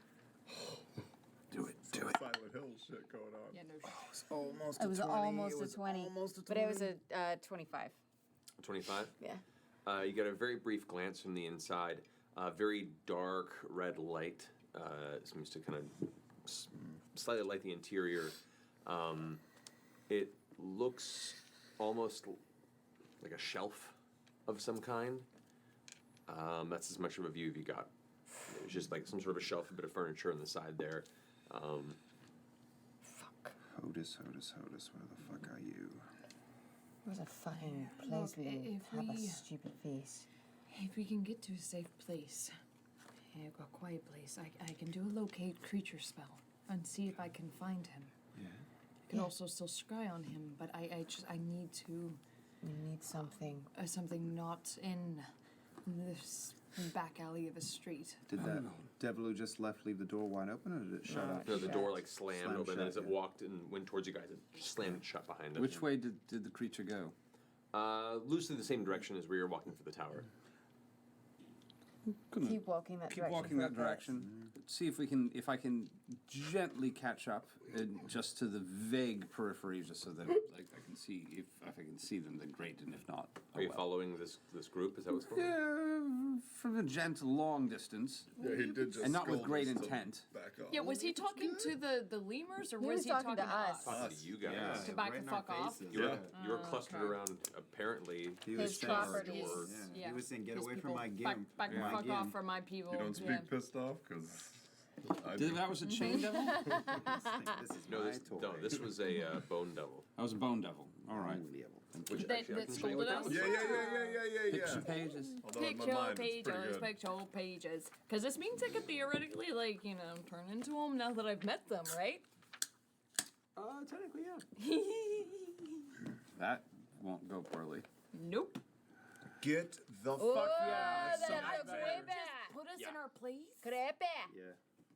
Oh my god. Hello, we're from out of town, you know. I almost. Don't you know? Oh, don't you know? Yeah, I got my Polaroid with Looking me. for so a I'm just no gonna room. Yeah. Oh, hello. Oh, hello. And we all fall out. Roll back And we all die. Okay. Too much right. Fargo lately. Just So recent. 90 Keep following. episodes previous. as you tail this from a 300 distance, hours ago. go ahead and make a stealth check first of all. What? Don't curse that. 15. Okay. Rogues before.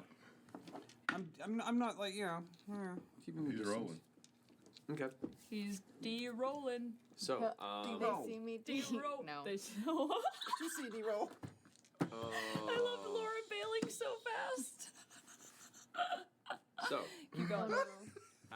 as you guys are kind of following Percival's lead along the roads here, the heat still just starting to really crawl under your armor. Those of you that are wearing it, you're fine, Greg.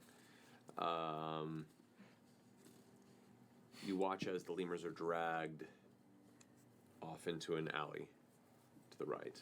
If they go to an alley, then I'm not going to go down the alley. Okay. I'm going to walk by and maybe look down the alley from across the street, but I'm not. I'm Okay. trying to stay on main roads. Kind of large arc around and glance over, and you can see them being just pulled down the alleyway and then to the left around the corner. No, I think we'll